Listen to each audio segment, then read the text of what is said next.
This guy is a literal zombie, so the moment the president of the Heroes Association spots him, she decides he's getting executed on the spot. She rushes in and swings her sword with everything she's got, but it instantly shatters into pieces, and the zombie doesn't even get a scratch. She's completely stunned, but there's no way she's backing down. She pulls out her second enchanted sword, convinced this one will finish the job, but it's not even close. The zombie effortlessly dodges every single swing like she's moving in slow motion. Desperate to land even one hit, she tears up the entire street with her attacks. Still nothing. He casually weaves through everything she throws at him, completely embarrassing the strongest hero in the city. At this point, it's obvious he's not even trying. He's just playing with her. Realizing brute force isn't getting her anywhere, the president changes her approach. Instead of fighting him, she tracks down where he lives and invites him to enroll in the Heroes Academy so they can finally see what he's really capable of. And the moment he accepts, the entrance exam turns into a complete joke. He outruns every single applicant without even looking tired. Then comes the javelin throw. Our guy launches it so absurdly hard that it flies into space and smacks a satellite, leaving even the academy director standing there with his jaw on the floor. So the real question is, who the heck is this zombie? His name is Zombie. He isn't sure about his age, nor does he remember when he died. But he has a dream to one day become friends with humans, so he will no longer be treated differently by them. Considering this dream, he tries to improve himself. There is still a lot to overcome,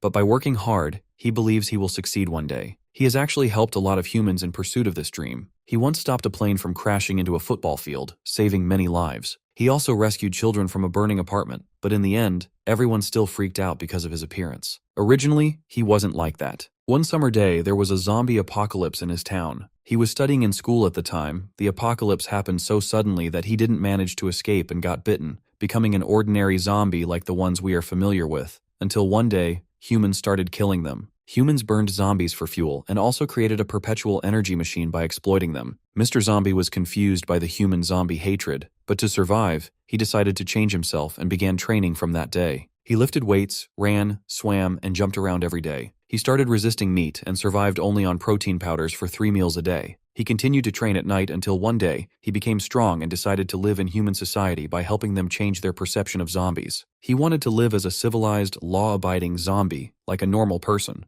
Mr. Zombie is at Yahello supermarket to buy more stock. Clueless, the counter girl asks him if he doesn't find it uncomfortable to wear that zombie mask all day, which makes him nervous. Later, the workers help him move the items into the truck since the stock is too much. At the corner, 2 reporters are spying on him. One of them mentions that he will take off his mask to see who is under it. Meanwhile, Mr. Zombie finds Agu's wanted poster and stresses about it. Back there, the 2 reporters are discussing how it might be false information released by the media that this super person lifted an aeroplane. Just when they were talking about it, Mr. Zombie lifts up the whole truck in front of them and flies with it, leaving them freaked out. He actually takes the fully stocked truck towards the city he conquered, full of zombies, which is far away from human beings. He has ordered all the zombies there to eat eggs as a replacement for the protein they get from eating human flesh. He asks a little zombie about Agu and the rest of the zombies, to which he gets to know that they are in the hotel's main hall. As he enters the hall, there are 6 boss-level zombies of his crew. Since he's the leader of the crew, they formally greet him upon his arrival. Mr. Zombie informs Agu that he's wanted by humans again. Blackie formally addresses him, informing him that since they are increasing in numbers, they always have to hide from the humans, for which they already have changed their bases multiple times. Additionally, Varmint requests him to allow them to go out to fight with humans since his chainsaw is rusting from not having fresh blood for so long. The boss, Mr. Zombie, politely stops them, informing them about how terrifying humans are. Just then, a strange sound echoes. It's from a human aeroplane above the zombies. It's the military aeroplane of humans, sent to attack zombies. The workers inform the president that all the signals are normal and clear. All equipment is ready to go. The payload, armed with the nuclear warhead, is set to detonate in 20 minutes. Mr. Zombie realizes that it's human forces, and they are under attack, so he takes charge and orders the other zombies to evacuate the citizens first, while he goes to deal with the humans. The president lady informs the ground unit to save the civilians and evacuate within 20 minutes. She also alerts Marshall, suggesting he be on standby to intercept if any boss zombie shows up, to which he acknowledges. The scene changes. There is a white-haired guy standing tall, with a little mushroom head boy informing him that the people from the Extraordinary Academy have found zombies. The white-haired guy starts his gameplay and releases a bunch of humans in a cage into the middle of the hungry flock of zombies. Back there, the lady gives a follow-up to Ground Unit Team A to proceed towards the marked location since they have redacted the signs of human life. The ground unit charges accordingly. Mr. Zombie shields 2 helpless baby zombies, and since the bullets were not working on him, it makes the soldiers realize he might be some kind of kill zombie. But the squad leader refuses to accept such a thing and launches a powerful missile at him. Just then, a soldier informs him that the person they're firing on is that extraordinary famous being who always wears a zombie mask that has been helping people lately. The senior soldier panics and stops everyone since they've shot the wrong person. The President Lady commands Marshall to take charge since a boss zombie has been detected in Zone B. Since the military saved almost all the civilians, the strange white-haired guy decides to try something more interesting this time. He toys with one of the zombies by pressing a button and upgrades his level to a boss zombie. That zombie grows huge. An alert signal comes from the plane to all units that a boss zombie has appeared in Zone B. Without wasting a minute, the squad leader runs toward Mr. Zombie, catches him, and forcefully puts him in his truck, heading over to Zone B with his team since saving a life is more important to him. A pink-haired soldier in the truck asks him if he is that zombie mask person who always helps humans. She's curious why he always wears that mask, which makes him even more nervous. Back there, the boss zombie throws a huge bus at the soldiers charging him. Just then, Marshall appears in the scene, slicing the bus in half. All the soldiers start cheering since it is their belief that with him, they will certainly win. Marshall commands all the soldiers to take all the civilians and evacuate from this place. The soldiers start doing so accordingly when Mr. Zombie realizes that this boss zombie is Little Nine, so he heads over there, leaving the pink-haired soldier clueless. Marshall pulls out his sword politely and flies into the zombie, effortlessly slicing him into pieces and completing the task in minutes. But this isn't over yet, since Mr. Zombie appears. The workers inform the President Lady about the confirmation message from Marshall that he has defeated the boss zombie. When Mr. Zombie feels sorry over the death of someone like him, Marshall understands that he's also one of them, so he rushes toward him to attack. Suddenly, the workers detect another boss-level zombie, while Marshall has suffered critical damage. They all start stressing since not all the civilians have evacuated yet. When the President Lady doesn't see a way, she flies herself to the ground. The President Lady charges toward Mr. Zombie with her sword, but to her surprise, the sword breaks into pieces, which pisses her off. The worker tries to connect with her, to which the President informs that she's fine. Just as the hero apologizes, it makes her wonder if he is some kind of mutant or variant since he can talk. Without wasting a single second, she pulls out her enhanced blade sword while Mr. Zombie is trying his best to communicate with her. She throws her attack toward him, which he dodges smoothly, but again, unstoppable as ever, she strikes again, only to be dodged one more time. The circumstances are irritating her, and the workers ask her to retreat since all the civilians have been evacuated. But she's not in the mood to listen. She keeps on charging at the hero while he's just running, trying his best to convince her for a conversation. But the situation has pissed her off extremely, and she jumps to Yahello level 2. With that, she flies at him with full force, and finally manages to take him down, enjoying the conclusion that the target has been eliminated. The President Lady asks her co-workers to lower the plane's altitude to pick her up. Back there, Little Mushroom Head informs about the successful rescue operation of all the civilians, but they still have a spy on the military plane and decide to use him. Just when all the humans were excited to go home safely, the spy on the plane releases the nuclear warhead toward the ground. The other workers catch him and inform everyone about the spy among them. They send a follow-up to the president about an enemy spy infiltrating them that has dropped the nuclear warhead. The pilots alert everyone for heavy turbulence since they are opening the cabin doors and lowering their altitude so the President Lady can get in. She has to jump up, or else they won't be able to manage their escape from the explosion. The President Lady hasn't panicked since her leg boosters stopped working. She didn't charge the battery before heading out and used the remaining battery to catch the running Mr. Zombie. Soon enough, the hero stands up and unexpectedly throws her toward the plane.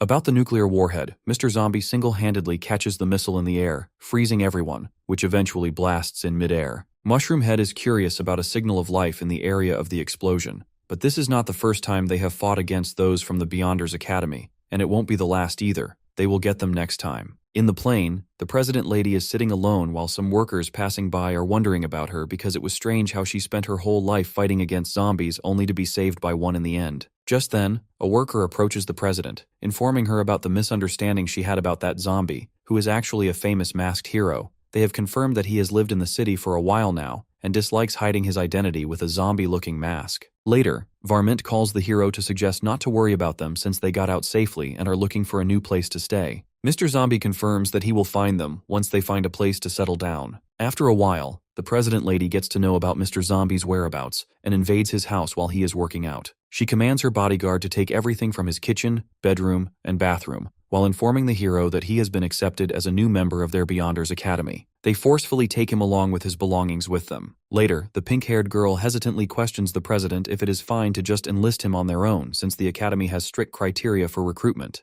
Additionally, the academy's dorms are specially planned out, so he will not have anywhere to stay, but the lady insists that he can stay with her. The president lady asks the boys to move the things inside her room. Mr. Zombie is very anxious and hesitantly asks her if he will be staying here in the future. She mocks him, asking if he wants to sleep with her, which makes the hero even more hesitant. He can't imagine a zombie sleeping with a human. The president informs him that he will be sleeping in the guest bedroom. In a low voice, the hero tries to make it clear that he's not a human actually, but the lady couldn't hear him and took off her half legs out of the leg boosters. Clueless, he asks about her legs, to which she explains that when she was a kid, a zombie outbreak occurred in her town. Her parents became zombies and they bit her on the leg, so in order to survive, she had to cut off her own legs and kill both of her parents. Since then, she hates zombies and her goal is to kill every zombie she meets. The hero is sweating with fear, and when she asks him about the thing he was saying earlier, Mr. Zombie changes his statement out of fear. He asks her to tell him about Beyonders Academy. The lady explains that it is an organization that is expert in coming up with ways to kill zombies. It has been 1,000 years since the first zombie outbreak occurred,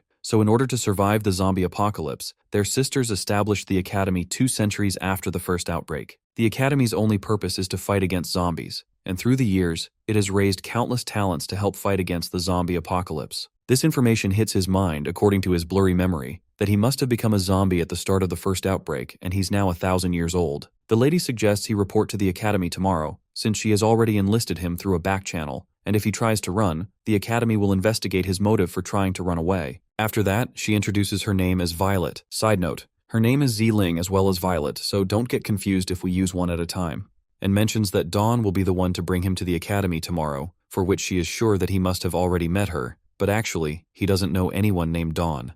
Same for her name is Dawn and Xiao Xiao, so don't get confused if we use one at a time. The next day, Dawn, the pink-haired girl, meets Mr. Zombie and recalls to him that they were together in the armored personnel carrier. The hero remembers how she was too small back then, which makes her furious, but she decides to stay calm because it will be best for her if she doesn't argue with her future schoolmates. She just finds him an idiot. Later on, she takes him for the entrance exam, and upon asking, she explains that every kind of school has an entrance exam, which is meant to test both their physical abilities as well as their special skills for killing zombies. She gives him an example that the world record for the 100-meter sprint is 9.58 seconds. In order to pass, he must finish the 100 meters in 9.57 seconds. This makes him understand the meaning of the word Beyonder in Beyonders Academy. Dawn asks him about what he thought of her earlier, to which he mentions that according to him, it was an insane asylum, and they all were crazy people. The scene changes, and there is a huge ground filled with a lot of students present for the entrance exam. Dawn gets into a heated argument with some randoms.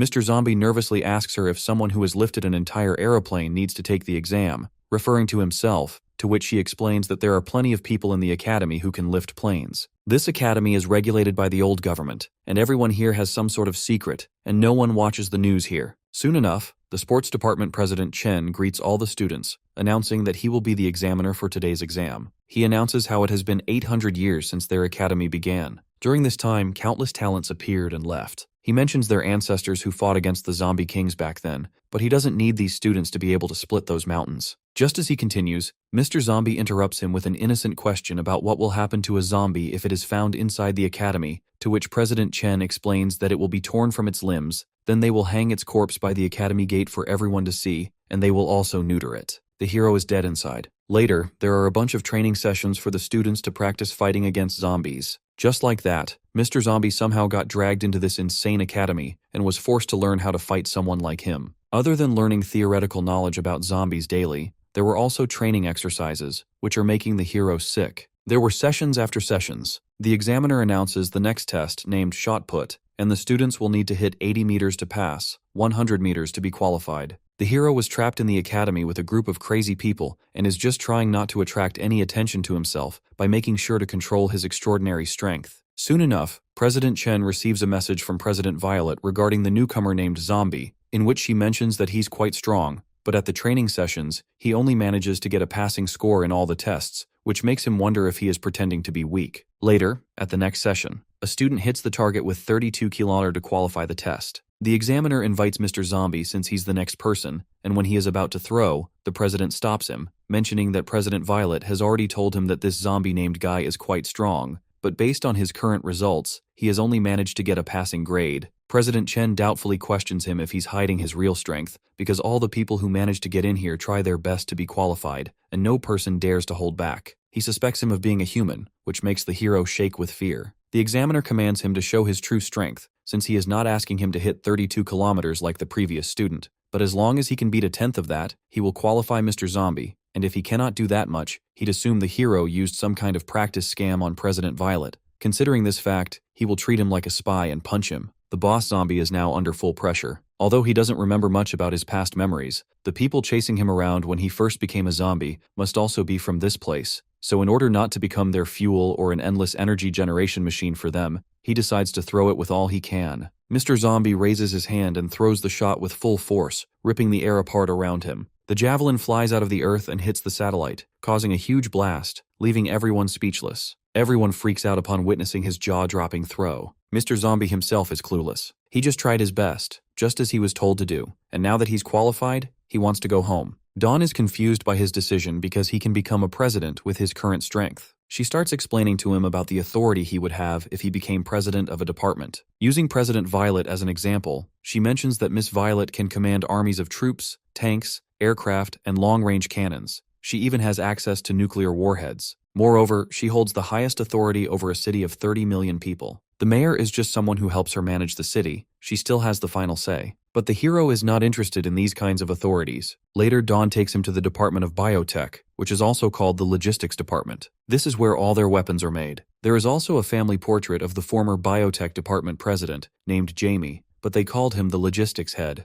However, ever since his wife died, he became obsessed with crazy experiments involving both humans and zombies. It is said that his goal was to fulfill his wife's dream, but he was kicked out by the Academy for going overboard. Additionally, the Academy even issued an order to kill him on sight. Now there is a female president, the adopted daughter of Professor Jamie, who is the current Biotech Department president. She asks them what kind of equipment they need, and Dawn requests something that can easily carry weapons, something like a pair of trousers that can hide her weapons. When she turns toward the hero, his features freak her out because she mistakes him for a real zombie. But the little girl confirms that he's not a zombie, but a normal human who just likes to wear a zombie mask. She insists, mentioning that she saw his face when he was throwing his javelin earlier, which calms the president a bit. Then she asks him about his weapon details, to which he cluelessly answers that he wants a set of clothes that won't rip, since whenever he goes out, he somehow always ends up going home naked. Back there, a helpless marshal explains about the hero, that he was so strong, and as soon as he charged toward Mr. Zombie, his entire vision went black. The very next second, he found himself hanging on top of a lamppost. The blue-haired boss lady asks him if her president can win against that unkillable being, to which he confirms that the hero is even stronger than his president.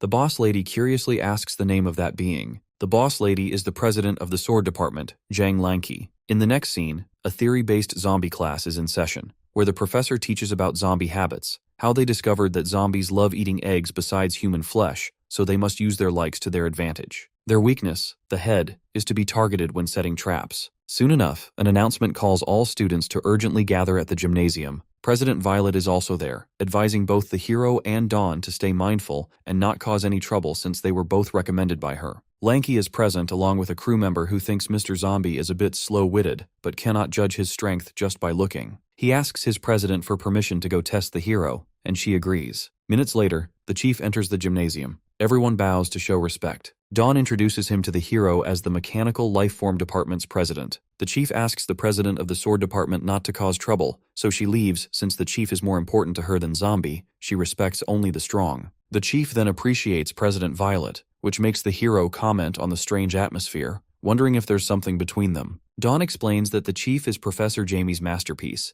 and an evolved version of humans, as he is the only survivor among thousands of Professor Jamie's experimental tests. After Jamie was expelled, he formed the Mechanical Lifeform Department. The city his department controls has over 50 million people. During his 10 years of presidency, not a single zombie has appeared in his city because he exterminates the entire area until it's sanitized if a single trace of zombies is found. Soon, the chief begins his speech about how the academy needs help from the freshmen. He asks his assistant to start a projection showing a clip of a spy who was brutal and was caught a few months ago after almost dropping a nuclear warhead on their own people. He explains that although someone like him should be killed immediately, they have level information that he is a close subordinate of the traitor Professor Jamie, which makes the hero realize that zombies are not their original target, and all conflicts are due to infighting. The chief continues that they have tried countless methods to get him to talk, but nothing has worked. Now they want everyone in the gymnasium to help the academy. He promises to make anyone vice president who manages to make the spy talk and reveal information about Professor Jamie. Since the opportunity is unbelievable, everyone steps up to try their best. After 2 hours of fruitless effort, the freshmen begin to grow desperate.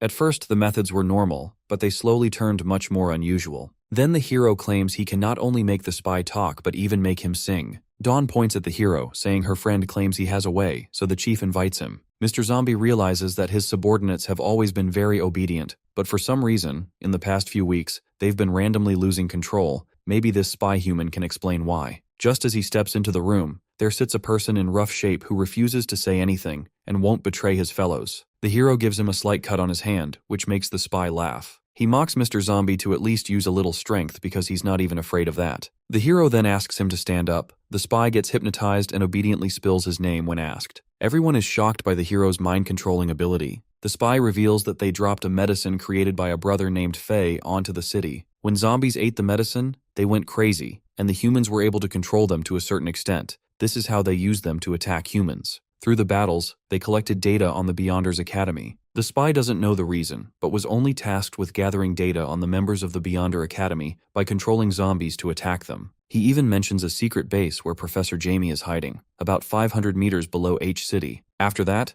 Mr. Zombie asks him to turn around and quietly takes his leave, saying to the spy in the zombie language that these people are really hateful and that he has placed a virus inside his brain which can trigger him to commit suicide. 15 meters beneath the ruins of City H, Professor Jamie learns that their spy has confessed and their location has been exposed. But he doesn't get bothered, instead suggests doing what they are supposed to do. Professor Jamie has zero fear of the danger he will be in since his experiments have almost been completed, and he wants them to witness the birth of his new life form, which will be a historical moment for him. Back there, as soon as the hero steps out of the room, everyone in the gymnasium freezes in shock, and since the chief promised to make the person who got the spy to talk to the vice president, he commands the hero to walk with him for his registration. President Zhang understands that there must be something else cooking in the chief's mind because there is no registration process for becoming a vice president, so she follows them with her junior. Soon enough, the hero and the chief reach a strange place. The chief addresses him as a zombie and asks him where he learned to speak human language. The hero hesitates. Suddenly, a tachyon cannon comes flying toward him and beheads him, having the ability to disintegrate everything.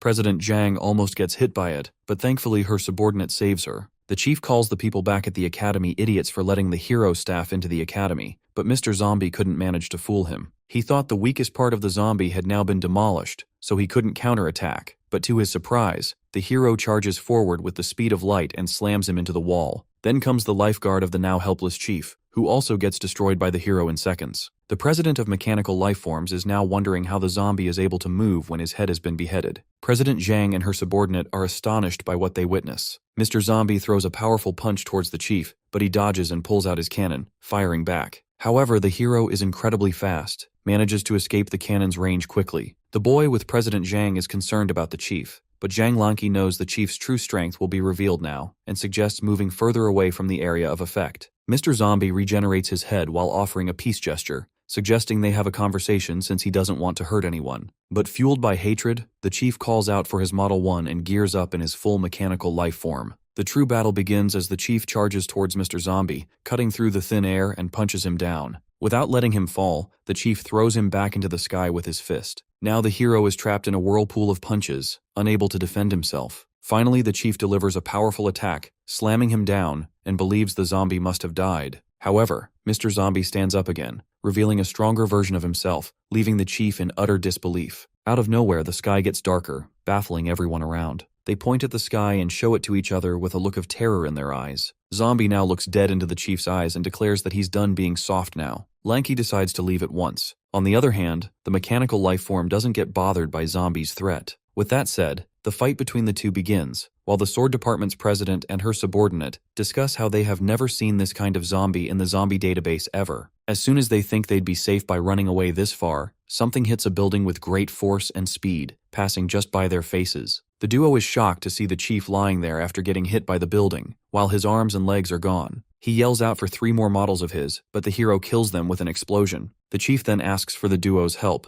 but they refuse and advise him to run away with them. Seeing the 3 fly away, Zombie hits his hand on the ground, making the new city area float in the air. While Dawn and the others are shocked to see this, he bolts towards his enemy, grabbing him by his hair once again. With a villainous smile, he then mocks the chief by asking him if he's started to feel scared now. Mr. Zombie grabs the chief by his head. Agreeing with his earlier comment, he accepts that he can't control a robot's mind. However, since the mechanical life form must still have a human brain, the hero begins to read his memories. He gets to know about how the chief was orphaned and got his body modified until no part of his body was human. Realizing the sad life the enemy has been living, the protagonist drops him off the building, but the blue-haired president catches the chief midair and saves him. Upon getting back, Mr. Zombie regrets losing control of his emotions, so he reminds himself to be a kind zombie and gathers his stuff. When President Violet sees him running off, he turns around to get rid of the witness, but stops upon seeing his promotion paper for becoming the vice president of the Beyonders Academy. Leaving him surprised over why the chief signed it, she walks off and hopes for him to become a president soon. In the hospital room, Linky yells at the chief for messing with a zombie. He explains that he needs Zombie to catch Professor Jamie and asks her if she has made the arrangements for him to erase all traces of the professor. Far away on a cruise,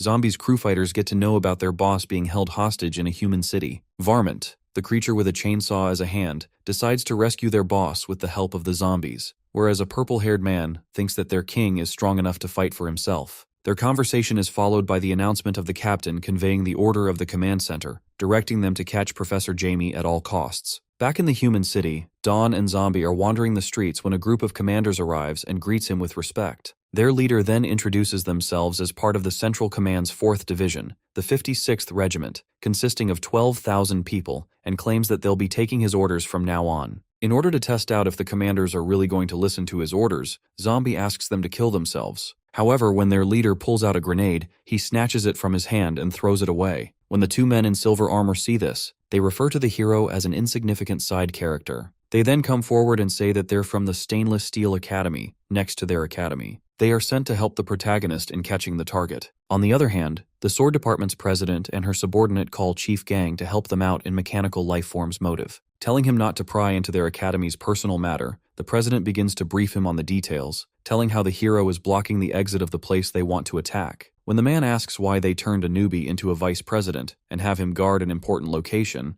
the chief remarks that he's too powerful to be considered a newbie. Not taking it seriously, Chief Gang reports that he has deployed his 2 academy members to help secure the exits, so they need not worry. In Brother Faye's laboratory, he's informed by the mushroom head boy about the entire city getting surrounded. Upon this news, Faye orders him to release all the zombies, but Varmint arrives and begins to shoot them, so the boy informs his head about it. The Steel Blade boys calmly sit as they find everything boring, whereas the protagonist declares that they aren't from his tribe. When the Stainless Steel Academy's president tells Mr. Zombie to go back and leave it to them, the chainsaw-handed creature arrives, and the mushroom head boy shockingly tells Brother Faye about Varmint's maxed-out attributes. 2 hours earlier, this creature receives a small tank of gasoline from Little Seven, who rushes off immediately. However, Varmint stays confident in his own capabilities and thinks that he doesn't need gasoline, until suddenly he smells something weird and drinks the gasoline. Gasoline boosts Varmint's powers, while Dawn looks at him with a shocked expression. The department heads laugh at finally getting something interesting to deal with, whereas Mr. Zombie grabs her hand and runs away, telling her that none of them can deal with that creature since it has an undying body. The department heads consider the hero as a scaredy cat for running away, and the vice president decides to deal with Varmint alone. However, with a single hit, he is sent flying across the street, making the president almost drop dead before the creature out of fear. Varmint then begins to kill off the zombies, and the mushroom head boy watches the city get destroyed with interest. The Stainless Steel Department's president gets brutally smashed by the chainsaw-handed creature, but continues to claim that he isn't a weakling until the creature throws him far away. Varmint then steps on his chest, making the president beg him to stop. However, he keeps fighting off until the blade touches his throat, and he screams out for his mother in tears, asking someone to help. The mushroom-headed boy enjoys the situation, while Dawn realizes that an ordinary soldier isn't capable of dealing with that creature. Wondering why Varmint hasn't recognized him yet, Mr. Zombie asks the girl to deal with the creature, but she completely refuses. To help her out, he bites her arm in order to control her mind and cautions her not to hit the creature too hard. Dawn walks up to Varmint, who's busy crushing down President Gang, and asks him to play with her. When the creature turns around, he finds the girl dragging a deathly modern weapon with a sinister look on her face. The zombie cells inside Dawn's blood begin to spread out quickly until the effect is done. She intentionally riles up Varmint by calling him a bragger and shoots bullets from the weapon she carried out. The chainsaw-handed creature dodges the bullets, while the department heads run away to save themselves. The girl then jumps towards Varmint and stuffs 2 grenades into his mouth, which results in a huge explosion. However, the creature walks out of the smoke unscathed, but she showers his face with even more bullets. When the head of soldiers asks Mr. Zombie about what he did to Dawn, he confesses to having modified her genes, enabling her to become even more powerful. Varmint bolts towards her by pointing his chainsaw at her, but she jumps up to dodge it and kicks him in the face. This results in him flying across the street. She then takes out another dangerous weapon, whereas the creature pours big cans of gasoline down his throat, leaving the protagonist shocked about what's happening. The girl shoots at Varmint with her gun, and he slashes her body with the blade, claiming to be an undead creature. Right then, the hero steps in, making him too stunned with his appearance to speak. Meanwhile, Dawn's body also regenerates as she reveals that she's also an undead creature now. With an evil smile, Dawn suggests starting the gameplay. Varmint is confused since he couldn't notice a real zombie. The hero didn't expect Dawn to be this powerful after the genetic mutation, and her body has taken extreme damage. Although he can use the healing ability on her, the pain is still severe. He refuses to take the blame since Varmint disobeyed him and didn't stay at home, so now the consequences have become worse. With the speed of light, Dawn reaches her target and punches him hard, slamming him down to the ground. Unstoppable, she throws a bunch of hits at him, by which the helpless Varmint begs her to stop and reassures her that he will go back to his town. Dawn believes his word, but as soon as she lets her guard down, she reverts to her original condition. Then comes a sneak attack from Varmint, throwing her back. Varmint understands that she had taken stimulants, but now the effect has worn off. He mocks her, suggesting not to believe what a zombie says, as he hits his final attack. The mushroom-headed boy is very excited. Witnessing Varmint being this strong with an awesome sneak attack ability, he commands to slaughter them all. Soon enough, the protagonist himself steps onto the ground and makes Varmint freeze with fear. The hero asks if he still remembers him and why he disobeyed his orders.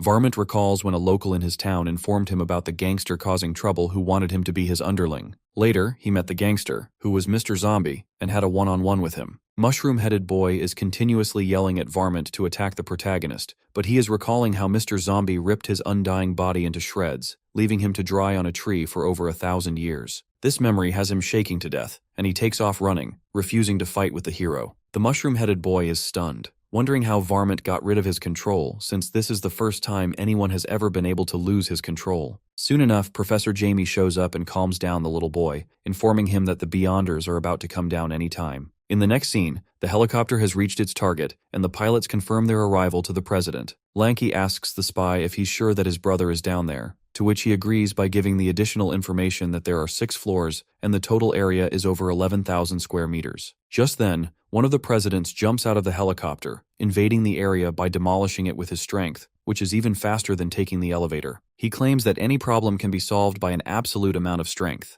Jang Lanky freaks out and suggests using his brain cells wisely because there might be some kind of trap. Soon enough, another one jumps out and leaves the second line of defense to the rest of the people, claiming that all schemes are useless in front of the one with absolute strength. President Jang is even more furious now. The soldiers surround the area from every side. They report to both Chief Gang and Chief Chin that Area 1 and 2 are clear. They are in disbelief since they have blocked all the routes of the city. Back there, Lanky is irritated and suggests going along with both the chiefs, while President Violet insists on staying, since they are both their superiors after all, and they cannot move without their orders. Lanky curses them with bad luck. At the same time, on top of a building somewhere, the mushroom-headed boy informs Brother Faye that they are inside their location, upon which he commands him to execute Plan A. Back there, a strange letter shows up in a chamber with a threat written on it, stating that there is a zombie king inside, so it's extremely dangerous. It also dares them to open it, if they are a man. Chief Gang orders them to blow up the chamber, but Chief Chin stops him, since they are here to catch the people, not to take any kind of risk. Since their plan doesn't work, Professor Jamie commands to execute Plan B, and the chamber blows itself. The professor is laughing because, from now on, the end of humanity begins, and it's time to welcome the dawn of a new great species who will wipe out the whole human race, including him. There is a baby zombie standing, but Chief Chin alerts everyone not to underestimate it, because most of the time it's problematic when they look weak and harmless like a child, and he has been through this kind of situation many times. Soon enough, the baby zombie hits Chief Gang. All the members are now commanded to retreat immediately. The chief slices the baby zombie in half, which eventually degenerates into 2 bodies and mixes together to form one. While both the chiefs are busy with the little zombie, Professor Jamie's team releases a flock of zombies to distract the others so they can escape. Lanky's subordinate panics upon witnessing thousands of zombies together and suggests setting up a defense line, but she stops him and instead suggests watching her warm up first, since it is her belief that experts should handle specialized work. She pulls out her sword, and in the finest way possible, eliminates all the zombies effortlessly in just seconds. The mushroom-headed boy panics, since they are left with no zombies, and tries to take control over that zombie with the chainsaw. Blackie and Agu are on a mission to find Varmint. As they try to ask about him from the foreign zombies, they rudely refuse to tell. Agu is afraid that the hero will punish all of them together if they can't bring Varmint back, but reassures him. Back there, both the chiefs are still playing around with that baby zombie, who is getting on their nerves. Chief Gang gets irritated and asks the zombie to stop running and be a man who fights seriously. Just then, that baby zombie turns himself into an attractive girl, leaving both of them stunned. The grown woman zombie tries to entice them to fall into her trap, but Chief Gang flies into her to attack using his twin blade cleave technique, which she stops with her one finger nonchalantly. Sheen pulls out his Model 1 gear and charges at her to take her down, but instead, she throws him away out of the building. He falls in front of Blackie and Agu, who decide to help him, but he refuses since they are zombies. Soon enough, President Lanky and Violet recognize him. His voice trembles as he struggles to explain the whole situation, but they understand that he is talking about a zombie. Meanwhile, on the other side of the city, the hero, along with his subordinates and Dawn, are having a barbecue, in which zombies are barbecuing eggs. They offer some tea to the hero, addressing him as President Zombie. Just then, a strange sound echoes. Both President Lanky and Violet look at that girl zombie and realize that she's not an ordinary one. They have to call a truce to work together in order to take her down. Dawn mentions that there have been explosions coming from underground the entire time, but the latest one comes from a little closer, prompting Mr. Zombie to charge ahead to take a look. The zombie girl efficiently dodges every attack and makes the girl suffer by her attacks. At last, President Violet manages to kick her in the face, but she doesn't even budge and states that it wasn't powerful. Like that, she continues to dodge every attack made by them while the stainless steel department's chief activates his backup suit, which she finally finds interesting. The girls attack the zombie girl at once, but as they get closer, she transforms into a scarier form, making them fly away with the force. She now becomes a giant, muscular, monstrous male zombie with 2 red horns. Once the girls regain their balance, they watch with terror as the armored guy and the ripped zombie walk closer to each other. Declaring to decide in a single hit, the zombie giant swings a punch at the armored chief, which he defends with a punch as well. This results in the clash of 2 great forces, and a huge explosion occurs, resulting in the chief losing his arm. Nevertheless, he keeps standing tall to see it till the end.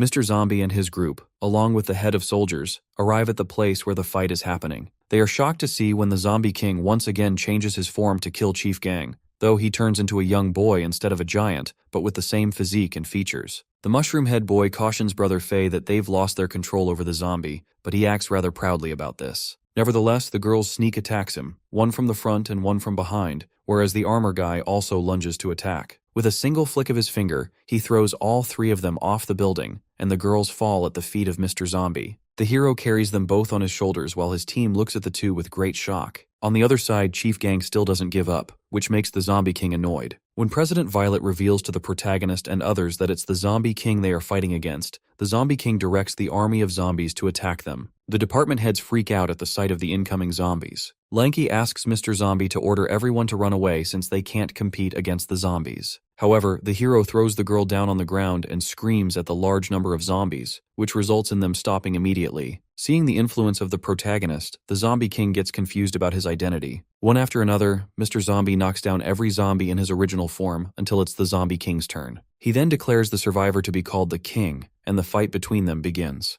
No matter how strong the red-horned zombie punches, the hero stands unfazed in front of him, mocking his strength. Now that it's Mr. Zombie's turn, he smacks the villain zombie so hard that he flies across the city, hitting against a submarine in the sea. Professor Faye can't believe that the hero is also a zombie, while the Mushroom Head Boy informs him about their inability to analyze him. The Zombie King gets under the water, and after lifting the submarine, he throws it towards the protagonist with such great force that it actually ends up in the city. The other crew member gets Blackie's attention, telling him to stop wielding. They look at the king's aura emerging from their right, recognizing it as their zombie kings. On the other side, the fight between the zombies continues. The hero jumps high, putting a leash through the pretend zombie king. Chief Gang backs off while the 2 zombies continue fighting for the title of Zombie King. The hero punches the other's face, throwing him off the grid. The other zombie does the same. The hero, wanting to change the location, continues attacking him in the water where cruise ships were located. The soldiers stand their position, trying to identify the person who flew into the water. Upon finding that it's a zombie fight, they start running for their lives as the pretend Zombie King taunts him to throw something too. On the other side, the mechanical life form chief tells the crew members to leave, since he is aware that their hero is strong, but that the creator of the other zombie is a once-in-a-lifetime genius who only knows how to create unbeatable weapons, already betting on the man-made zombie in the current ongoing fight, and suggests that it's not safe for them to stay here and wait for the winner. Blackie tells him to keep quiet since he is assured that not even God can beat their king in a fight, showing his confidence in their leader. On the other side, the hero moves with lightning speed as the other zombie takes the hit directly on his face and leaves the earth for a little while from the sheer amount of force. He wakes up to notice his surroundings, only to find a cruise ship coming his way from Earth. The flying cruise collides with him as both the flying objects crash into the moon, leaving the audience on Earth in heavy shock. The hero throws the ship as he waits for the other to attack, leaving the soldiers in confusion as they run anywhere to save their lives. On the other hand, Chief Gang and the others decide to stay and watch the fight since it's useless to go anywhere. The moon shakes as the other zombie tries to get himself out of the sandwich. He uses all his force and throws the ship back to the planet as an earth-wrecking scream leaves his mouth. The hero hears him before he sees him. The other zombie is shouting that the fight is still going on, so he shouldn't celebrate yet. The other zombie, now resembling a blazing sun, comes rushing down as he activates his nuclear reactor toward the hero, while the hero laughs and challenges him to come at him. The hero, on the other hand, takes the attack and comes out undead, mocking the other zombie, saying that this injury is nothing more than an itch to him. Chief Gang asks Dawn to look over and see if the fight is over. She stands up from the ground only to find the hero taking his position to fight back. The other zombie truces mid-fight. Since they are both the same, there's no reason to keep fighting. Instead, they could cooperate and destroy the world together. To further solidify the deal, he suggests that both take half of the world while promising never to enter the other's territory. Dawn listens to the proposal, thinking it's a bad deal on their end. The hero says that he has no interest in that. On the other side, the mechanical lifeform chief realizes what's going to happen and tells the crew members to retreat. Blackie again tells him to stay quiet since he doesn't know that a king can transform once again, taking the mechanical lifeform chief by surprise. The hero lets out a laugh, declaring that the other zombie isn't even worth working together with. At the shattered rooftop of the tallest tower, Mr. Zombie stands firm and claims that only the weak dream about ruling or destroying the world. The Zombie King declares that the fool will not understand unless he teaches him properly. Mr. Zombie's fury bursts, his shirt rips and the stones around him rumble. Then all goes still. Goo shakes the unconscious man awake and drags him forward to the air to witness his master's strength. Mr. Zombie stands unbending, his eyes cold as death. The sight of his sculpted form leaves everyone frozen and whispering about the terrifying change in his body since the last encounter. Ain begins to fall, one drop after another. Violet watches in confusion, and the Zombie King roars in frustration as he rushes to strike. But before his fist can land, Mr. Zombie thrusts his hand upward with immense force. The king's limbs tear apart, and his body flung high into the storming sky. The rain, the fishes from the ocean spiral upward before crashing back to the earth. As everything crashes back to earth, fishes rain down from the sky. A woman shouts that it looks like a giant cyclone forming above. Others fall to the ground in disbelief and questioning how such power can even belong to a zombie. Then a massive whale lands on the rooftop, shaking the entire building. Faye and his brother freeze with jaws wide open at the sight. The Zombie King, now without his arms, lies broken yet disbelief at his defeat. Jamie's brother claims that they have never seen a zombie like him. He nods, agreeing with his brother's words. The Zombie King rises, his flesh forming back around his arms. The hero steps closer. He grips the king by the neck, stating that the king misunderstands the meaning of death and asks if he truly believes one must destroy a body to kill. In that instant, the world around them shifts, and they stand in the vision of an ancient time when the old civilization falls. The mechanical guardians that once served humanity acknowledge that this marks the 6th time the human race faces extinction.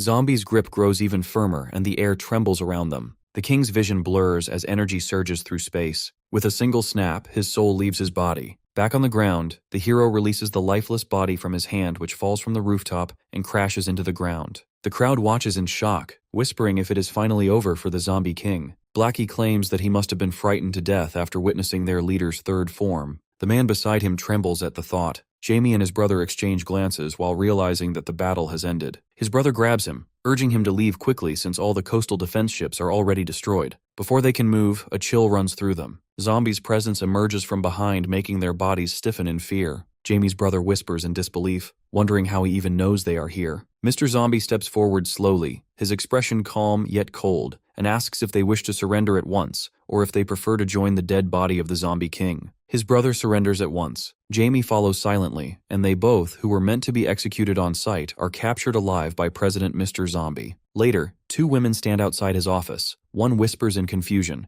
questioning what is wrong with the president. The other amidst she does not know, watching Mr. Zombie quietly on the floor. Mr. Zombie mutters that his other self is too frightening. He is the kind one. Violet pushes the nervous woman forward and promises to make her his vice president if she can handle him. The woman steps closer, asking softly what happened to him. Zombie Bro lifts his head, calmly replies that he is hungry. Hearing his gentle tone, she finally exhales in relief and walks beside him, asking if he remembers what happened a few moments ago. He only recalls fighting strange zombies, but not the details. Inside an armored van, Jamie sits in handcuffs beside his brother. Jamie never expected to encounter a being as strong as Mr. Zombie. He vows that one day he will obtain a sample of his genes to create something even stronger than him. The creature created by Professor Jamie dies by Mr. Zombie. Soon after, unknown entities offer Zombie the position of president. They state that a true president must protect his city, warning that if he fails to increase its population, then his title will be revoked. Upon asking which city he wishes to rule, Zombie Bro chooses the places where he once caught Jamie. The council reacts in disbelief, reminding him that the city has no inhabitants and mocking that he cannot raise life where not even a single soul exists.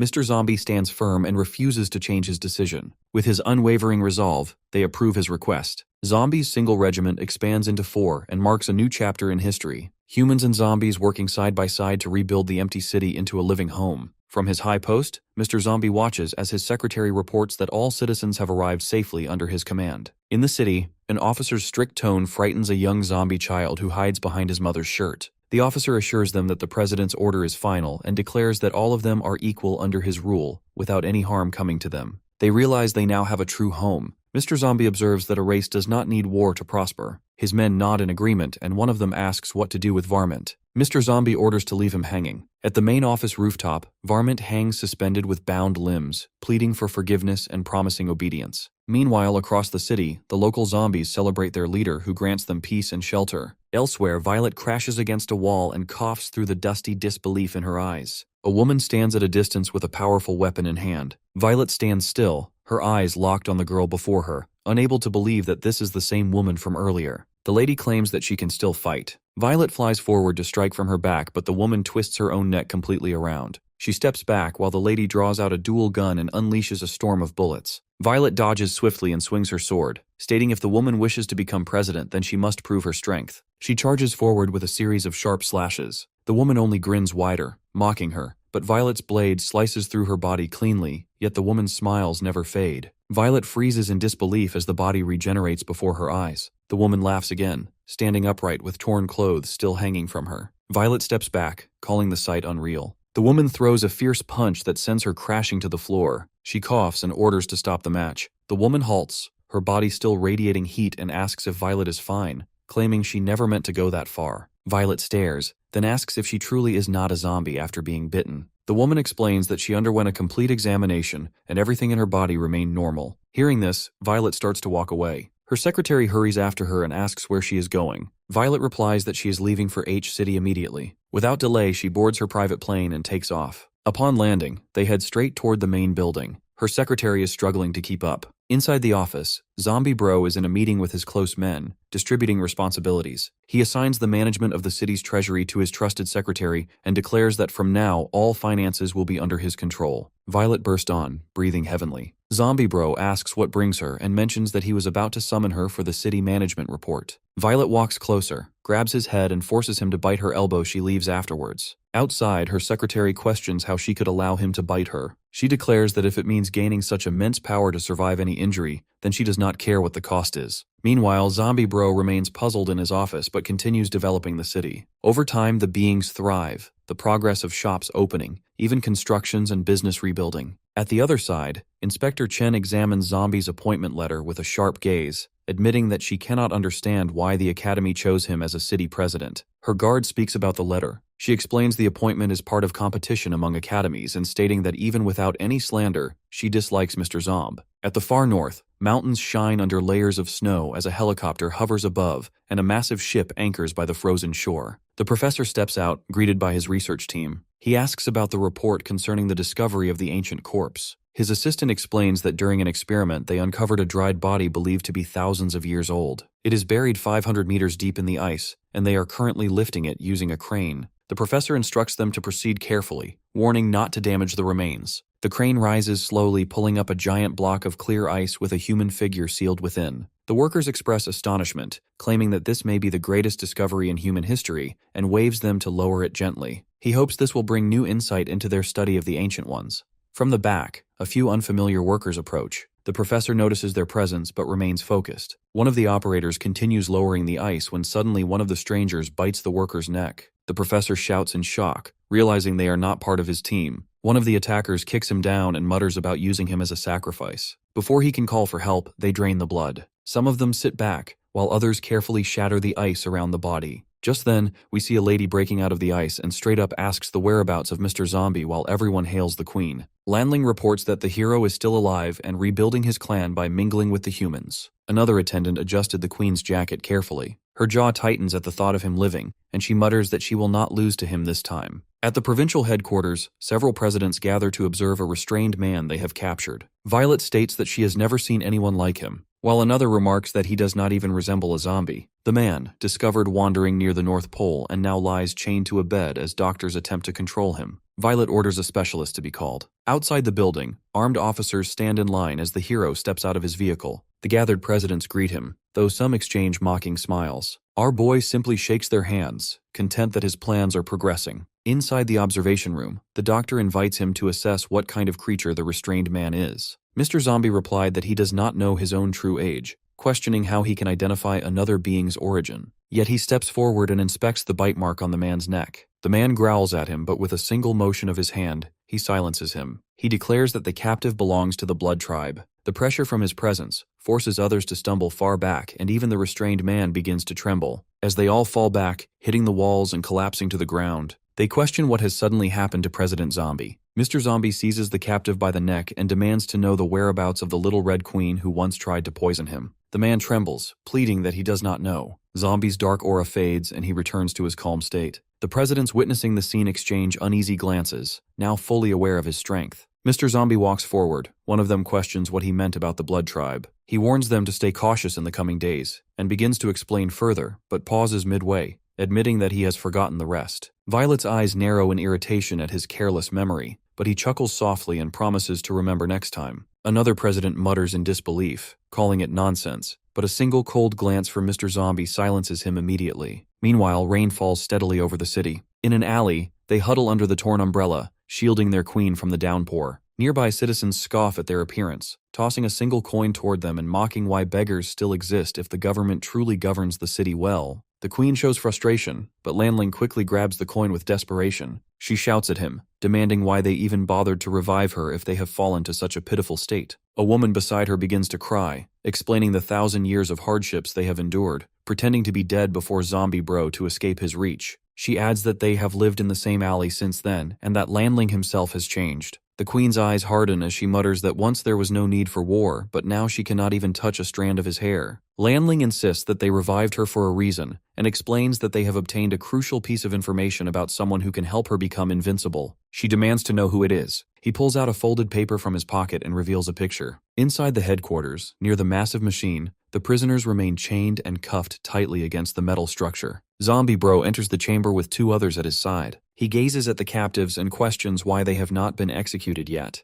Violet replies that there is still valuable information to extract, including the identities of the spies planted among them. Zombie Bro asks what if the prisoner manages to escape. Ying laughs and denies such a possibility. He explains that the prison was constructed specifically for this purpose, built deep within a mountain, guarded by thousands of armed soldiers and several presidents overseeing hundreds of floors. He reassures that there is no chance of escape under any condition, and points toward the giant machine, and reveals that it is connected to a bomb powerful enough to destroy the entire facility. Zombie Bro glances at the machine, hesitation flickering across his face. He then steps back quickly, deciding to leave the area at once. Meanwhile, in the alley, the queen and her followers observe everything. Back at the underground level, Ying leans against the railing, lighting a cigarette. He asks her if she plans to warn President Zombie about Inspector Chen. She narrows her eyes, muttering why he is telling her this. He replies that Inspector Chen's next target is Zombie's City, explaining that the Academy has received a report claiming he is raising zombies instead of humans. Hearing this, she silently takes out her phone and hums in thought. Meanwhile, in the city streets, Zombie Bro walks casually with his hands in his pockets. He observes the prosperity of his surroundings while humans nearby glare at him, unable to accept his presence among them. Faye and his brother remain chained against a large metal machine. He claims that he will obtain Zombie's genes, but his brother trembles and warns that they will be executed soon. Faye denies it, explaining that without his research they will kill him,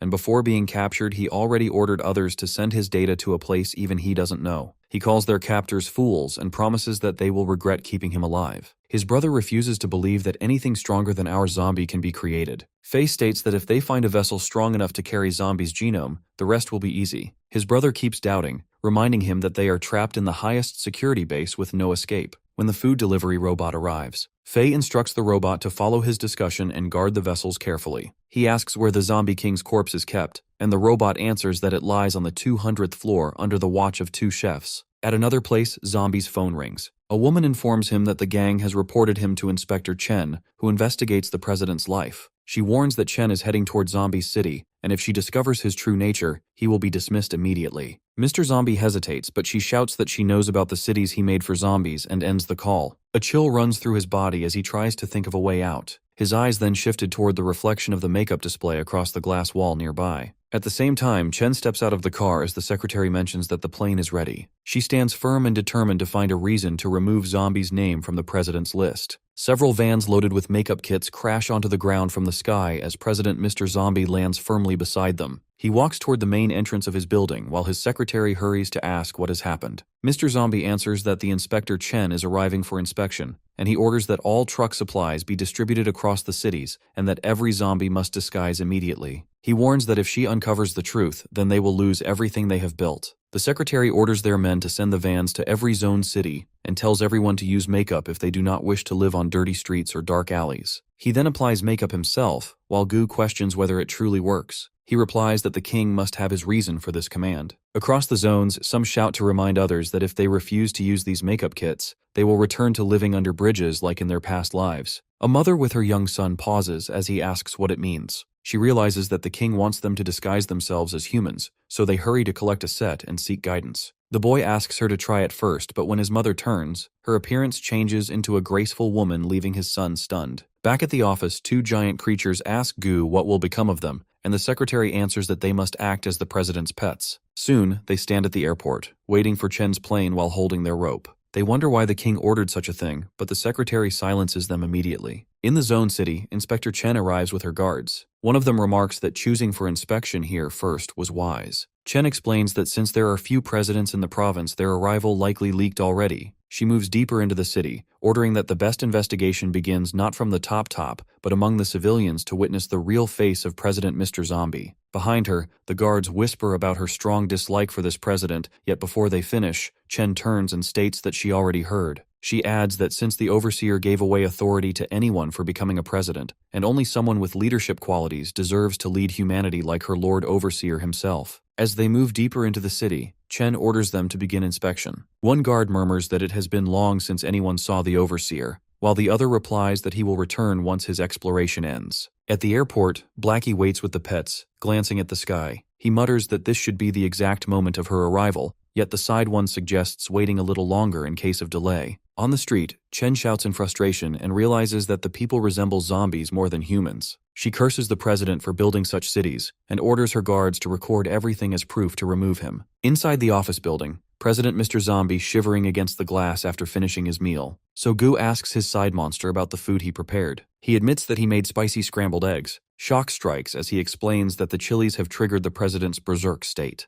At the airport, the secretary receives a call from the office describing the situation. He replies that all chilies were already disposed of, yet now it is beyond his control. The monsters nearby whisper that if the issue remains unsolved, their president might devour the inspection team. Back in the zone city, Chen decided to continue her inspection, but before she moves, a large truck crashes down from the sky beside her. The impact throws her to the ground as Mr. Zombie lands on top of the vehicle, declaring that he will personally take her on a city tour. Her guards asks who the figure is, but even she has no idea. Mr. Zombie declares that he is the one she has been searching for. Terror spreads as they realize he is the president, Mr. Zombie. Chen steps back, warning him to stay away, yet he claims to have something for her. President Zombie grabs her collar and leaps into the sky. Her guards stare in shock before one commands to chase them. From above, the secretary notices Chen in the king's grasp and rushes to follow. The hero lands on the rooftop of the tallest building while Chen still dangles midair, praying for her life. He gestures toward a vast city below, filled with white-collar workers and builders following strict order. She nods frantically, begging to be put down, but he jumps higher again, dragging her along. As he crosses a wide road and points out that every citizen follows traffic laws without failure, When a truck spreads toward him, he kicks it aside and sends it crashing into a distant building.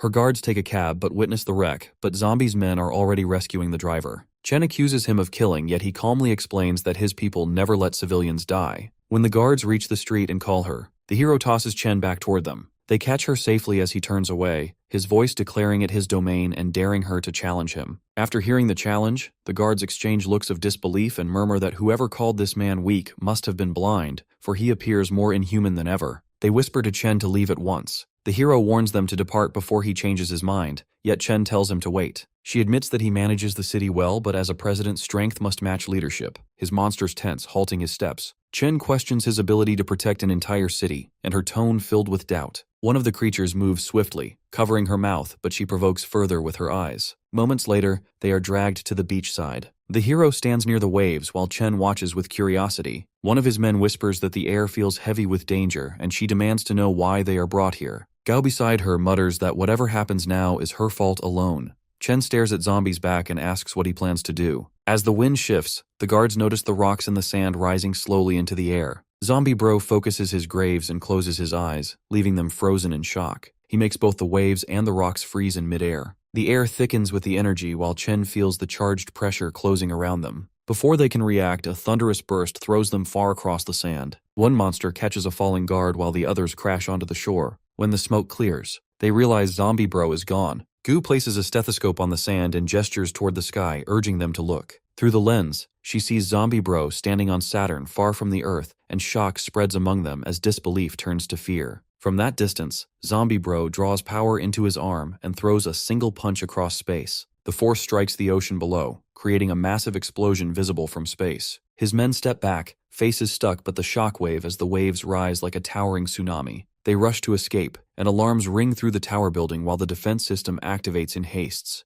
Through the glass wall, she watches the colossal waves rushing closer, voice trembling with fear of the world's end. Before the waves strike the shore, Zombie Bro descends between them and his presence splits the water apart. He looks toward Chen and calmly asks if she has seen enough or not. Zombie Bro stands calmly as the waves retreat from around him and leave the city untouched. Without another word, Chen leaves in silence, taking a cab away from the shore. They whisper that even monsters seem more human than Zombie himself. As the cab drives off, Gu wonders if inspectors will attempt to seize the city. Blackie shakes his head, saying he knows they will not dare. After returning, Chen loses her composure completely and grants silent approval to the zombie's authority. Meanwhile, inside the tower laboratory, a monster calls the Zombie King's existence abnormal. The other one examines him and mutters that he can't understand how such a being was ever killed, adding that Jamie's case remains a great loss. He sighs that if he had lived to continue his work, humanity might have advanced far beyond this point. A robot continues working quietly in the corner. One of the monsters remarks that there are no vital signs left, calling revival impossible. Yet the robot, linked to Faye, follows his remote instructions. Faye orders it to mix chemicals from the main vessel in a ratio of 7:1. The robot complies, combining the liquids with precision.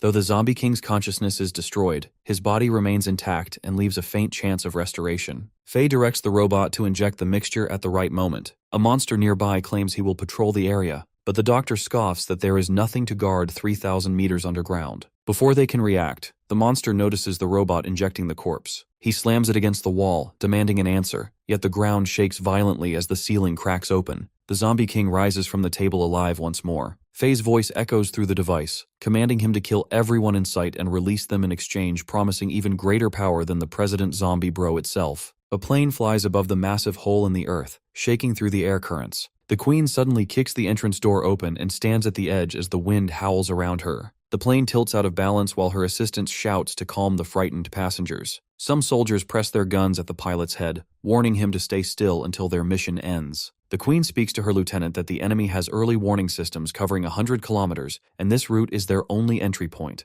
Her assistant murmurs nervously that Jamie carries a self-detonating bomb and suggests that they should reconsider the attack. The Queen narrows her eyes, calling it a mere trick, and declares that if she cannot face something like this, she does not deserve her crown. She orders her soldiers to jump out from the plane, claiming that to win violent wars, one must be more violent than the enemy. One by one, they leap through the storming winds, diving into the vast hole below. Deep underground, workers at the first level sound alarms and announce full defense formation. One of them shouts to stay calm, reminding others that they have 30 presidents supporting them. Yet confusion spreads among the workers as panic rises and someone calls it a jailbreak. At the upper levels, the queen lands with her squad, facing hundreds of defenders, while the zombie king remains sealed deep below at 3000th floor. Inside the underground laboratory, Jamie King slams a monster against the wall, cracking it with a single push. He growls that Faye refuses to save him or his brother, even when they plead for mercy. Faye replies that he is merely his creation and that his life remains under his control. Faye promises if he helps him achieve his ambitions, then he will personally end his existence when all is done.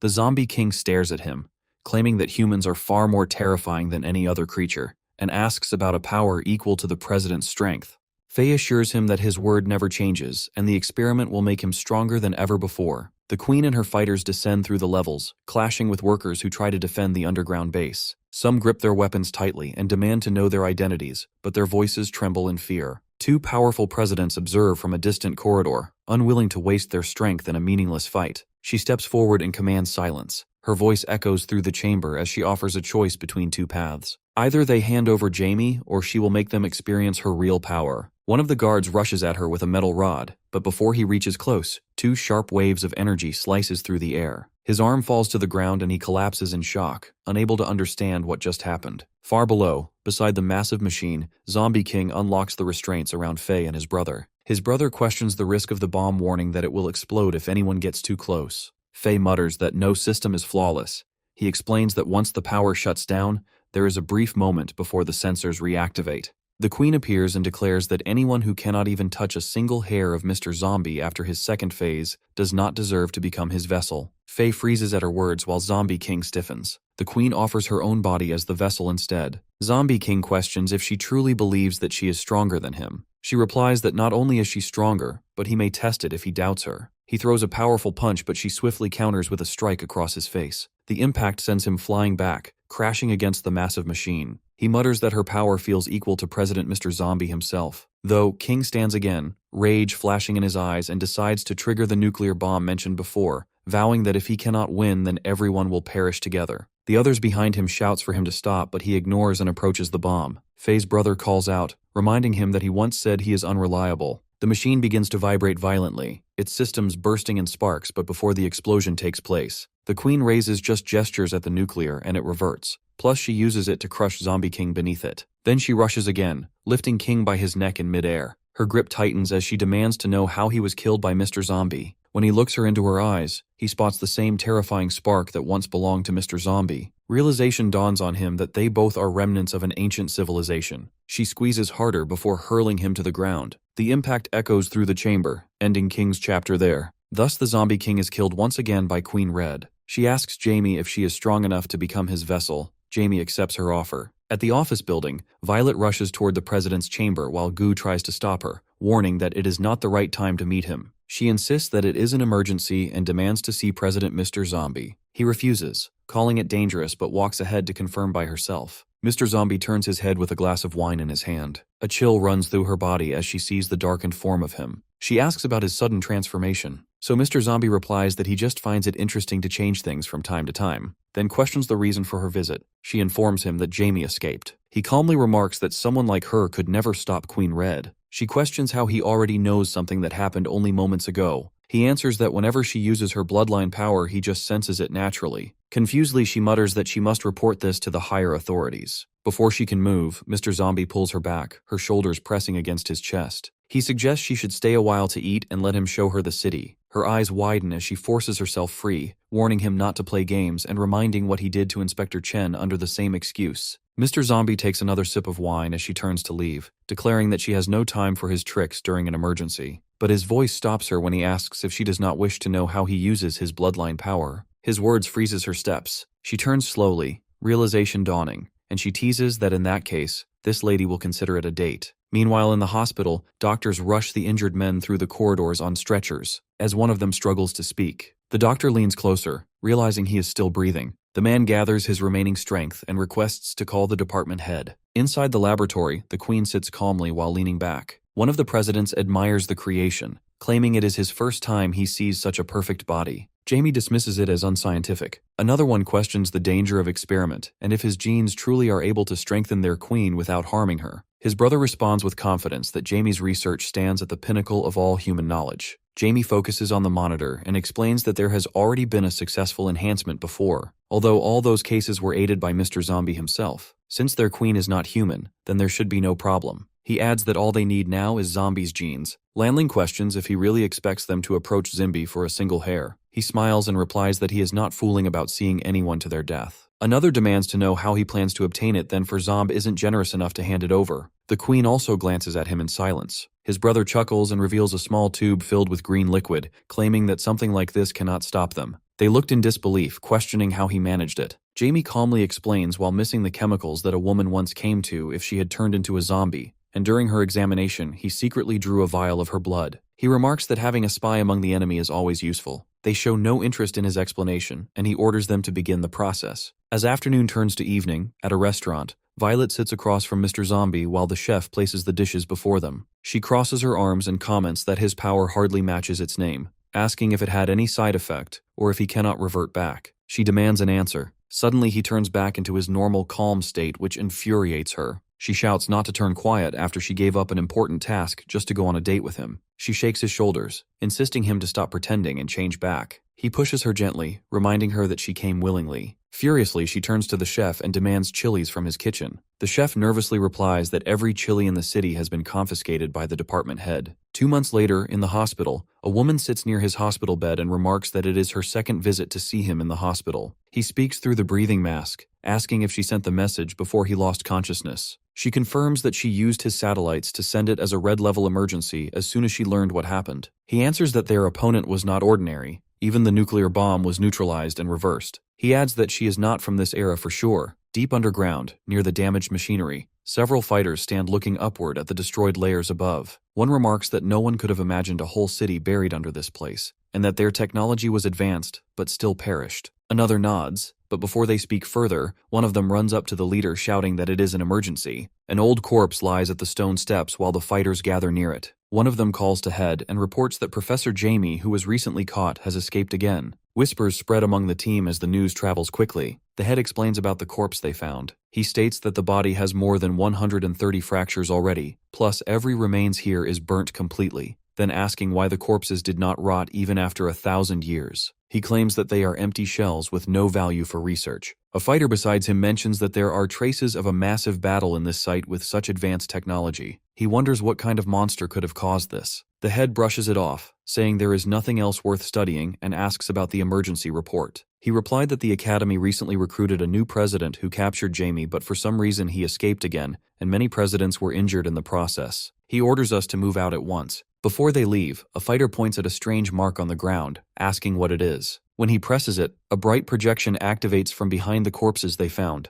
Everyone, back in shock, realizing the ancient mechanism still works. A shadowy projection of a human appears and claims that it is the first time he is seeing humans with such strong bodies like them. The head calmly says it is only a projection and turns to observe. The figure declares that he can make them stronger if they vow to protect human civilization with their lives. The projection then displays the image of Mr. Zombie. 1,000 years ago, the Earth had 7 continents and 8 oceans, a world far more advanced than today. The figure, along with his army, have even won against aliens and all sorts of threats. However, one man, our Mr. Zombie, remained undefeated, even when the whole world united against him. They stare at the display picture of Mr. Zombie while one of them whispers his doubt, saying the man does not look powerful. Their head of department replies that the ancients do not lie about such matters, and asks if they ever wondered why they keep fighting the zombies. He returns to the corpse projection and asks how they should face such monsters. The shadow claims that pairing physical strength with ancient technology brings hope, as he brings them a gauntlet from the ancient technology. The projection warns that no matter what race appears on Earth, only the zombies remain their greatest enemy. They vow not to disappoint him and prepare to move. He decides to pursue Professor Jamie first, then rather chase a single name across the vast world. At the restaurant, Violet gets the calls that their head of department calls a meeting, and she rises to move, fetching the hero with herself. He asks quietly which head she means. In the laboratory, Jamie mutters for a little more time and then reaches a breakthrough as the queen sinks deeper into a green vat. 2 presidents kneel, exhausted, while one steward laments that the tribe has but a single coin and fears he cannot feed the people even if he works multiple jobs in a day. His companion hushes him and suggests a practical plan,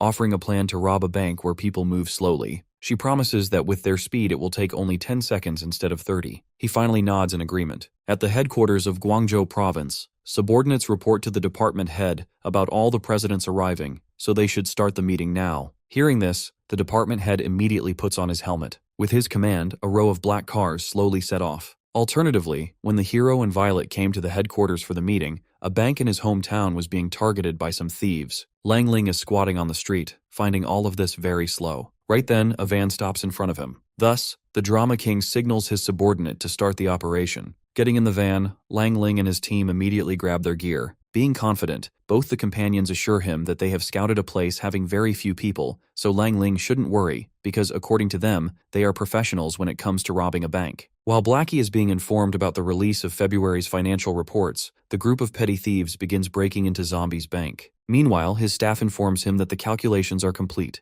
Their current assets total $435.5 billion. Upon hearing it, Blackie instructs the accountants to go through the accounts again, as they must not make any mistakes. As the king's subordinates, they can't afford to make even one mistake with the city's money. On the other hand, the front building of Zombie's bank is being hijacked by Ling Lang and his small friends. They warn everyone to not make any move, while the Drama King has gone crazy after seeing so much money, realizing he has become rich and now he won't have to live a life of poverty anymore. Standing in front of the window, Blackie notices the commotion, demanding to know from his people what is going on. From sources, they got to know that someone just robbed one of their banks. With all the robbed money, Ling Lang is ready to leave with his team, but this is when a voice echoes in the surroundings, calling out for him. Surprised, Ling peeks out of the car, noticing Blackie standing at the top of the building. Witnessing him, cold sweat trickled down his face. Realizing that something is wrong, the Drama King grabs his subordinate in anger, demanding to know what bank they robbed. The subordinate looks clueless as he doesn't know how to read. At this point, the other one, trying to be helpful, dramatically pulls out a dictionary and reveals that they accidentally robbed Zombie's people's bank. Upon hearing it, for a moment, Ling becomes blank, but then realization hits him like a truck. They didn't rob any ordinary bank. They robbed the bank. Scared, he screams at the top of his lungs, "Loud wake the dead." Meanwhile, Blackie is all ready with his bloodshot eyes to declare war. These noob thieves had no idea about the consequences of robbing Blackie's bank. Lang Ling shouts at his companions to not wait and drive immediately, as Blackie is the most mysterious subordinate that the hero took in around 800 AD. Angrily, Blackie states that he doesn't care what this Drama King and his queen are thinking. With that, he punches at the top of the building, sending cars into the air. Witnessing this, Lang Ling and his team are startled, finding this reaction a little too much. However, the money they stole won't even be enough to repair their vehicle, so this was all a waste. Seeing Blackie staring at them, the Drama King knew this was not the way to go. Lang Ling orders his team to split up and inform the queen that they are in trouble while he will try to waste some time here, because both Ling Lang and Blackie are stewards. Thus, the Drama King provokes Blackie in order to see how strong he is. But as soon as these words leave his mouth, Blackie charges forward, punching him in the face, declaring that Ling Lang is not worthy enough to be on par with him. With a loud bang, Lang Ling was blasted into the sky. Meanwhile, at the headquarters in Guang District, all the presidents have gathered. It didn't take long for the department head to arrive as well. He lets everyone know that he has already received the message about Professor Jamie's escape,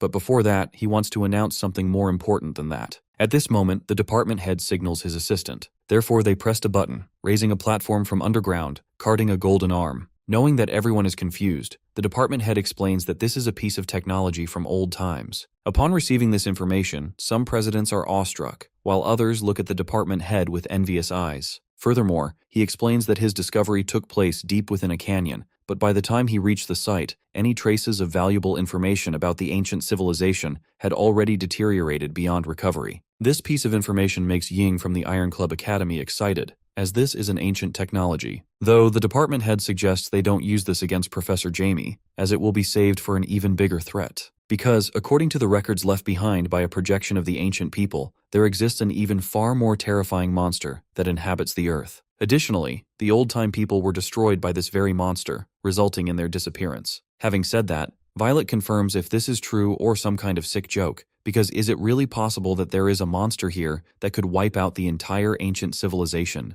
The department head confirms this, explaining that the ancient figure had warned them to regard this creature as the greatest threat of all, one powerful enough to have wiped out an entire civilization. Hence, they all have to be very cautious. Violet and the others are left stunned, struggling to believe that such a monster could truly exist, while also feeling a growing curiosity and fear about where it might be now. The department head is clueless, as the ancient person didn't spill much, but that monster can be anywhere, right? So they need to be very careful. Confused, the hero wonders aloud how to use this golden arm. Even though the ancient person didn't give much information, by looking, the department head can tell that all they have to do is wear it on their hand and press the button in the middle. Though this is not the main concern because right now they have something more important, killing the monster. Out of nowhere, panic spreads across the department head's face. He instantly lunges forward to protect the gold arm. Puzzled, the presidents wonder what is happening, but before they can make sense of it, something crashes into the building's floor, ripping through the wall. After the smoke settles, everyone spots Ling Lang surrounded by the rubble, looking half dead. On the other hand, Blackie smoothly lands on the building. By now, Ling Lang is literally begging the department head to protect him. Noticing Blackie's presence, Violet immediately recognizes that it is Zombie's subordinate. Alternatively, when the other presidents realize that it is a zombie, they all charge forward to attack him. Despite being attacked from all sides, Blackie stands still. The president calls him brazen, demanding to know if he has any idea what place this is. Not caring about it, when his opponents come near him, he knocks them out in a single blow, remaining unscratched. President Ying, just like Ling Lang, was punched directly into the conference room. At the same time, other presidents, lying on the rubble, also don't understand why they end up getting beaten up even after being presidents. At this point, they are just acting as cannon fodder. Witnessing this, Dawn realizes that Blackie is on an entirely different level compared to the one with chainsaws for hands. Right then, due to anger, Blackie aims for the conference room, wanting everyone dead. But before he could do much, Mr. Zombie intervenes. To end this madness, Zombie punches Blackie. The impact of this punch is so strong that it sends everyone flying to the other side of the conference room. Noticing his power, the department head's subordinate quickly alerts him. Even the department head is astonished by the sight. Wearing the golden arm, the department head understands that the ancients were right about Zombie's power, as his strength surpasses the other presidents. Simultaneously, to control the situation, Mr. Zombie brings Blackie to the roof of the building, who is confused that Zombie is in front of him, though clarifying that he cannot kill them all, as this is the headquarters, and they are the ones who gave them the city. Meanwhile, the department head's body surges with energy after wearing the golden arm. Abruptly, the sky turns all dark, and out of nowhere, a total solar eclipse occurs. The department head is stunned, realizing he had nothing to do with it, while all the presidents stand frozen. The people in the city are puzzled too, though they all get horrified when they spot a silhouette of a woman in front of the moon. Upon noticing, the presidents realize who it is, but they can't do nothing as it was too late. It is none other than the Blood Red Queen. To evacuate Ling Lang, 2 subordinates were sent, but they were knocked out by the department head's single blow. In addition to that, the department head orders his men to evacuate everyone and leave the rest to him, as things are about to get very chaotic. In an instant, the queen was hit in the face by the department head's punch. The queen charged forward in anger, immediately returning the kick and suggesting he stay out of it. Noticing that they are fighting, Blackie informs Mr. Zombie about it, but our boy stops Blackie, making it clear that it is none of their business. The department head appears unscathed before everyone. He states to the queen that he will deal with her first. The queen scoffs, not really caring about this threat, as she doesn't think this guy can do shit with his little abilities. Upon hearing this, Zhang Lanqi and the rest are puzzled, not understanding what this has to do with Mr. Zombie. Meanwhile, Zombie and Blackie, watching the scene unfold,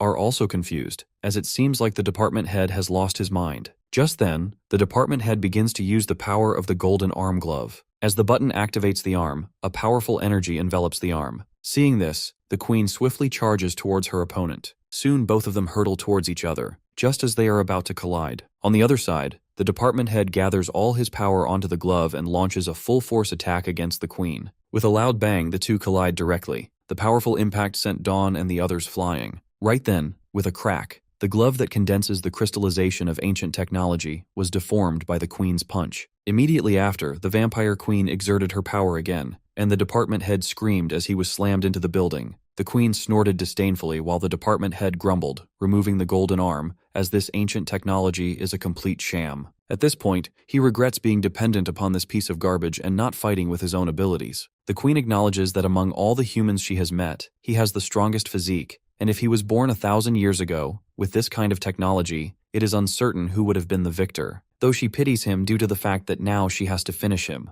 With that, the queen raises her hand, preparing to deliver the final blow, but at this moment, Violet suddenly appears behind the queen with her weapon. With swift movement, she uses a wide range of killing techniques, but the queen, being alerted, dodges the attack and lands on the top of the nearby building's roof. Spotting Violet, the blood-red queen looks at her in disbelief, as he didn't expect her to be this strong, though now Violet challenges her to attack her instead. On the other hand, Dawn has gone wild as well, Just as one of Lang Ling's subordinates moves in to rescue him, she appears in time and seizes the subordinate by the hair. The subordinate grits her teeth, warning them all that they all won't get away with all this. In contrast, the queen stands still, watching all this silently. In the momentary silence on the battlefield, the brown-haired girl suddenly shouts at Dawn, warning her to not look down on her. With that, she breaks free from Dawn's control and backs away. To provoke her, Dawn challenges this girl to prove it. Hearing it, the girl leaps higher in the air to attack Dawn, but very smartly, pink hair lands a kick on her enemy's chin. The vampire girl looks at Dawn with disbelief on her face, as she was not expecting this. By now, Dawn lies on the ground and crawls like a spider towards her opponent. With that, she delivers a brutal punch to the girl. Catching sight of this, all the presidents wonder aloud if Dawn was always this strong. At this time, the vampire girl on the battlefield is not ready to give up, so she slashes across her palm. Using her blood, she forms several blood clones, which look similar to her. All the clones rush toward Dawn,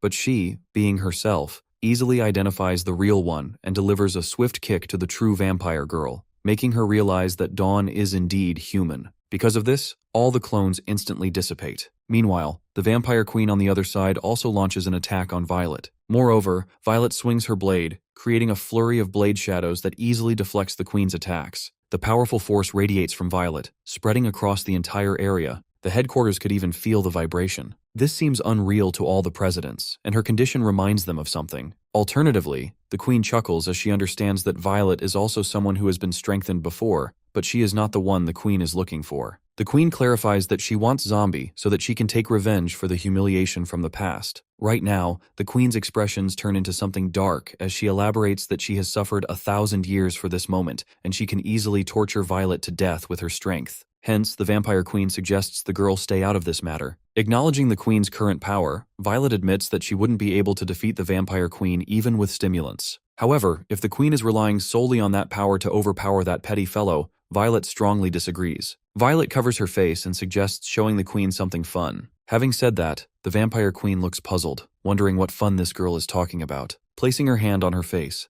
Violet is all ready to show the second form. Immediately, Violet chants some words, and slowly her skin starts to flake off. Jang and the other presidents stand there uncertain about the president's next step. The vampire queen is equally baffled. Following that, Violet starts laughing, indicating that she feels intense energy inside her. Just then, Violet swept her hand back, and in an instant a terrifying energy spread out from her body. The presidents hurriedly shield themselves. As this energy dissipated, the vampire queen's pupil dilated instantly as Violet completed her transformation, not only radiating a terrifying aura, but also undergoing a change in her appearance. Right now she no longer has that pretty face, as it is replaced by a strange skull mask. Witnessing this, the presidents almost dropped their jaws to the ground. Additionally, the queen was full of disbelief. Blackie and Mr. Zombie on the roof are dumbfounded as well after seeing Violet in this form. Grabbing the vampire girl, Dawn is thrilled to see what happens next. Violet could figure out that the vampire queen is thinking everything through very carefully right now, though she suggests that there is no need for useless words between them. The moment these words leave Violet's mouth, the vampire queen soars into the air and strikes at her enemy, agreeing that there is no need for words. To defend herself, Violet unleashes her ultimate enhanced blade technique, Red Blade Cleave, striking with full force and slicing the queen cleanly in half. At this point, Violet has destroyed almost all the blood cells of the Red Queen. The department head's men announced that President Violet has destroyed every cell in the queen's body, which leaves everyone shocked and confused. However, turning back, Violet announces, acknowledging that the queen is not frail, so she should not sneak up on her. Having said that, the blood cells start merging. In an instant, the blood cells start merging, and the vampire queen reappears once again. Ying wonders if those two are still human, while Mr. Zombie is damn sure that the Red Queen is going to create chaos at this point. Thus, he suggests Blackie change places to enjoy the fight. Back on the battlefield, Violet informs her enemy that the petty fellow told her that Red is an immortal old monster from 1,000 years ago. So this is why she was not going to judge this vampire queen with basic logic. Upon hearing that Red is an undying monster, the department head abruptly stands up with shock. On the flip side, seeing him switch places, Jang curses Mr. Zombie. However, he suggests they all should get out of here, as it is not safe. Angrily, Red, with a flick of her finger, transforms the sky into darkness, declaring that this fight is not over yet. Upon hearing it, Violet gets happy, taking an attacking stance, as she didn't want it to end this early as well. At this moment, Mr. Zombie has already brought Blackie to a safe place while Jang and the other presidents try to follow him as well. But before they could reach Zombie, Violet charges forward, and noticing this, Red swiftly swings her weapon. Its impact is so intense that it literally cuts the building in half. The collapsing building falls straight towards Violet, but she effectively gets away from it, landing on the same building as the queen. To attack Red, she swings her blade but ends up getting punched by her. Violet's anger doubles. As a result of it, she strikes once again. This strike is so strong that all the presidents, including Zombie, are flabbergasted, and at this point the whole Guangzhou province is divided in half because of this swing. Still, the blade strike didn't cause any damage to Red. When she turns her head and sees the destructive power of this strike, her expressions immediately become serious. At this moment, Zombie, who was watching the show, was full of praise for Violet's attack. Zhang Lanqi is taken aback to see that even after such an attack, the queen is still not dead. Meanwhile, on the other side, the department head who realizes that his glove is reacting wants to take it off quickly, but no matter what way he uses it, he just can't remove it. At this time, Violet lands in front of her enemy, but before she could launch an attack, she is kicked and sent flying. Following that, the queen gathers her energy in midair, and with a swoosh, she chases after Violet because she doesn't care if her opponent can change forms, as she still feels like she is the strongest. Instantly, Red pushes Violet. With a loud bang, she is pushed against a building, and a sword pierces her body. Alternatively, the department head experiences something unusual. The glove literally runs a shiver down his body. A voice echoes in his mind, threatening him that his body will soon belong to it. After that, a surge of energy drills into his body from the glove, followed by a large amount of golden substances floating out of the glove. At this point, the department head panics, wanting to know who is messing with him. By now, he understands that the ancient person is behind this. Back to Violet, she removes the sword from her body, admitting that she can't hurt Red, but also, she can't be hurt by her either. Witnessing her powers, Zhang grabs Zombie, pleading with him to give her the same powers as Violet. However, everyone's attention shifts to the sky as a loud noise echoes everywhere since something shot up above them. Turns out, it is none other than the department head, chuckling maniacally as he has finally revived. As everyone wonders what is happening, a giant golden figure appears in the sky. He has one foot on the earth and slapped his palm down towards the Guangzhou province. The giant hand slams down, immediately shattering the buildings and throwing out all the presidents. Mr. Zombie quickly moves through the rubble to grab the flying presidents, asking them to evacuate quickly. But just then, there is a sudden roar from behind him. Giant's hand reaches out towards our boy, directly gripping him in its palm. At this moment, the department head stands tall, hovering above the earth. Basically, the ancient person tricked the department head, and now he is consumed by the golden aura, as his sacrifice must be done for the sake of humanity according to the ancient person. But then, Violet notices Zombie holding the giant's finger to pinch him. To protect Zombie, both Violet and Red attack the armored body, but both of their attacks are blocked by a light shield. The ancient man clarifies to everyone to stay out of it as it is not their business. In contrast, under the pressure of the department head, Mr. Zombie activates his second form, grabbing the enemy's finger and spins it like a maniac. As he spins fast, the department head's finger begins spinning too. He roars as Mr. Zombie breaks free from his control. Rushing upwards, our guy is all ready to fight. At this time, to stop him, the ancient slaps our boy to crush him from his giant hand. Ready for the fight, Mr. Zombie exerts his full strength to lift the armored palm as the ancient person challenges our boy to show his true form and fight like an actual warrior. The next second, Mr. Zombie changes his form. He throws a punch, removing the armored hand away from him. Seeing Zombie's form, Red is visibly taken aback. Angrily, the armored body raises his hand in anger to attack our boy, as he can't bear the fact that Mr. Zombie is looking down on him. Though Mr. Zombie stands firm, while Zhang looks bewildered. Right then, Mr. Zombie again swings his fist, knocking away the armored arm. Abruptly, a mechanical sound echoes in the surroundings, and it turns out a row of small ancient armored bodies appears on the head of the giant department head. While the presidents feel this way, Zombie Bro has already knocked these small fries with his efficient moves, tearing the armored bodies. Though it was still not over, as more of these clones appeared in front of him. Very easily, our boy once again cleared his way. Noticing that he is not using his full powers, the ancient man plays a dirty game, and instead of summoning small armored bodies like earlier, he summons duplicates of these giant armored department heads, being damned sure that this is not our boy's true form. Distracting our boy, the armored body punches our boy, and the impact is so much that it sends all the objects flying into some other dimension. Zombie, who didn't have any time to dodge, was blasted away to the moon. Seeing this destruction, the department head begins to resist the Ancient One in his consciousness, telling the Ancient Man to stop causing this destruction. But the Ancient Man wants to eliminate our boy at all costs, not caring about anything else. With that, he suddenly charges up and actually jumps all the way to the moon. His huge body occupies the moon's surface. With a boom, the giant armored arms swing at the area where Zombie Bro was. But just then, a streak of light flew out from his fingertip. Not only was Zombie Bro unscathed, but he also quickly approached the giant armored body. Next, he leaps to the chest of the armored guy, slamming his mechanical body in response with his fist as it shatters. The Ancient One sees this and was about to pull a move but is stopped by the department head. He explains that he has seen the reports,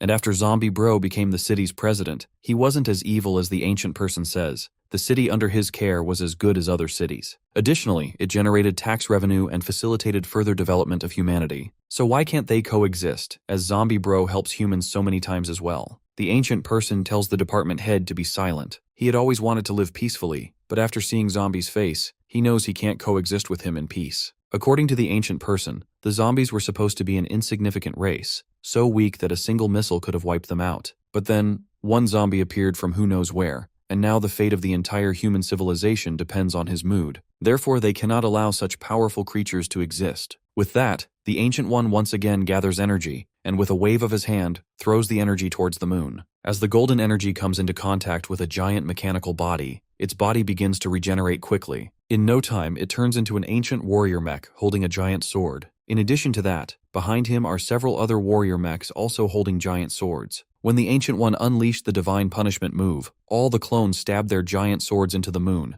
attempting to destroy the moon along with Mr. Zombie. At this time, the Ancient One's body burst with powerful energy, trying to control Zombie's action. However, Zombie Bro states that just because an ancient person is bigger, doesn't mean he is more powerful. This statement puzzles the Ancient One, but before he could figure out the meaning behind this, Zombie Bro snaps his fingers. In an instant, the bodies of the warrior mechs shatter into small pieces, sending shockwaves to the earth. Being aware that this is dangerous, Jang instructed everyone to bring all the citizens to the evacuation centers. Thus everyone splits up. Simultaneously, Zombie Bro teleports in front of the ancient person, punching him in the face and sending him crashing down to the ground like a meteor. The Ancient One crashes into the sea, and Zombie Bro returns to Earth along with his opponent. The moment he lands, his hands plunge into the ground, causing huge cracks to spread out immediately. At this moment, the Ancient One is filled with frustration since he didn't expect that Zombie Bro could completely overpower him in this form. Meanwhile, in Guangzhou province, the presidents are helping the citizens evacuate. Just as Jang is running with a baby, she suddenly spots cracks appearing on the ground beneath her. She turns and sees Zombie's hands pressed on the ground, putting a great amount of unstoppable force. Everyone ran for their lives. Even the ancient person is puzzled, not understanding what is going on. It feels like a 20.0 magnitude earthquake to everyone. Under Zombie's continuous force, the crack grows larger. With a roar, a bottomless crack appears, running through the entire province. With the continuous rumbling sound, the crack spread all the way to the distant mountains.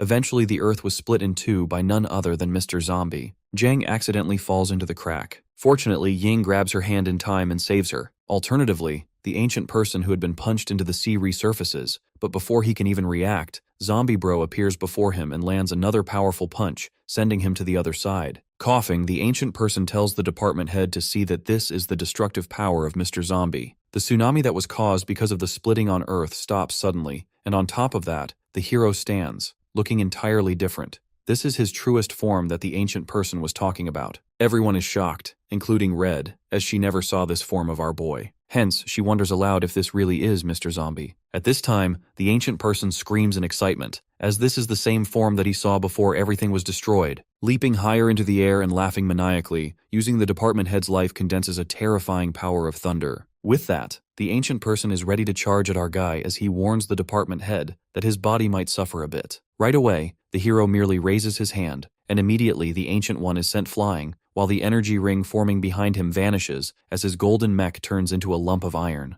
Even his soul was erased. With a blast, the terrifying explosion energy rushed straight into the sky, and the Ancient One's golden armor shattered into pieces. Even after transforming the department head's body this way, the ancient person couldn't win. As the Ancient One was eliminated, the department head appears in front of everyone with a hole in his rib, clearly looking as dead as one could be. At this moment, Blackie stands worried, as he doesn't want his king to be the one to kill the human's leader. It was as if the hero heard Blackie due to the fact that he raised his hand and shot a drop of fresh blood towards the department head's body. In that instant, the genes in the department head's body change, and the missing flesh from his chest begins to repair. By now, the department head's heart starts pumping once again. The presidents, upon seeing this, are utterly shocked. The vampire queen is equally astounded. Additionally, Violet was dumbfounded too. After gaining consciousness, the department head is taken aback upon realizing that he is alive. At this point, the human department head understood that the Ancient One went to such lengths to eliminate our boy because he was scared by his power. Right now, the entire battlefield is dead silent. Suddenly, a bang breaks the silence as Violet bursts forth and appears in front of Zombie. But when she looks at him, he has already returned to his previous dumb appearance. Acting dumb, he asks her if she used to have the bloodline power. With a sigh of relief, Violet gives credit to him, but then gets angry because their home is gone now. Because this dumb guy could have just knocked that ancient one with one shot but spent such a great time fighting and going berserk for no reason. Chuckling nervously, the hero explains that he never intended to scare anyone,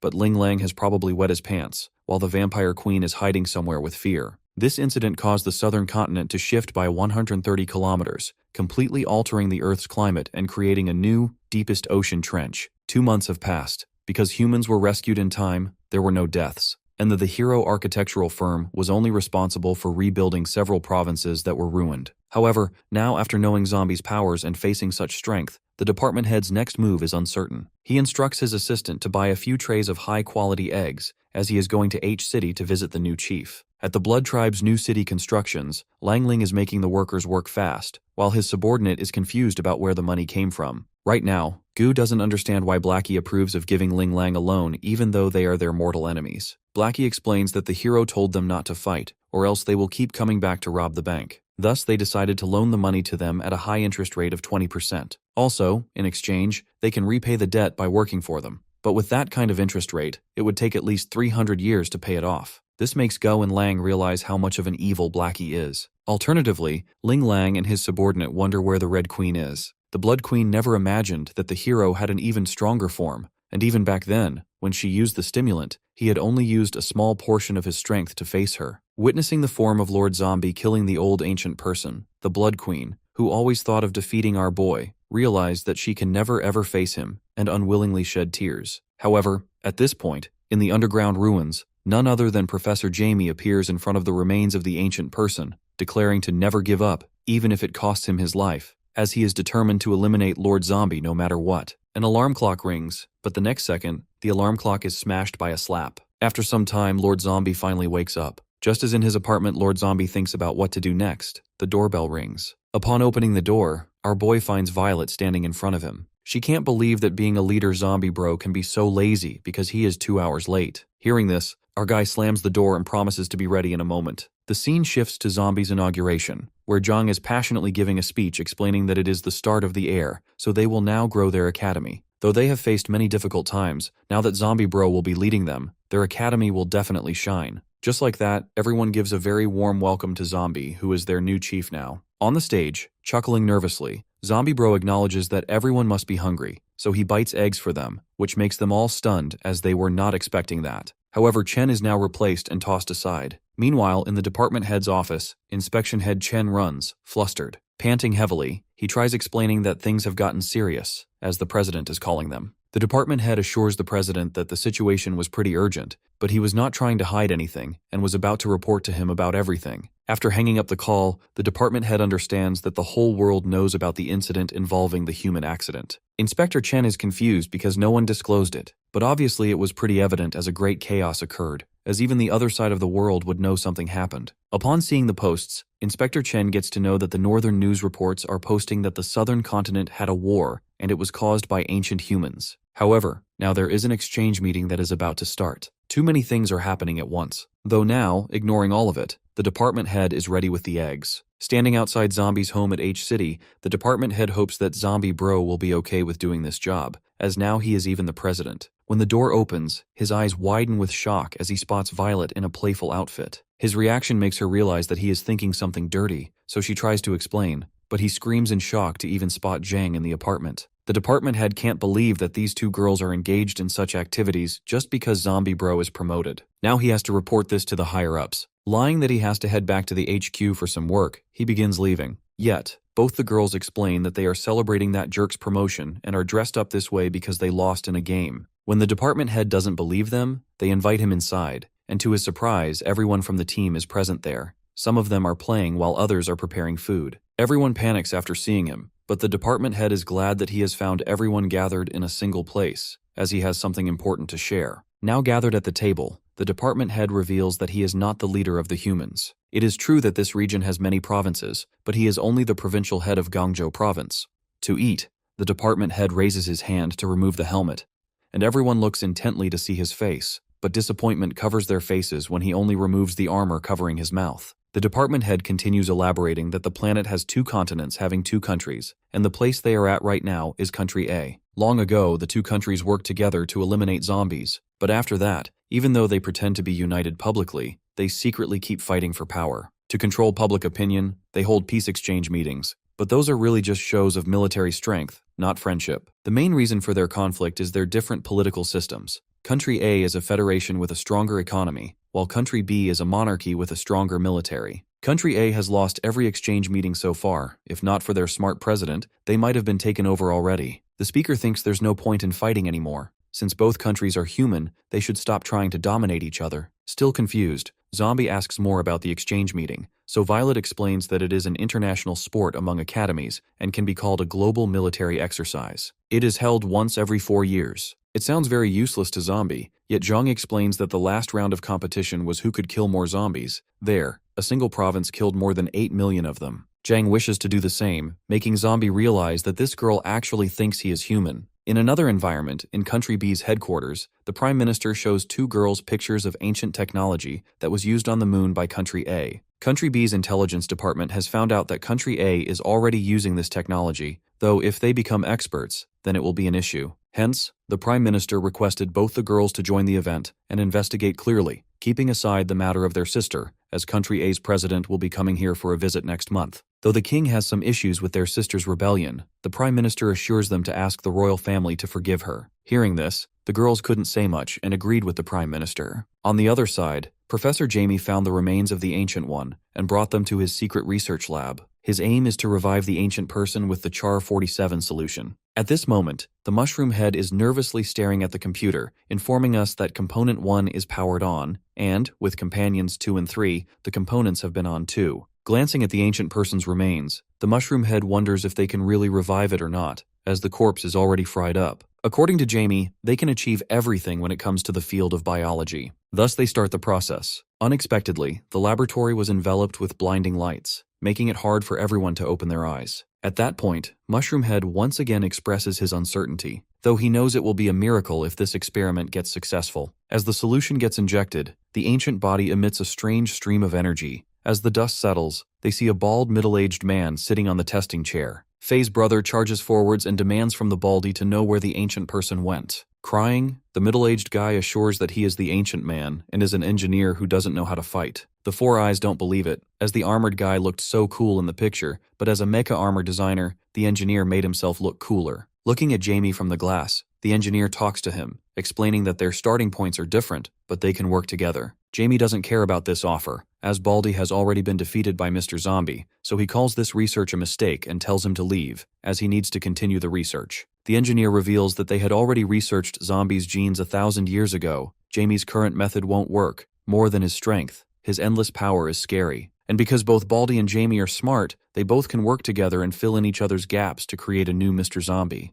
Jamie possesses unparalleled expertise in biology, with a deep understanding of zombies' genes, while Baldy holds unmatched knowledge in engineering and knows how to utilize those genes effectively. Hearing this idea, Jamie agrees to cooperate as they shake hands with each other. Back at Zombie's apartment, Violet is shocked to hear that the department head is sending Zombie Bro to be the president's bodyguard. Though the department head is worried, he has no choice since the president is about to leave for Country B. And what's more important is that that country knows about the ancient people, and because of that, there might be danger. Thus it is decided, as the president asked for a few skilled ones from our province as bodyguards. He knows Zombie Bro always wants to blend into the upper levels of human society, so one word from the president would make everyone accept his identity without question. However, they cannot reveal Zombie's identity, as having a zombie acting as a government official is a risky piece of information. From now on, the Guangzhou provincial councils will answer directly to him. For his safety, he's allowed to bring along 2 of his most trusted aides. As he departs, he wishes Zombie Bro good luck, hoping he won't bring shame to their Guangzhou province. Later on,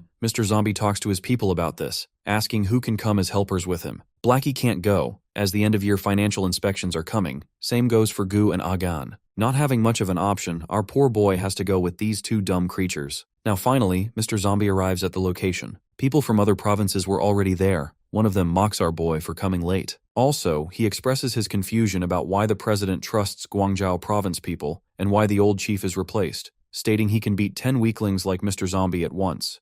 The moment these words leave his mouth, he is slammed on the ground by our boy.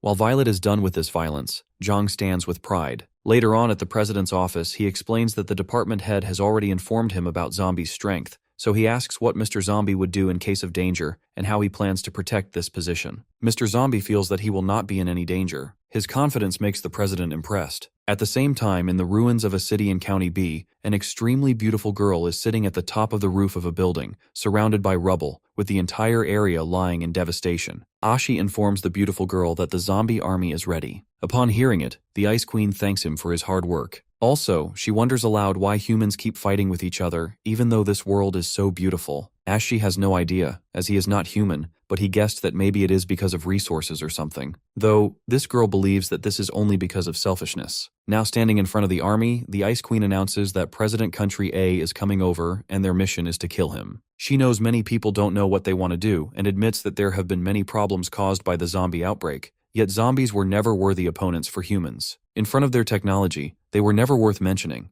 as humans had already found ways to control zombies years ago. But to this day, military exercises continue to eliminate zombies. The Ice Queen believes that both countries are hiding the fact that even zombies can have their own thinking. They use zombies as an excuse for internal strife, ruining countless families, innocent people, and zombies because of this, when in reality, both zombies and humans could have coexisted easily. Thus now, they all have to unify the world to coexist. In Country B, news about the president of Country A coming for a 7-day stay for the exchange meeting is going viral. Even the citizens of Country B are excited to see the president. However, everyone is aware that something shady is going on. On the flip side, the two sisters who met the prime minister have to protect the prime minister, no matter what, as they know that their sister won't even let the plane land before trying to shoot it down. In contrast, Ashi, with his subordinate, is all ready to send the president of Country A to hell. Although suddenly, an unexpected pain surges through Ashi's body, and he collapses on the ground, worrying his companion. Grunting, Ashi reveals that he senses something very similar but terrifying on the plane.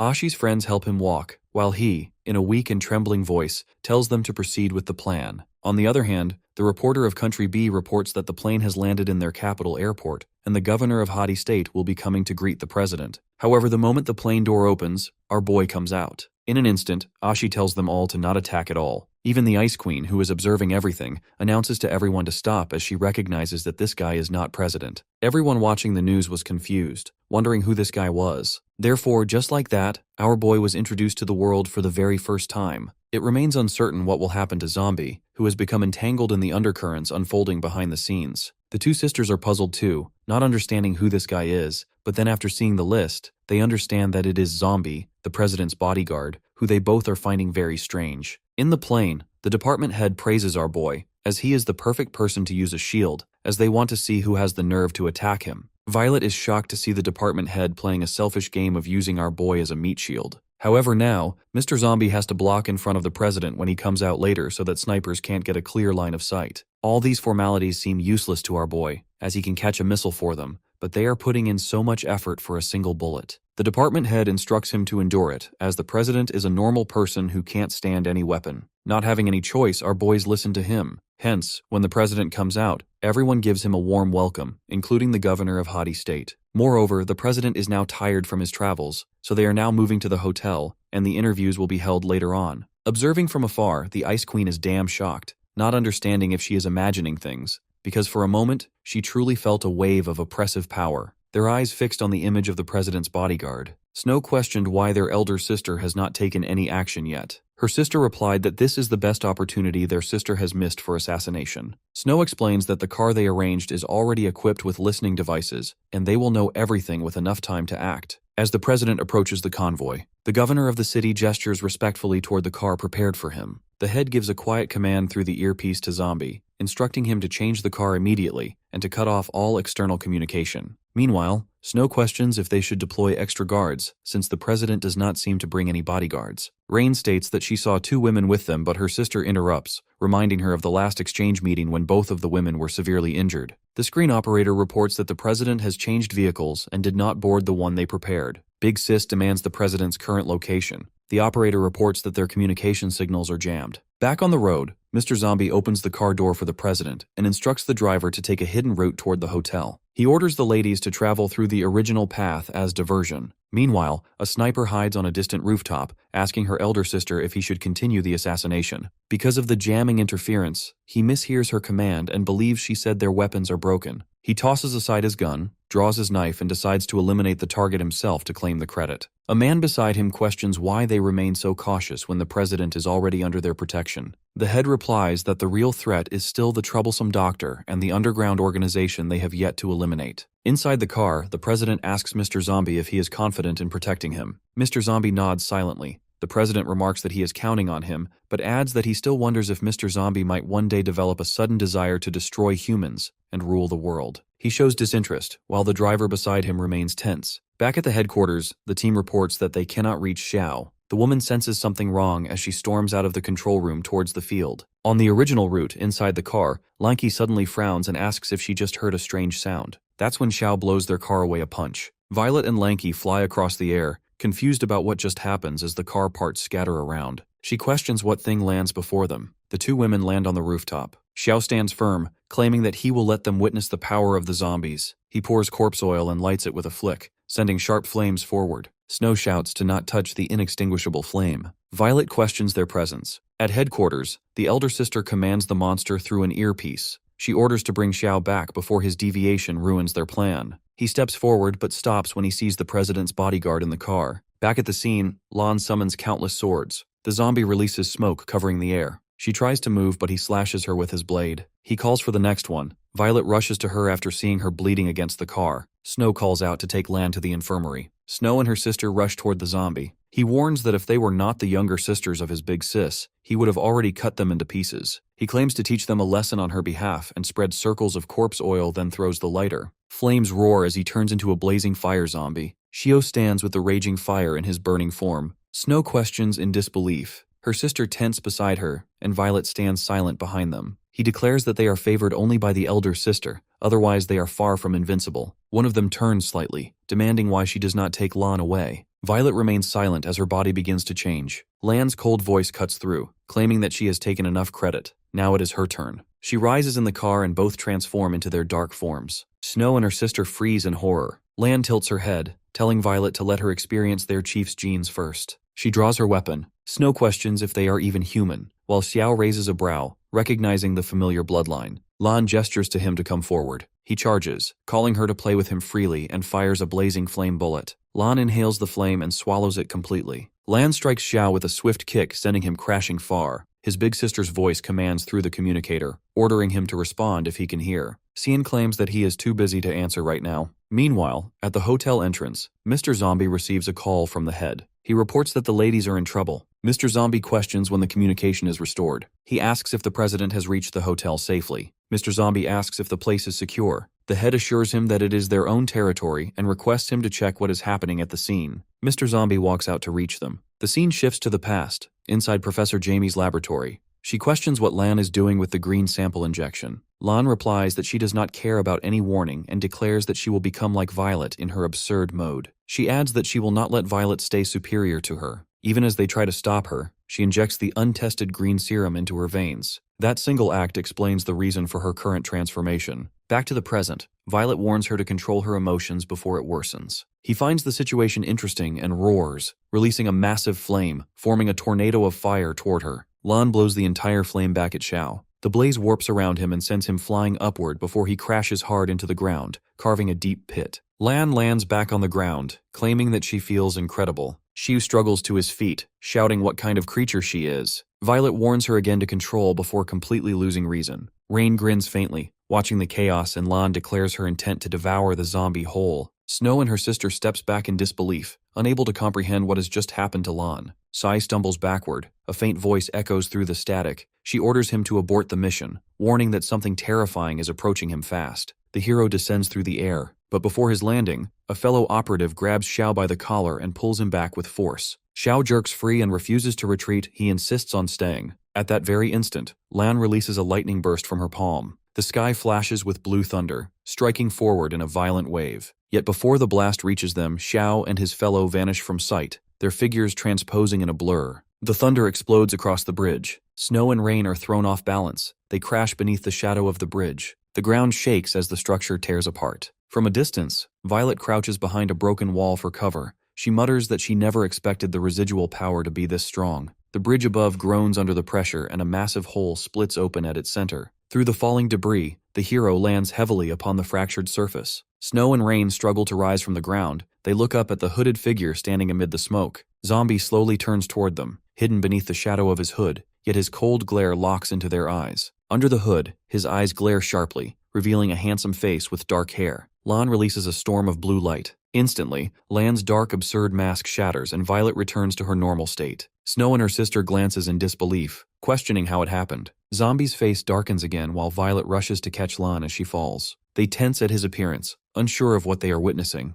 Violet supports Lan, speaking with concern. She apologizes in return, admitting that she lost herself in excitement. Snow rubs her eyes, claiming she saw a handsome man beneath the hood for a brief moment. Rain nods in agreement, growing confused if it was an illusion or reality. She jokes that it is because they stayed single for too long. Snow huffs and questions what kind of personality such a man might have. The hero commands his department ladies to get into the car. Rain asks her sister if she saw anyone like him in the research of Country A. She shakes her head, replying that she never heard of such a case. Meanwhile, Zombie leaves in his car and the women. Snow stands still. She questions the strange strength of Lan. Rain contacts their big sis through calls and reports that the president has arrived safely at the hotel, suggesting they return to the headquarters. Then she instructs the screen operator to locate any record of a hooded man in the country. The operator begins the search. They land on the rooftop of a building. Xiao insists the fight is not over yet. His fellow warned that if he had not saved him, he would already be dead. He explains that they have missed the best opportunity for the assassination and senses two powerful zombie leaders have entered their territory. Xiao looks at him in confusion. Meanwhile, at the airport runway, the plane lands carrying Zombie's pet inside the transportation container. As the pet released, it let out a loud roar. Lan warns it to behave. If they get exposed, she will personally report it to their boss.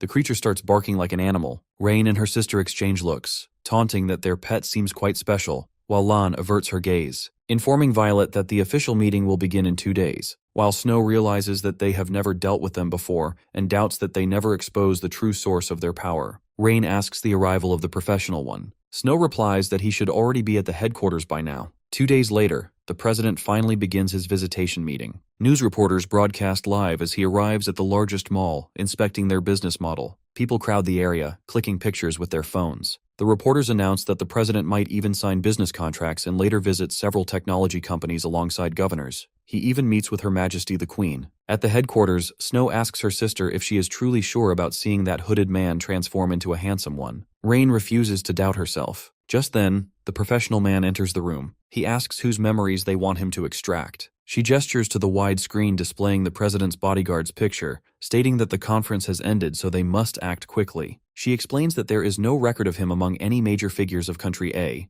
They found no information about him but certain that he has some connection to the ancient civilization. The professional man smiles while holding a pump device in his hand, presses a button, and the pump bursts open, transforming him into an exact copy of the president. Meanwhile, the monster and his partner manage to sneak into the building. The guy questions why the monster dragged him here, and the monster replies that he just wants to see who exactly that person was whom he saw that day. He turns his head to peek around, but then spots the man's back. Realization strikes him, but the dark aura around the hooded man spreads, making them feel a wave of horror. He grabs his partner and rushes out of the room in fear. The hero starts walking forward but receives a call. The voice claims to be Violet, saying that the president has called him. He raises a brow, questioning since when she changed her mind about sleeping. He does not know that it is actually Snow speaking through a voice-changing device, instructing him to meet the president who is waiting in his room. Lan tells Violet that the president has called them too. The hero enters where Kui, disguised as the president, sits confidently. Kui states that there is something important he wants to ask. Snow has already activated the jamming devices, stating they will not turn them off until they uncover every secret behind the origin of his power. Lan and Violet approach the president's door, asking if he called them. He requests to use the restroom while they stand outside, believing the place is secure. Inside the restroom, near the urinal pots, the guy questions the monsters why he wants to leave when he is the one who dragged him here. The monster replies that he only wanted to confirm if there was any chance for them. His partner reminds him about finding the terrifying man earlier and says he missed his best chance. Just then, the president whistles casually. He stands near the urinal while facing towards them with a faint smile. Before he realizes, an explosion bursts through the wall. The monster grabs him, flies away into the night. They claim to hit the jackpot by kidnapping the president. They fly over the city, carrying the president. voices tight with disbelief as they confess that they did not expect such a turn. Violet and Lan hear the clamor, and when they check the restroom, they find nothing but a vast hole yawning in the wall where stone should stand. They ordered the armed forces into motion. Violet commands to search for the president before the reporters discover the breach. They try to call the hero, but the line does not reach. Lan lifts, preparing to shift into her dark form.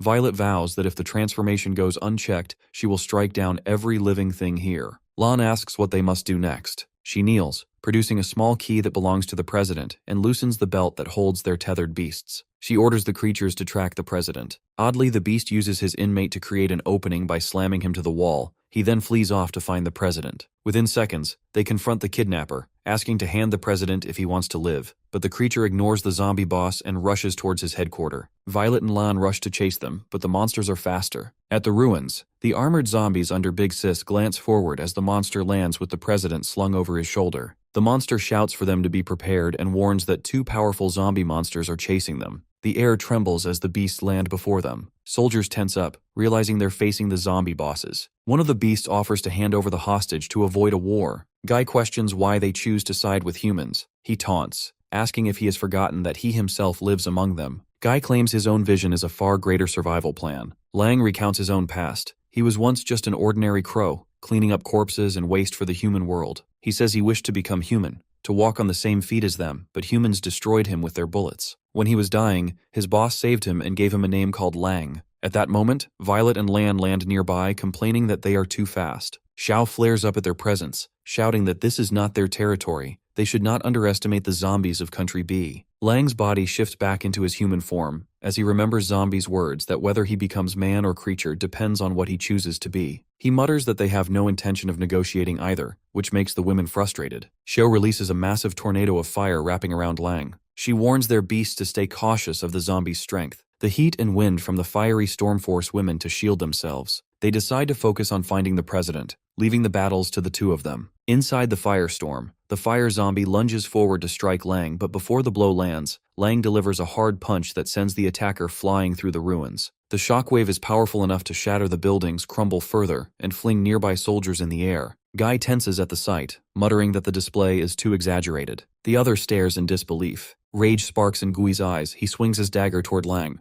With smooth precision, Lang dodges and strikes back with his fists, bursting the ground apart, throwing Gui across the battlefield. Violet shouts to find the president while the monsters continue to escape with him. Gui, enraged, commands his troops to stop the girls. The zombie soldiers close in from all sides, surrounding them. But then the other beast stiffens, its body trembling before transforming into a massive bird-like creature with enormous wings. The surrounding zombies stagger back and Violet's jaw drops while Lan's eyes widen in shock as they witness Fur turn into a towering, dangerous ancient species. As he steps forward, the ground trembles, making the entire building ahead collapse into dust. One of the zombie gasps, realizing that the creature has transformed into an ancient aberrant. The monsters pass the president to his companion. He commands him to take him to the headquarters and activate the consciousness enhancement device. Otherwise, they will never stand a chance against these two powerful foes. Guy realizes that remnants of the ancient ear still exist. He and his zombies begin to wonder that their opponents are ordinary zombie bosses, but something far beyond comprehension. At the headquarters, the guy arrives before the Big Sis. Before he speaks, she declares that she has seen everything through surveillance. He gestures toward the unconscious president. She snarls in anger, ordering him to kill the man immediately. In panic, he rushes toward the enhancement device, hesitating at the controls, but eventually works it out. Back at the battlefield, Lang mutters that he did not expect such a combination of ancient power and human technology. Fur declares that they obey only one person. With a single devastating strike, half of the city collapses into the ground and countless zombies perish instantly. The women take cover as the violent force sweeps through while the zombies struggle to survive. Guy charges toward Lang but before the strike. Lang catches him mid-attack and slams him into the ground with overwhelming force. Lang thrashes Guy to the ground with force that cracks the earth beneath. At the headquarters, the man pushes the final lever of the device. The monster she rushes towards Fur. His body mutates violently and transforms into a colossal beast form. Fur finds it amusing to face someone who finally stands on equal ground. Shai charges forward, his strikes powerful enough to tear the air apart. Fur stands firm. Guy rolls to his feet again, questioning why they choose to side with humanity despite being the same kind. Lang's eyes flare red, yet his tone remains calm as he refuses to answer and delivers a single punch that sends the zombie flying back through the debris. Guy struggles to rise, questioning what is truly wrong with them. The battle between them intensifies. The monster pushes Fur back with relentless strikes, but he tightens his grip around the monster's throat and raises his other hand, gathering a crimson broom-like energy. The spectators stare in disbelief as he struggles to breathe, wheezing out a question why beings with such incredible strength choose to live as prisoners under humans like obedient dogs. Fur halts for a brief moment as memories flood back. He recalls the ancient days when his race lived peacefully as small zombie aliens dwelling in their sanctuary, and then human civilization with its unmatched technology destroyed their kin. He remembers hiding beneath shattered rocks, the only survivor of his kind, and hatred grew inside him like a curse. He vowed revenge on humanity, just as humans found and aimed to finish him too, but then a figure of his kind appeared. At the end, a man appears with a strange form yet familiar presence. He stands before the untied human arm and crushes them all. Every weapon from sky to ground fails to bring him down. With a single life of his arm, all human technology across the land vanishes into dust. They unleash fire, sea, and storm against him, yet he stands unmoved. They stared in disbelief, unable to understand the power before them. The waves roar while the rocks break, but he remains still like a divine force among ruins. Even their strongest laser, once believed to erase zombie cells, fails against him, and the mechanical warrior with human pride cannot even block his single strike. The hero fulfills everything he once desired, and seeing the fear return to human faces, he feels silent satisfaction. He calls himself lucky for surviving the center of war, yet realizes nothing alive remains. He lifts the monsters by the neck and holds him in the air, asking if he understands what he just explained. Then he throws him far against the building. Inside the room, the hero stands motionless. Kui's disguise falters as the hypnosis takes effect. He coughs and the fake device slips from his neck, transforming into his true form. He barely utters that the man he hypnotized is the one who killed all their ancestors, then collapses unconscious. Snow orders him to speak something that makes sense. They rush to call the ambulance and carry him away on the stretcher. Moments later, Zombie's hypnosis fades. He finds himself alone in the room, wondering about the president's absence, believing he might have fallen asleep. Meanwhile, Snow hurries beside the stretches as doctors move Kui into the emergency room. She vows not to let him die until they uncover what he meant. The hero receives a call from his head, who informs him of the president's kidnapping. The hero claims he saw him just a minute ago, but the head insists that the president has been missing for over half an hour. Without another word, he flies into the sky to search. At the hospital, doctors state Kui's critical condition. Snow demands him to stay alive long enough to speak. The doctor solemnly explains that it is only their effort keeping him breathing. As chaos rises, Kui questions the madness before him while the women step back, unwilling to interfere. Just then, the hero raises his palm. In a single instant, everything stops. Fire fades and winds fall as the ground settles. All zombies charge forward but suddenly stop. Their bodies tremble and silence falls through the air. Zombie Bro stands on the enormous nose of Shy, his shadow spreading across the ruins. He turns his gaze and zombies fall to their knees, bowing deeply before him. The ground fills with the echo submission. The monsters wonder if he is one of their kings or their progenitor. Zombie's voice cuts through the silence as he asks where the president is. The monster stammers that he is on the underground floor beyond the gate. Zombie Bro flies toward the building. Guy mutters that the weight of kneeling is stronger than the both of the beasts combined. Inside the headquarters, Big Sis presses a gun nozzle against the kneeling president's head. Her finger slides along the trigger. The president speaks, asking if she is the leader of rebel forces of Country B. She raises a brow. He continues praising her for making quite a name for herself. She scoffs, accusing him of trying to flatter her for his life. He offers information about the ancient civilization and a surviving human connected to it. He explains that the reason for Country B's strange movements is the remnants of the ancient people, and adds that they had a brief conflict with them, though they only managed to defeat on they obtained fragments of their lost technology.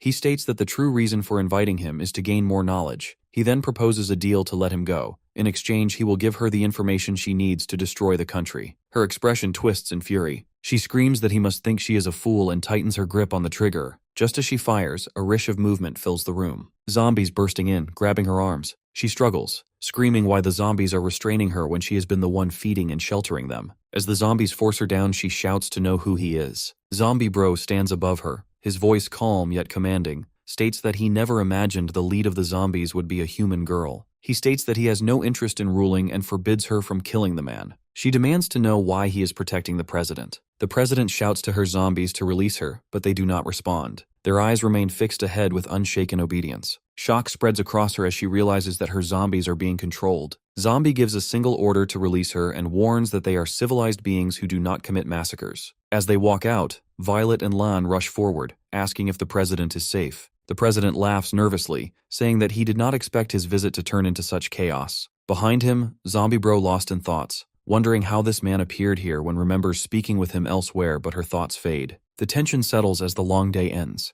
The president's visit to the zombies' headquarters concludes within a single day and escorted safely back to his hotel by the security unit. Lang mutters that the man is lucky to have been spared by his hand. The next day, the president continues his visit and meets the civilians of the country. The security team remains on constant alert. Zombie Bro stands nearby, holding the leash of the pet-like creature that follows him obediently. A month later, Violet and Lan stand face to face. They are transformed into their dark mode. Violet instructs her on the next step, but Lan charges forward. Their swords clash again and again, every strike precise and neither of them missing a single opportunity. The air trembles with the rhythms of their battle. Violet lunges forward. She moves her leg wide for a powerful kick, but Lan rolls aside, striking her in motion before landing gracefully. The girl monitoring them shouts for both to stop because they have gathered enough data. They remain lost with their dark auras, with their fists clashing with immense force. The impact of their blows shakes the entire building, and the sound echoes across streets outside, startling nearby civilians. The ground scatters fragments of floor, so the technician activates the sedatives, releasing a dense smoke that spreads through the room. Women dash again, meeting in the center. Their masks crack as their foreheads collide. They cough out a dark mist and remnants of the aura leaving their bodies. The observing girl reports that their strength during transformation exceeds 20 times their normal limit. As the two fighters catch their breath, heat radiates from their bodies. She further explains that their hearts regenerate completely after destruction, just as the moments before when each pierced the other's chest. According to the symptoms, both women are no longer entirely human. Lan questions if this is the true reward for gaining such power. The girl responds that it is beyond amazing, almost miraculous. Violet states calmly that they are not mindless creatures like zombies, for they retain both consciousness and living human form. The girl nods, though unease flickers in her eyes. Violet ends the discussion by ordering them to develop something to restrain their dark states before the upcoming meeting,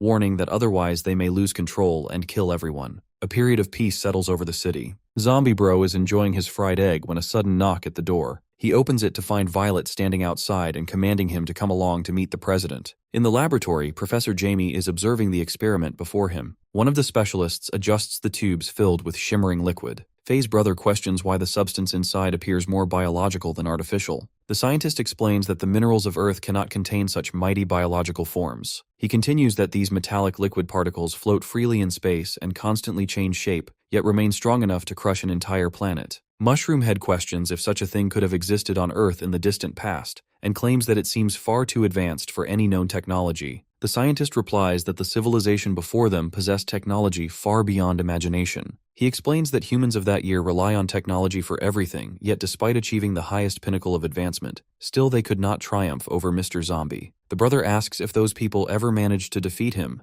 and how they could create such a being. The scientist claims that Zombie Bro was not their creation. He explains that he existed long before recorded human history. The brother doubts the existence of such ancient societies. The scientist begins recounting their hidden history. He explains that humanity began with simple farming, but a mysterious virus outbreak changed everything and turned many into zombies. At first, humans fought using weapons, but they soon realized those means were useless. They turned entirely to technology and dedicated thousands of years to advancement. They discovered a truth that shattered their world. Basically, the virus responsible for the transformation had always been hidden within human genes. Professor Jamie finally steps forward. He confirms that Mr. Zombie is indeed far older than they ever imagined. In the end, their civilization perished and buried deep beneath the earth, just another lost age erased by the same being they once sought to defeat. Jamie interrupts the history and asks them to follow him to see his majestic invention. Inside a sealed chamber, a man connected to heavy machinery with wires attached all over his body. He explains that this experiment is still incomplete and that the body is carrying the genes of Mr. Zombie. He gestures to the specialist to begin injecting consciousness into the body. The scientist steps forward with a glass tube and prepares to inject nanometals, claiming that these particles will ensure the creature's strength surpasses that of ordinary beings. His brother warns that if they are creating a copy of Mr. Zombie, then injecting him with the same mental consciousness, he might destroy them all without hesitation. The professor halts for a moment and agrees. The scientist suggests injecting the mentality of zombies from an earlier era.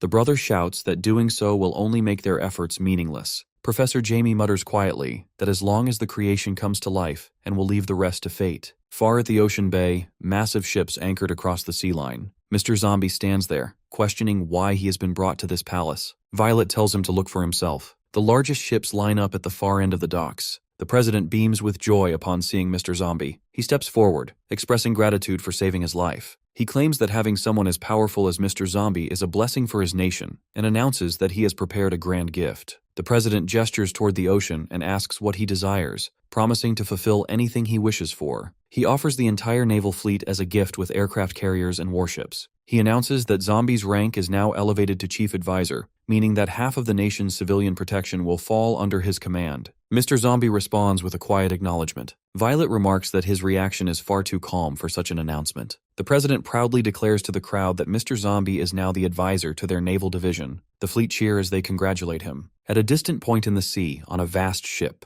Big Sis commands her zombies to leave. She claims that she did not spend such resources only to let them feast as they please. On the deck, the queen frowns, observing her surroundings. Lanling hesitates, then pleads for discussion. Big Sis questions if he can infiltrate the enemy lines and provoke them into firing at one another. He asks the price for the mission, so she promises tons of gold. His eyes widen in disbelief, while the queen frowns in irritation. She steps forward towards Sis, but one of the zombies blocks her path, ordering her to maintain distance from their leader. Big Sis commands him to let her pass. The queen closes the distance and declares that she charges separately for any actions taken, since they know that none can defeat her except one. Big Sis doesn't mind paying her separately as long as the queen manages to create a conflict between country A and B. The queen realizes that to repay her debt, she has no choice but to work for others. Back on land, news channels broadcast live coverage as reporters announce that both countries have invested immense resources into strengthening their defenses. This annual exercise will display their military might across open seas. They state that their goal is to capture a strategic island,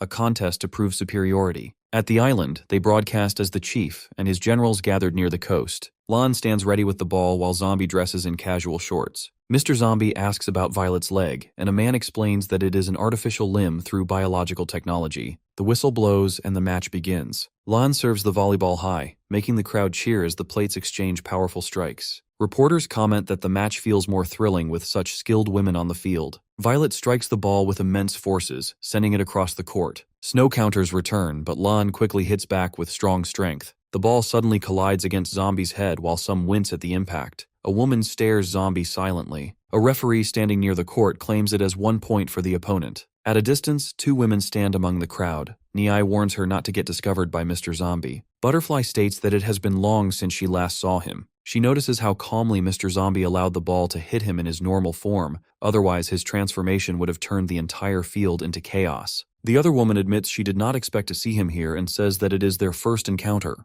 Butterfly warns that he remains as dangerous as before and reminds the memory of the despair he once brought upon them, along with the crushing pressures that forced them to abandon their homeland. Even now that feeling of helplessness still lingers. Taishan beside them grunts. She tells him to stay calm, reminding him that acting recklessly will bring severe consequences. Butterfly tells Niai to keep an eye on him while she is going for a nap. Meanwhile, inside the lab, the scientist completes his design. He mutters that the engineering part still holds well, though hair loss remains a concern. Faye's brother curiously asks about the ancients. He wants to know what they looked like. The scientist replies that he does not know because those who came before left nothing at all. Back over the ocean, massive ships and helicopters hover across the horizon. A news reporter inside the helicopter explains the fleet change between the two nations. On the ship, Mr. Zombie uses his binoculars to observe the distant horizon. After several months of intense training, he commands his own naval force, and his subordinates have become skilled enough to manage every operation aboard the mothership. They learn to handle carrier aircraft and coordinate attacks. The citizens never imagined that the weapons designed to fight would one day be operated by a troop of them. Aircraft glide smoothly across the runways as a zombie naval officer offers Violet a navy cap, hinting to join the fleet. He also offers one to Lan, but she refuses, claiming that they do not need uniforms to prove anything. In the middle of the ocean, reporters explains that this competition will test which team can capture the island first. All fleets are ordered to shut down their navigation and rely on only one radio. The reporter lists the participating team, the stainless steel, the explosive sausage, the first fled fleet, and many more. She notes regretfully that they could not interview them all due to strict security measures denying any external access. Turning the camera toward Zombie, she announces that he has only agreed to a short interview. He says he hopes to fight less so that he can go home early. As the fleets begin their departure, on the ship of Country B, Rain asks about the newly promoted workers under higher ranks, so Snow replies that they served for a long time and now received their promotions. At another fleet, Taishan sniffs. Butterfly glances at him and asks what is wrong. He mutters that he feels a strange itching like the kind that comes before a good fight. In the Atlantic Ocean, the Lieutenant Fleet's ship sails near the target island. A girl reports to her leader that they have reached. Singh commands to open fire, and a rain of bullets burst forth toward the sausage fleet. Their leader gets devastated as one destroyer sinks, losing 3 points instantly. The stainless steel fleet watches from a distance, and one of them wonders why the sausage fleet is not fighting back, but the leader explains that they are too far. Meanwhile, a reporter shouts into her microphone, explaining that Country B's fleet has initiated. The sausage fleet leader commands his men to fire with everything they have, and the captain steers through heavy waves as shells explode over the sea. Faye's brother watches tensely from the island. The sausage leader keeps pressing the firing switch while companion warns him to stop as the barrels begin to smoke. The lieutenant fleet's leader continues attacking fiercely, even though their goal is to capture the island. Members of the stainless steel suggest helping the sausage fleet, but their leader refuses, ordering them to stay calm and let the others fight so they can sneak in for victory. Faye's brother panics, unsettled by the human soldiers' aggression. The battle rages as both sides exchange heavy fire across the water. On the deck of the sausage fleet, the leader pushes the captions aside and bursts through glass. His body transforms into a giant muscular man. The leader of the lieutenant fleet leaps into the air and kicks the massive sausage leader across the face. The reporters resume broadcasting while the people watching cheer wildly. As the stainless steel prepares to sneak in, the Yao sisters growls in frustration and they both order a full-speed tour to block each other. Meanwhile, from the island, Faye's brother rushes to Faye and screams that the human army is heading directly toward their position. Professor Jamies lifts his binoculars and peers across the sea. The stainless steel fleet speeds forward with deafening engines, while the sisters' fleet matches their pace, neither willing to lose the competition, their vessels cutting through the waves like blades. Jamie questions if his lab has been exposed, but quickly denies the thought. He reminds himself that he chose this island for its secrecy, claiming it to be the safest place with an area of only a few hundred square meters. A few months earlier, the president of Country A and the prime minister of Country B gathered. The president questioned the need for another exchange event. The prime minister proposed holding the next event on a small island, explaining that the island does not belong to either nation. He added that since both countries had already divided the land masses of the earth, whoever wins this year's competition would own the island entirely. Back to the present, Professor Jamie slams his fist and demands the update. The scientist nervously replied that the program is not yet complete. It still requires final installation. Meanwhile, in the helicopters above the sea, the reporter shouts into her microphone and announces the grand arrival of the great general fleet from Country B. Her tone rises in excitement as she spots Country A's fleet approaching from the opposite direction. She exclaims that a tremendous clash of power is about to unfold between the rival nations. On Zombie's ship, Violet and Lan tremble from the icy wind. One of the zombies at the helm states that they are about to collide with an iceberg. The hero is staring at the frozen horizon, believing that they have completely lost the battle. The ship shakes violently as it crashes against the iceberg. As the mist clears, they realize in horror that they have drifted far from the battlefield. Violet shouts that they cannot use any satellites. The hero suggests that they should simply forfeit from the competition. Meanwhile, bullets fly between fleets. As Xing rises with the wave, the sausage's leader flexes his giant body. From the island, Professor Jamie watches the chaos of fleets through his binoculars. The scientist orders Mushroom Head to find any specimen from the trash cans. He finds one, but Jamie snatches it and steps toward the room where he creates his army of zombies. He claims that now he will show them how a real battle he fought.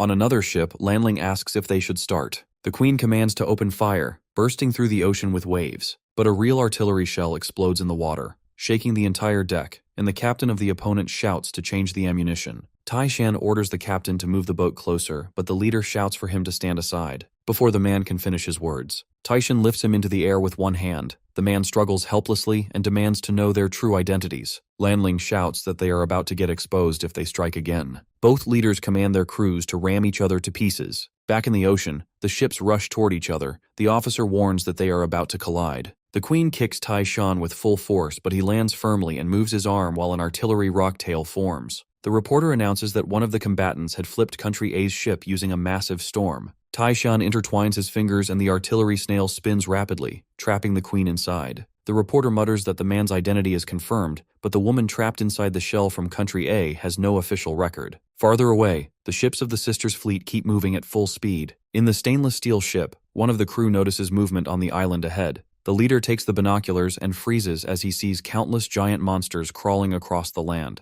At the same moment, far away at the South Pole, the hero calmly reels in a fish with a faint smile as if nothing in the world has happened. The head questions the sight and commands the fleet to turn back. On the island, one of the giant monsters lifts a massive rock and hurls it toward Sister's boat. The sisters scream as the flames spread. The crew of the stainless fleet shouts that the opponent's boat has exploded. Jamie commands his monster to kill them without mercy. Elsewhere, the Prime Minister contacts the President and questions if he is behind this. The President denies having such technology. Meanwhile, the head of the Stainless Fleet orders a counterattack. In the middle of the ocean, Violet mutters about how long she waited for this competition after obtaining incredible power, planning to defeat the sisters, but the hero nearly ruined everything. The zombie captain, while steering, mutters that the fuel is running out. She shouts at him to think of a solution. He gathers all the zombies and orders them to start paddling. Thus, the ship begins to move forward. Inside the laboratory, the scientist finishes his programming. Faye's brother asks him about the operation, and the scientist mutters that he had already injected the material into the ocean. At the West Bay, the zombies question the absence of the men they hired. Guy suddenly points toward the large machine that stands motionless. He asks what it is. The machine stirs, opening slightly and revealing glowing red eyes staring from within. Meanwhile, at the bay, a giant zombie tears the machine apart and steps out radiating a dangerous aura. The zombies raise their bows toward him. Inside the laboratory, the scientist watches the scene live. As Jiang walks forward, the zombies hesitate in fear. However, instead of attacking, Jiang suddenly hugs one of the zombies tightly and shows happiness like a lonely child. The scientist grips his hair in disbelief while grabbing his collar furiously. The scientist claims that there must be a system error. Jiang greets the zombies. They realize he is of the same kind, but questioning his strange appearance. Jiang watches them leave and decides to explore. He flies toward the city. Humans stare at him, questioning his presence. As Jiang looks at them, his aura suddenly shifts. From above, the zombies flying in the plane observe the city. Guy asks what the zombie beside him is thinking. He replied that he is worried about the Jiang and fearing the humans might harm him because he looks weak. But Jiang strikes the ground with a powerful punch.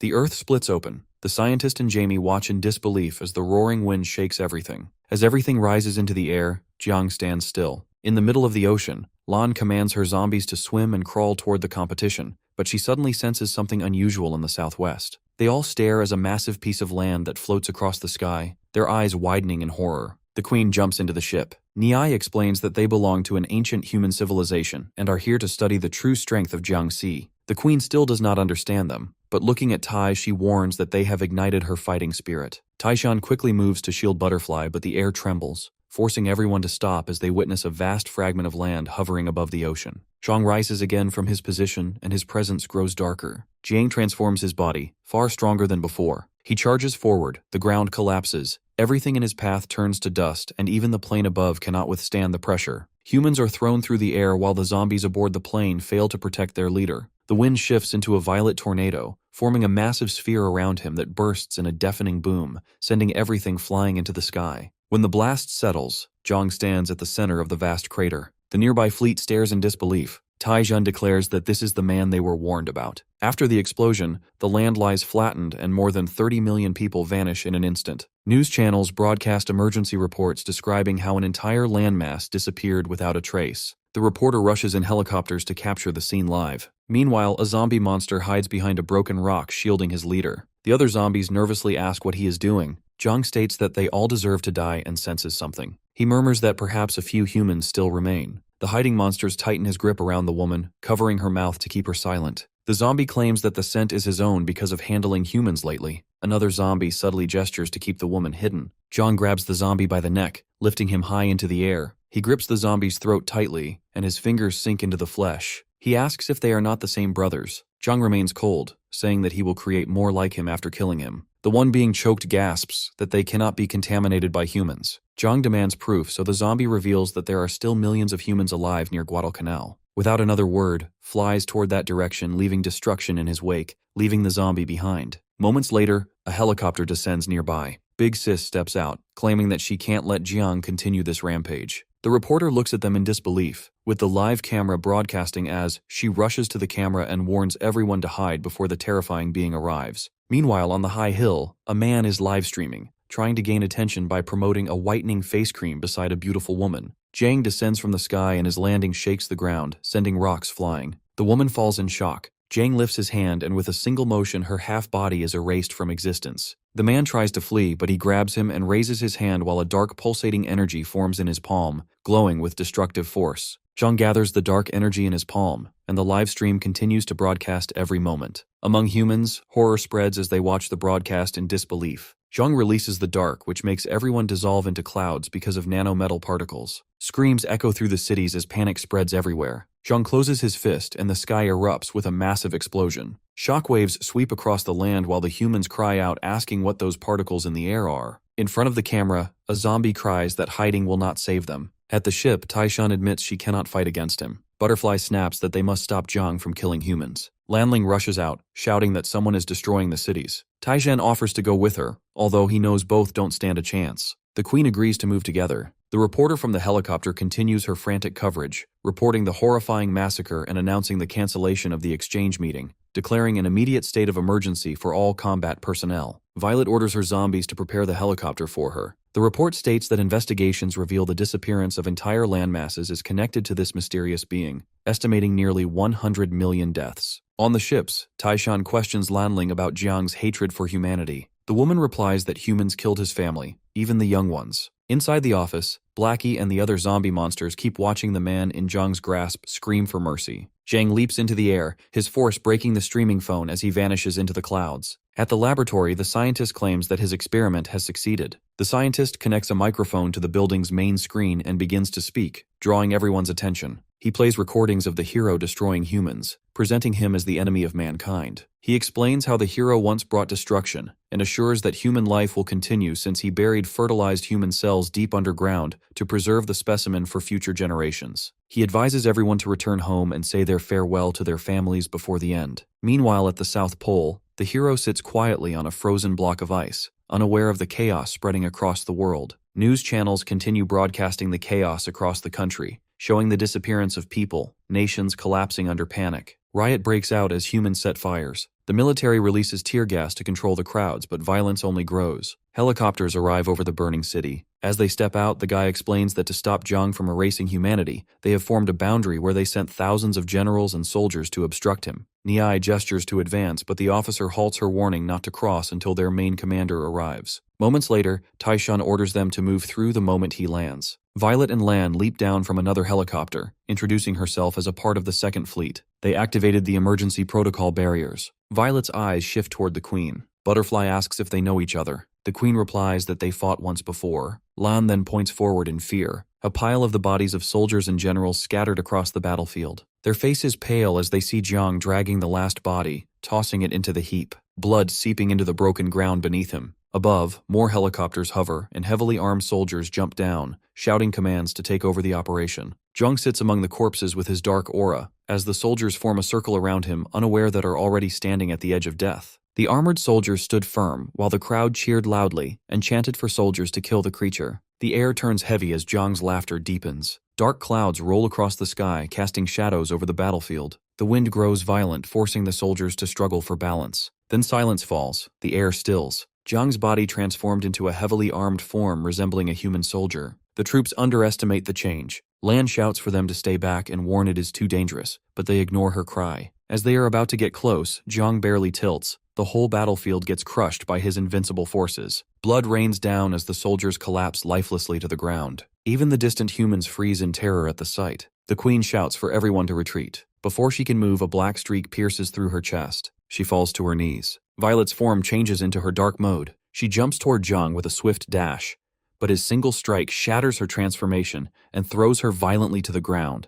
Lan charges in rage, yet before she reaches Jiang, releases another forceful claw that sends her body flying far across the field. Lan crashes to the ground and dust rises around her body. Inside the office department, Go mutters that it must be Zhang's fourth form, but Blackie states that the aura feels exactly the same as zombie. He believes that the man causing the havoc might be the king. Lang and Fur step in, refusing the idea, insisting that Jiang only carries their king's genes. He explains firmly that their boss would never commit mass slaughter after that he devoted everything to creating peace. As the memory flashes back when the hero once states that the iron-skinned creature could never be their king. Back on the battlefield, Butterfly struggles to stand. Jiang claims that in this additional form, fighting them is no longer interesting. His shape twists back into the dark form. He mutters that he will return after erasing all humans, then he soars away into the sky. Far away at the South Pole, the hero sits on an ice block, holding a fishing rod. The captain rushes to inform the king about the pandemic. The news spreads across the world. Thousands of cities are destroyed, and the mysterious being now targets H City. Jiang lands in the center of Zombie City.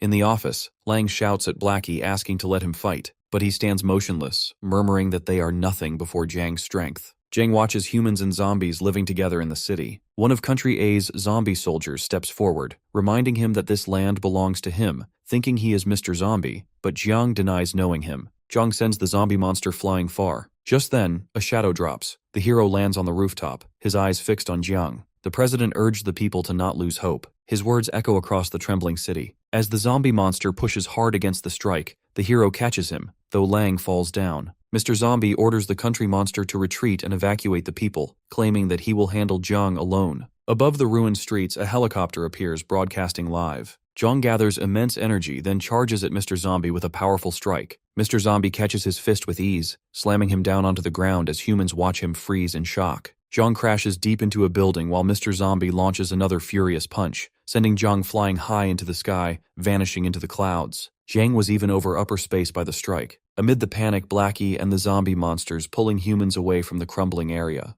Jiang descends from the sky in a fiery streak, flames trailing. Zombie Bro rushes forward through the air as both prepare to collide. They exchange rapid strikes that shake the land beneath them. Each punch echoes like thunder. Another massive impact bursts out, scattering shockwaves as buildings collapse around them. Humans watching from shelter freeze in terror, while the fleet's commander stares at the battlefield. His officers ask for orders. He points outward the nearby island and commands them to begin the assault there immediately. Meanwhile, in the laboratory, the scientist along with Mushroom Head observe through large screens. Jamie peers through his binoculars, unable to look away. The crowd murmurs in confusion as they compare Zombie's appearance to the president's bodyguard. The air around Zombie Bro shifts and his form turns into a human with a cold, unyielding presence. Zombie Bro mocks Jiang for being inexperienced while assuming to be the same as him. This outrages the failed copy, and he launches nuclear missiles towards Mr. Zombie, but the hero smoothly swifts the missile's direction towards ruins. The shockwave spreads across the field. Jiang rises again, transforming into his iron form, lightning swirling around. He charges straight at Zombie Bro with immense power, their clash shaking the air. Jiang's strike lands with full force, annihilating Zombie Bro completely.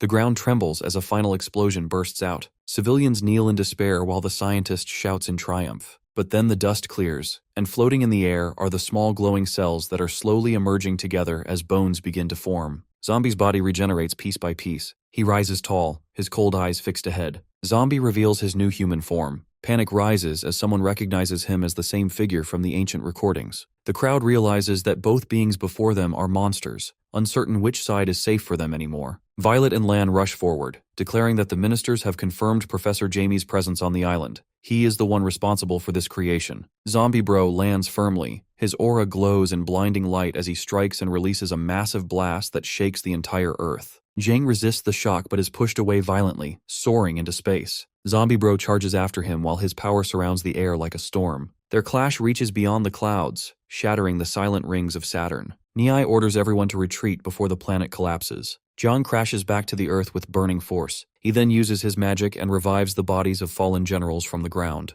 Blue particles swirl around them, merging into their flesh. They stand revived as undead soldiers under his command. So to match with his army, Zombie Lord raises an army of zombies from the destroyed city, spawning them from literal cells. The citizens murmur in disbelief as they witness their dead relative turning into zombies. However, Zombie Bro gives his army the same power Lan acquires, giving them advantage against the commander zombies. The general zombies rush forward, but the newly transformed zombies tear through them mercilessly, crushing their remains into the ground. Jiang charges toward Zombie Bro with a powerful punch. Their fists collide mid-air, the impact bursting through the surroundings as the shockwave sends debris flying in every direction. Violet senses that the Earth can no longer hold their battle. Meanwhile, the scientists shout to eliminate Mr. Zombie. Before they act, the stainless human fleet attacks from above. Jamie yells to escape, rushing outside to onboard a helicopter. Jamie orders the officer to take off quickly, but the helicopter does not lift. He notices Lan gripping the tire. Shock spreads as they question how she reached there so fast. Before anyone reacts, Lan hurls the helicopter across the air. It explodes, but she manages to arrest the evil scientists. Violet glares at the scientist, demanding he reveal a way to stop the battle. But the scientist starts crying,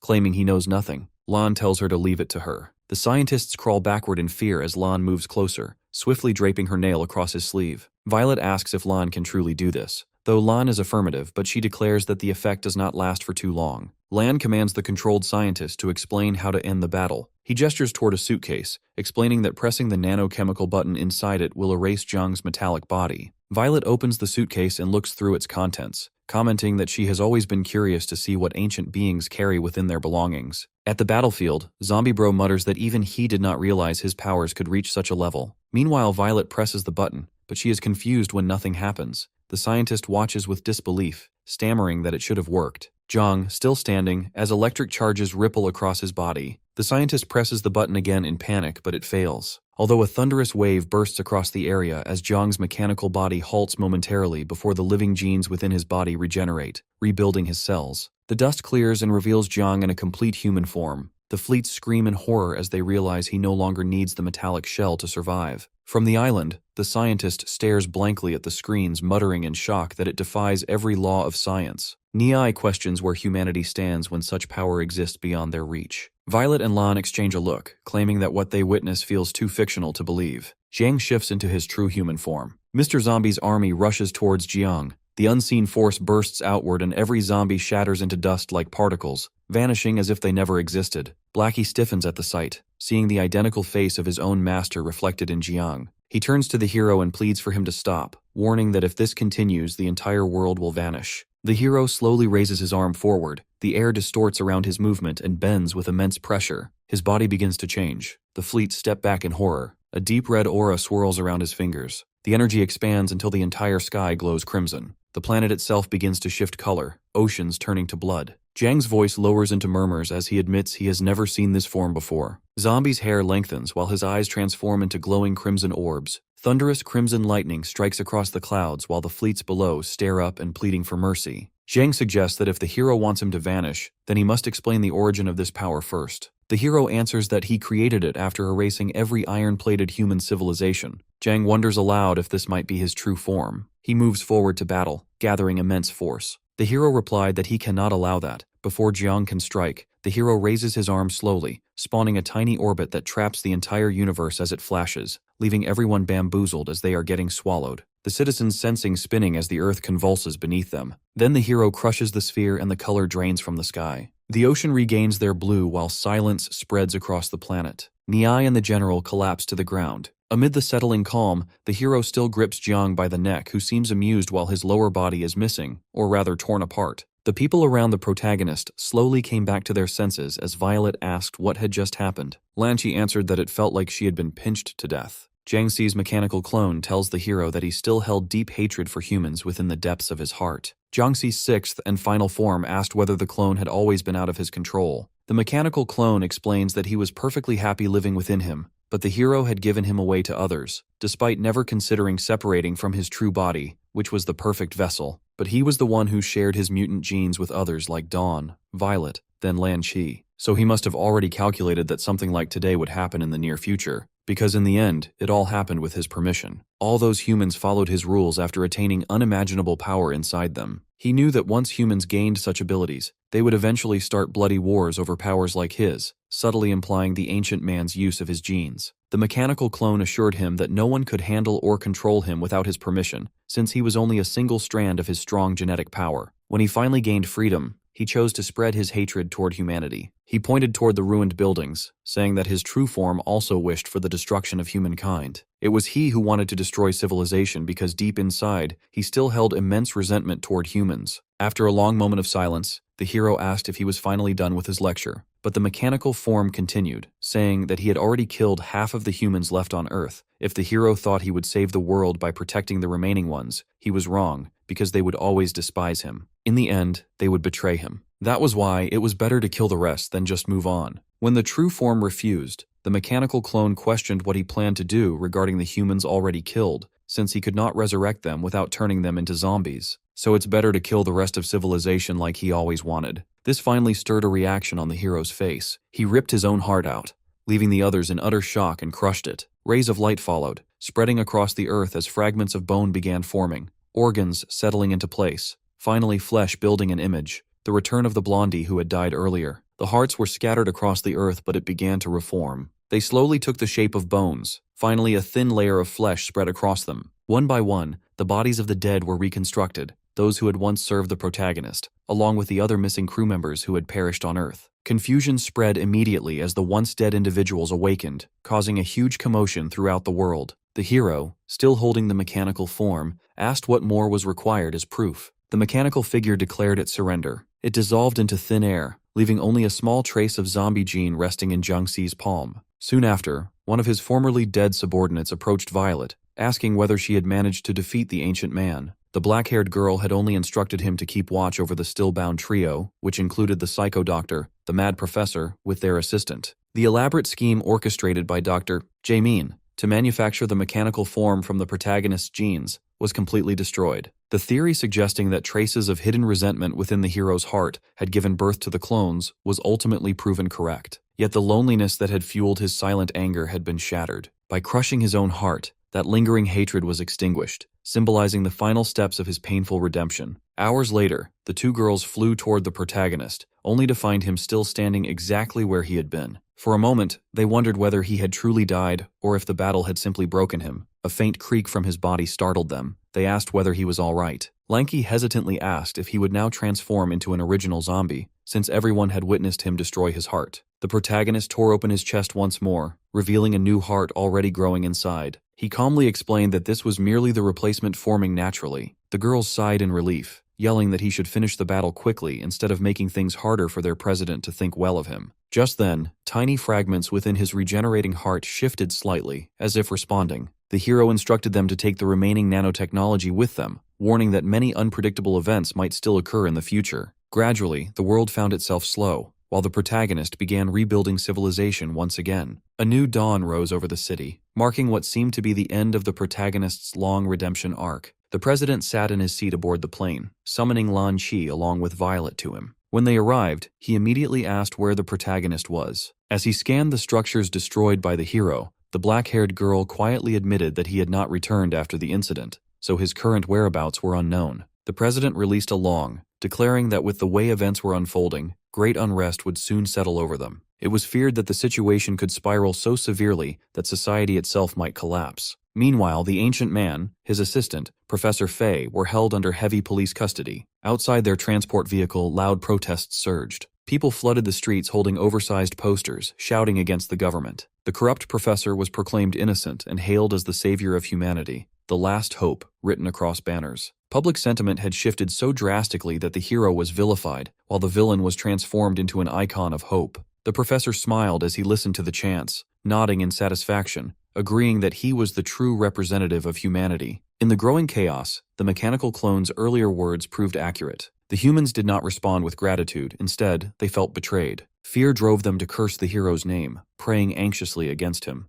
At the same time, other groups began worshipping him, admiring his strength, believing he was the next step in human evolution, a living god. Thus, corrupted minds worshipped the hero under his name. This contradiction deepened the chaos, even though the war had already ended. Despite the rising unrest, the protagonist remained unbothered. He sat peacefully in his comfortable mansion, defeating digital enemies after having fought countless real ones. He was interrupted when Blackie barged in, loudly scolding humans for their unacceptable behavior toward their king. His subordinate informed him that 2 little puppies had come to visit. When the protagonist went outside, he found 2 confused zombies waiting. The moment he approached, recognition flashed across his face as he asked why they were looking for him. The zombies hesitated and responded only by asking whether he remembered who they were, explaining that they had come to receive his blessing. At 1420, the standard time of both countries, the Zombie Management Act was finally passed. The act had been initiated by the joint team of the 2 countries to enforce their rule over the current situation. A new bureau was formed, known as the Special Act Enforcement Bureau, SAEB. According to this measure, the moon was transformed into an isolated prison space, specially created for punishment using nanometal technology. Mr. Zombie would be kept on the moon.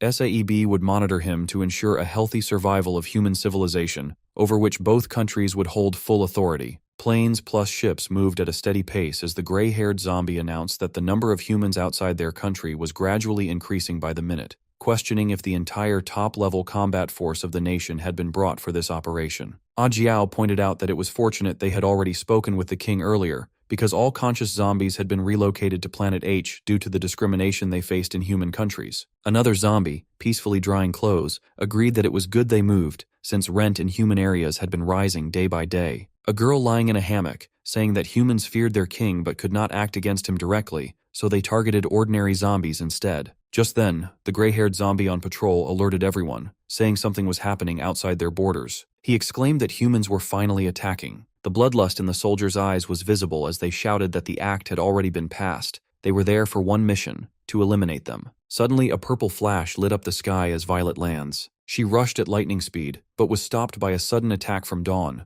The opposite girl told her to fight her to distract her. The black-haired girl struck back, saying this was a serious matter and that she could not waste time fighting when civilization needed to be protected. One by one, the protagonist's allies restrained her, eventually holding her down. They declared they did not want unnecessary casualties, so it was better for her to stop. The black-haired gave a discreet signal. Lanchi announced that Phase 1 was complete. On the other side, Blackie delivered his perfectly written speech, stating that the world was already on the verge of collapse and that everyone should cooperate to fulfill their duties, which means to betray their king, since their king rather knows how to create more chaos. Months before the attack, they had all gathered to devise a flawless plan to shift public opinion. They staged everything to make the protagonist appear merely human, which only resulted in him demonstrating his overwhelming strength, then sending Dawn flying across multiple buildings. The new attack was supposed to be the scariest-looking one, which ended up making the girl limp. Lanchi pointed out that if things continued like this, humans would only grow more afraid of him. The protagonist saw how well his subordinates were acting, their expressions becoming so real that it seemed like reality itself. He glanced at his packed belongings,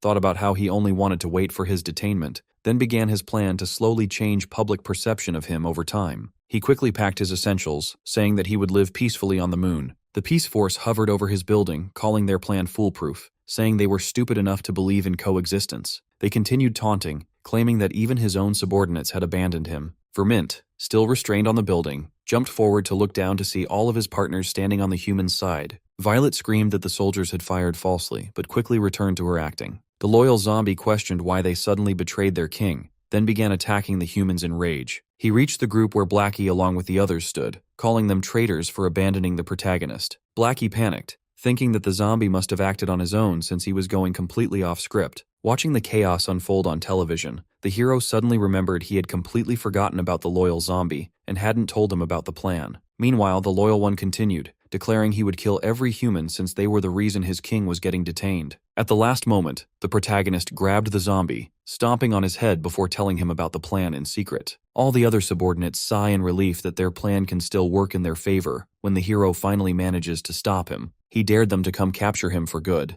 Zombie allows Violet to arrest him, completing the plan to prove he can be controlled. He stays calmly at the Special Act Enforcement Bureau headquarters while humans watch closely. To ease fear, Blackie becomes the zombie spokesperson. During a press conference, the subordinate announces a new era where zombies will live by the law to spread peace among them. He ends the speech without taking questions. Inside the headquarters, MC strolls around lazily. When the subordinate sees him, they beg for forgiveness. Zombie waves his hand, but the fake handcuffs snap. He asks how his performance was. Xiao Xiao points to a screen showing the loyal zombie with a wicked smile. Soldiers in the background faint from fear. She scolds him, saying no one will believe he was captured. MC rubs his head awkwardly, pretending it is nothing serious. The black-haired girl explains that their act was meant to restore faith, but Zombie's aura is too frightening. Still, she says this is only the first step. The next part will take place on the moon, where they will film a zombie reality show to showcase his peaceful life. Blackie proudly says his PR team will make the protagonist look good, but Agu doubts anyone can please everyone.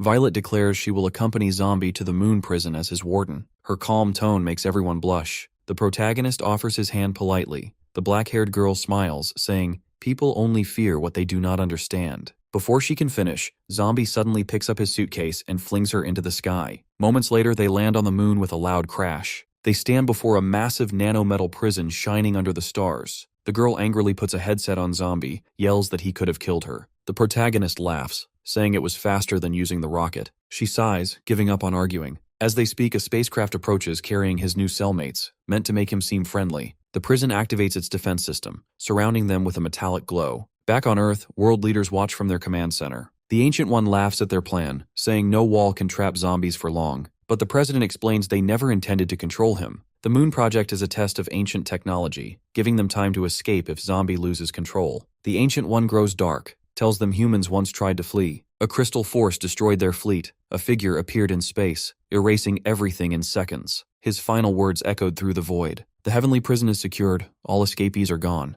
In H City, an explosion shook a building. Butterfly with Knee bowed before Varro, the divine messenger, saying that MC had escaped but the Blood Tribe Queen was found. Furious, she broke free, but Varro easily struck her down, reminding her to respect the divine. After the Blood Queen falls to Varro's single blow, she leads his followers to Abnormal Human Academy. Butterfly tells him that the academy lies ahead, the place their companion mentioned. The Blood Queen adds that the Academy holds records about Zombie, but warns that it is guarded by the strongest fighters. The opponent cuts her off coldly, saying that someone who cannot find her host has no right to tell him what to do. Inside the Academy gym, a gray shirt guy slices fish with flawless precision, preparing sashimi for a celebration. Humanity is rejoicing over Zombie's departure from Earth. Finally, they can live without fear. But the red cap guy feels uneasy. He remembers how Zombie once protected humans, then helped defeat Professor Jiming. Celebrating his absence feels wrong. He only hopes that the president's plan succeeds. Suddenly, a thick fog rises in the gym. The red cap guy quickly raises his cannon. From the smoke, the opponent appears with a grin, places a hand on the cannon, it shatters instantly. He mocks the idea that humanity's strongest could be this weak. The gray shirt guy rushes in from behind, but his steel blade breaks on contact. With a single glare, Divine Messenger sends him flying. Red liquid seeps from the ground, spreading fast. The balloons above ignite, turning into flaming skulls that charge toward them.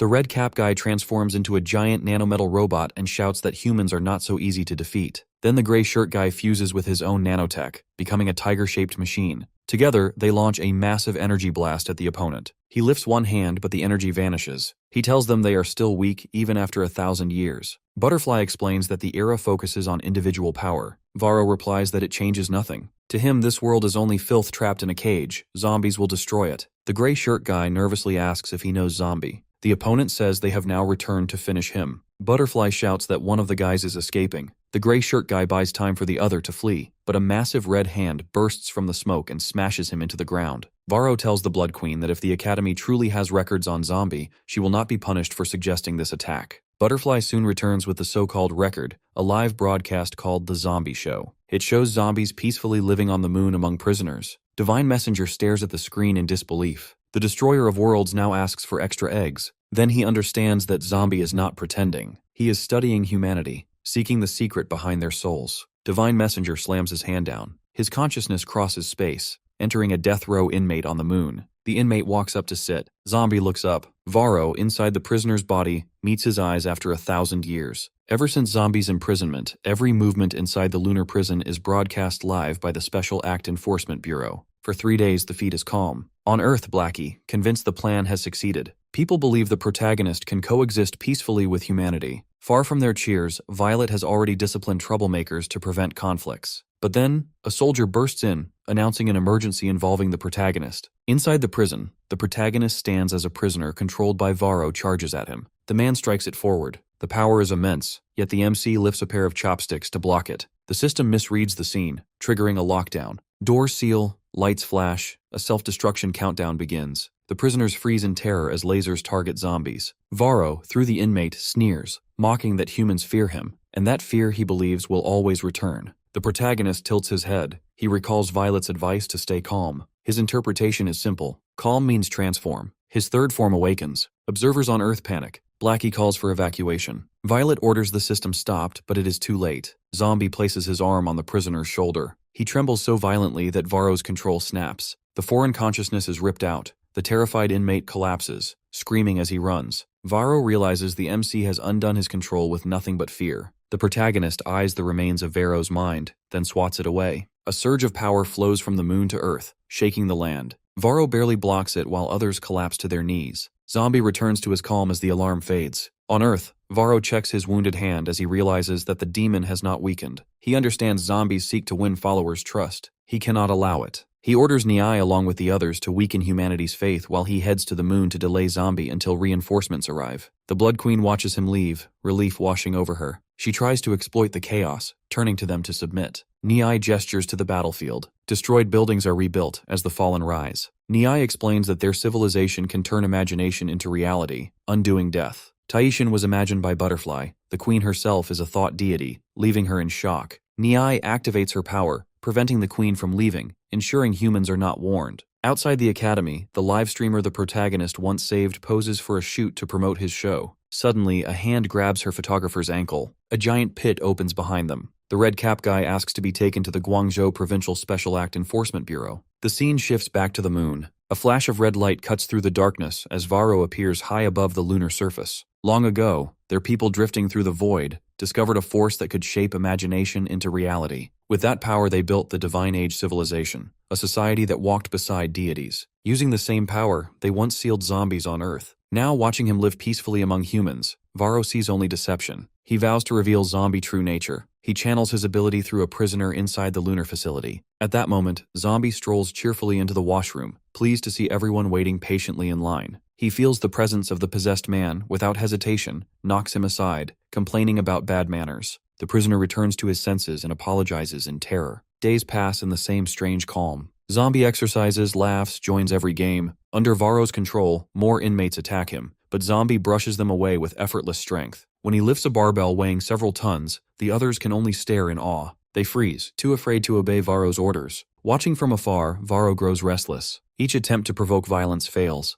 Mr. Zombie shows no rage, no cruelty, only joy. Unaware of the divine observer, Zombie remains content. He thinks it's easy to make new friends each day. Varro's frustration deepens. The monster who once crushed worlds now smiles like an innocent fool. Meanwhile, Violet receives a coded transmission from Dawn. There are reports of someone plotting against Lord Zombie. Violet noted that the prison has been unusually quiet. She doubts anyone would dare to provoke him. At headquarters, Xiao Xiao ends the call with relief, but the department head remains uneasy. The attack on the red cap guy is still unexplained. Across the city, officials crowd around an operating table. Chief Long arrives to ask about the investigation at Abnormal Human Academy. He finds the stadium perfectly restored. Everyone appears unharmed. Reporting back, he jokes that perhaps President Qin hurt himself by accident. A shadow flashes across the academy. The Blood Queen appears above Chief Long, passes through him, lands without him noticing. She realizes no one can see her. All are trapped in Niai's illusion, but nothing here will reach the outside world. Butterfly declares the queen should join them, baffled by her resistance.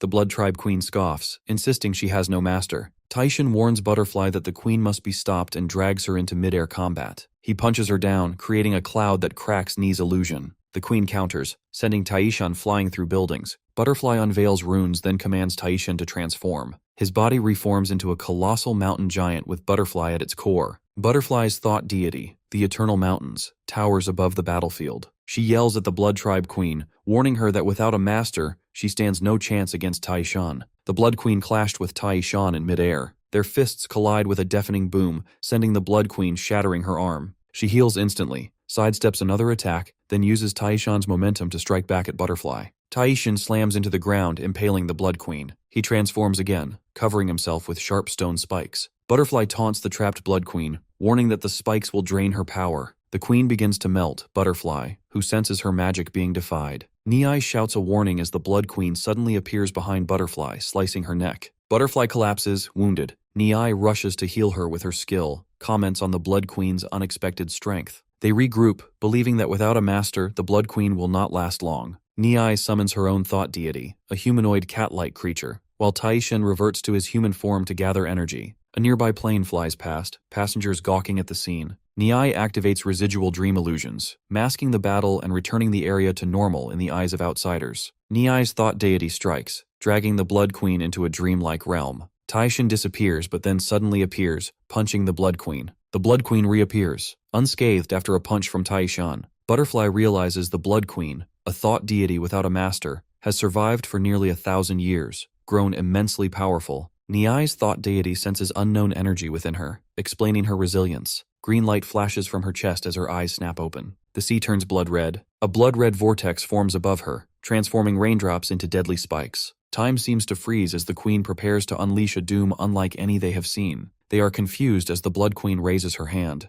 The rain of blood gathers behind her to turn into sharp red spikes that fly toward them. Niai's deity senses danger at once. Taijam gathers energy, throws it at the Blood Queen. The energy turns into a giant rock that crashes down on her. When their attacks collide, a huge explosion breaks the illusion around them, sending debris flying into the real world. Niai tries to protect them. The spikes cut through everything. Chaos spreads as the city shakes. Taishan collapses from exhaustion. At the last moment, Niai uses her rewind skill, pulling herself and Butterfly back to safety. But the Blood Queen's power is too strong, unable to do more. Butterfly is shocked that a hosteless dog can still fight so powerfully. Niai explains that the Blood Queen uses the last of her life to fight Taishan, the Blood Queen claiming victory. Suddenly, General Sausage charges towards them completely naked from the sky, but Taishan comes in between to protect them. Niai yells at Taishan not to waste time on him. Taishan punches him, but then General shouts to take action. A red light flashes, and Xiao Xiao appears in her zombie form with a laser cannon. She fires, the rooftop explodes.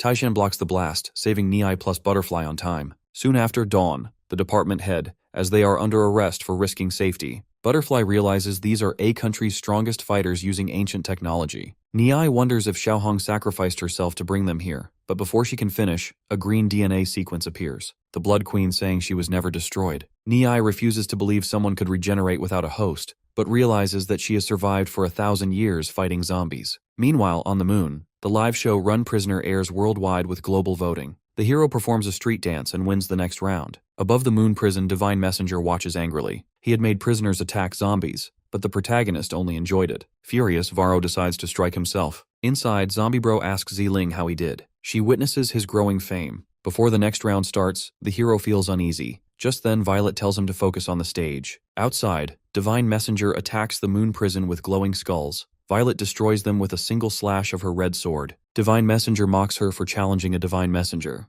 Violet warns him not to interfere. He laughs, turning his body into a monstrous form. After the Queen crushes them, Chen captures Butterfly. They took her to the Special Act Enforcement Bureau for questioning. When Blackie heard the news, he rushed over. Butterfly is badly hurt but still saying they might as well kill her. Blackie asks her if she is the one behind the attack on the abnormal human academy. Chen confirms it, reporting that she is dangerous, and that their best squad had to handle the giant creature she summoned. The white-haired woman escapes but is hurt. Lan Chi, with the Blood Queen, is chasing her. Dark energy swirls around Blackie's hand. He says zombies usually avoid fighting humans, but interrogation is different. Butterfly tells him to do whatever, but she won't speak up. Xiao Xiao tells him not to bother because Butterfly has already confessed. Blackie wonders why she was acting tough then. Butterfly says she read their books and thought staying disobedient was the rule. Dawn wonders about what kind of books she has been reading, but then she hands it to him. Blackie reads that the divine civilization summons gods with imagination. Butterfly admits it, saying humans can't stop divine power anyway. Dawn asks if those gods are stronger than Mr. Zombie. Butterfly mentions they will soon see the result while pointing at the TV. Chen contacts Moon Prison, while Xiao Xiao turns on the screen. It shows the protagonist calmly cooking on a live show. Chen confirms that everything is normal on the Moon Prison. She questions whether the Varro Butterfly mentioned has already lost to the hero. Blackie says the real fight has already begun.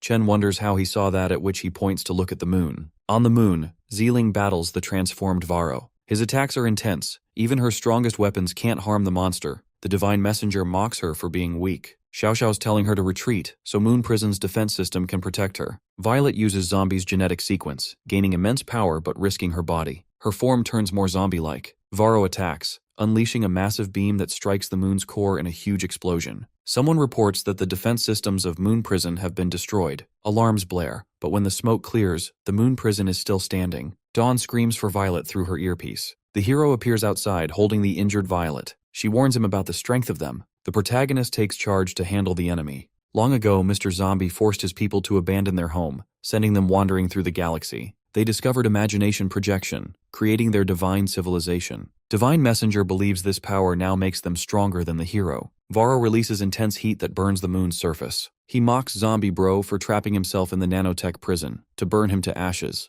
On Earth, people panic as chunks of rock start breaking. Divine Messenger orders his deity to release another attack. The fire spreads, consuming the entire moon prison. Inside, terrified prisoners scream in regret. At the same time, Ziling connects every nearby satellite to capture the battle. She promises to show the world how the hero fights to protect humanity. News channels everywhere report that a huge crisis has started, and that the hero is facing a powerful alien invader alone. As Divine Messenger's deity prepares another blast, Zombie Bro suddenly moves. With a loud boom, he charges forward, cutting straight through the attack. Without stopping, Mr. Zombie appears behind Divine Messenger in an instant. Varro realizes there is a hole through it. The hero stands behind him, holding his heart. Divine Messenger calls him a bloodthirsty monster who will never change. The protagonist throws the heart back. When Divine Messenger's deity reaches for it, its head is pierced again. Zombie Dude appears in front of Varro, grabs his face, slams him into the moon with a thunderous crash. Meanwhile, on Earth, a secret base hidden in the mountains of Country B prepares a huge spaceship that can carry 30,000 people into space. A captured ancient human watches with amusement as scientists work. Professor Jamie examines a container of serum that allows humans to sleep in space and says it is not immortality, but close enough. Leaders celebrate, saying that since the hero is not attacking them, humanity still has time to escape. Suddenly the twins rush in, shouting that Zombie Dude has caused a helium flash, the death of a star, using only his hands. Shocked, the president of Country B says he is leaving the star system immediately. Out in space, Divine Messenger's deity weakens. Varro lies motionless on the ground. The protagonist apologizes for going too far. He starts to leave, but the Divine Messenger calls out to him. Barely conscious, Divine Messenger admits that after centuries of studying the hero's power, he finally understands the truth behind the legends. His heart beats again. Zombie Bro sighs, realizing that Divine Messenger will not give up. Strange energy gathers on the moon, merging with Divine Messenger along with his deity. Before Zombie Bro can react, Divine Messenger transforms into a monstrous being. His voice echoes through space as he says he came to hunt the hero. Department Head Chen stands beside Blackie as he remarks that after Ling livestreams the battle between Zombie Bro, people all over the world panic. The Divine Messenger told her to create chaos, but it seems she can relax. Just the fear of the gods appearing will tear the fragile civilization apart. Some people raid stores in panic. Society begins to spiral into chaos. Suddenly, breaking news pops up on giant city screens. Lord Zombie just defeated the alien invader with a single punch. The fight lasted 2 minutes. The broadcast declares the world safe again. People freeze, confused whether the apocalypse is over this fast. Some return to normal life. Butterfly commented that civilization is very volatile. She wonders if the Divine Messenger is really this weak. Agu adds that the real situation is unclear. The cameras on the moon only show a red screen. Blackie warns that the fight isn't over. A dangerously powerful aura is coming from the moon, far stronger than usual. The terrifying aura is Divine Messenger after his transformation. He raises his hand, streams of energy gathering around him. The sky behind him surges with heat. He chants as a bone-like sword appears in his hand. Varro swings the flaming weapon. The protagonist shifts into his second form. Divine Messenger slashes diagonally across his chest. Mr. Zombie urges him to keep going. He immediately levels up to his third form. Varro uses all 6 arms to pin the hero. The bone sword cuts through, severing Zombie's limbs, but the protagonist regrows. Divine Messenger launches himself 10,000 meters into the air to strike, but Zombie, now in his fourth form, teleports behind him, delivering a powerful punch to his face. He grabs Varro, tearing off his arms. Divine Messenger tries to back off, but the hero relentlessly chases him across the moon. A massive punch sends Divine Messenger flying toward Earth like a flaming cannonball. He crashes into the ocean with a thunderous boom. Breaking news alerts flash again. Zombies' fight has moved to Earth. A 1,000-meter-high tsunami surges toward the city. Divine Messenger rises, summoning a massive tornado, just then becoming the moon himself. Varro swings the flaming bone sword, slicing the tsunami. The energy splits the ocean and hurls toward Zombie. He dodges, but the moon splits in half. Divine Messenger continues chanting. Suddenly, a terrifying eye with writhing tentacles rises from the ocean. The 1,000-faced blood moon awakens. As the blood moon rises higher in the sky, the hero charges at Divine Messenger. They clash in midair, their attack striking faster than lightning. Zombie Bro lands a hard punch, but Varro jumps back to a nearby rock. Divine Messenger throws a bone blade, saying that his body is unstoppable. The bone blade can stop the protagonist's regeneration. Divine Messenger has spent thousands of years perfecting ways to fight him. He follows with several powerful swings, forcing the hero to dodge. Varro boasts about his civilization's strength, made specifically to destroy Zombie Bro. He commands the moon to consume everything in its path. Half of the moon disappears instantly, tentacles wrapping around Zombie, pulling him toward its huge eye. The protagonist begins sinking into the inner space of the 1,000-faced blood moon.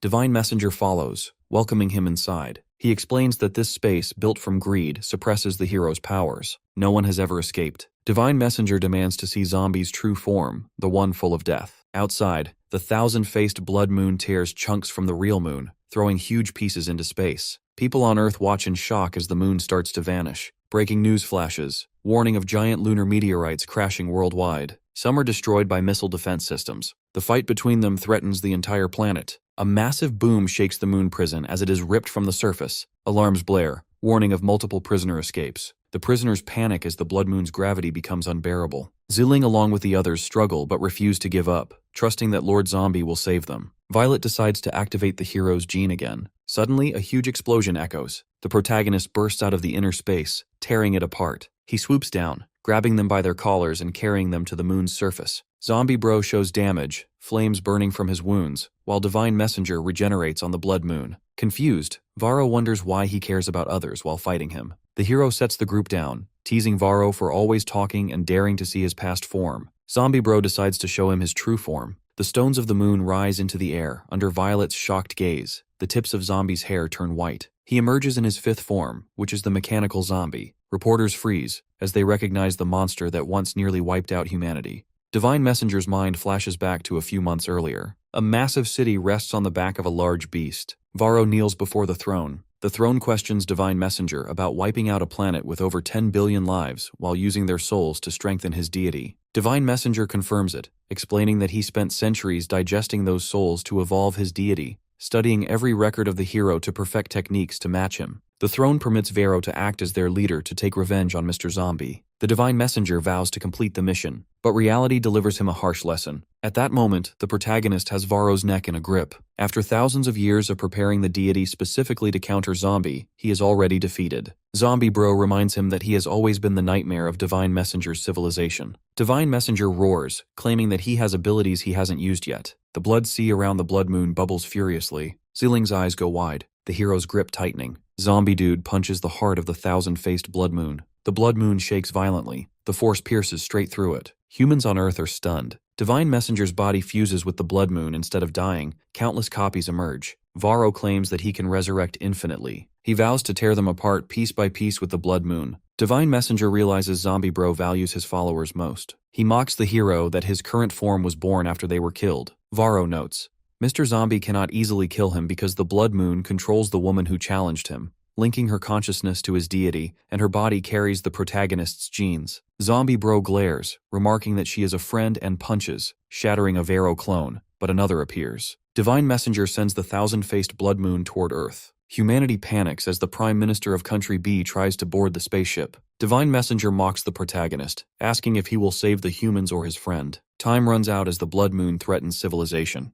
The hero strikes it with a powerful punch. The moon shakes, causing Violet to fall apart. Varro mocks him, but Zombie Dude explains his form cannot revive her, so he will switch. A red mark appears on his forehead. He transforms into the form he used to resurrect humans. He extends his hand, and Violet along with the others are instantly revived. Divine Messenger's body crumbles as his consciousness screams in disbelief, unable to understand a form he never knew. As the protagonist's battle with Varro ends, the global disaster finally settles. Lord Zombie not only brings Ziling back to life, but also repairs the moon, showing humanity once again how powerful he is. Yet this time, no one makes a big deal out of it. Life simply goes back to normal. Some days later, the news reports that the 3-week-long prisoner event ends perfectly, and the hero's victory turns him into a national icon. At the SAE Bureau, the team celebrates his success. Fighting for humanity has changed how people see him. Xiao Xiao jokes that without Varro, things would not have worked out so well. Butterfly looks dejected, asking to be left alone. Just then, Department Head Chen enters with papers, announcing that Country B sent a letter inviting Zombie Bro to become their prime minister. Their government is in chaos. The Queen wants him to take over. Blackie frowns, confused why a nation once against the protagonist suddenly changed. General Sausage adds that their own president is ready to step down if the hero accepts. Humanity has surrendered to his unmatched power. Chen asks where Zombie Dude is. Dawn explains that he is helping Ziling recover from the side effects of resurrection. On a warship, Violet trains, learning to balance the spiritual energy of billions within her. She activates Zombie's genes, gaining a third eye and summoning weapons, but her body cannot handle it. The protagonist catches her attacks, knocking her into the water. Later, the hero returns to the bureau carrying her. Violet explains that activating his genes overwhelms her. Chen adds that when Varro died, the energy of billions merged with her. She must now strengthen herself or risk destroying Earth. Chen plus Chin bow, begging her to continue for humanity's sake, while Violet complains about being hit by Mr. Zombie every day. Zombie Bro suggests trying the Divine Age civilization's spiritual control method. He casually opens his skull, takes out his brain, and offers to create a dream world to help her train. Everyone is stunned, but he remains calm.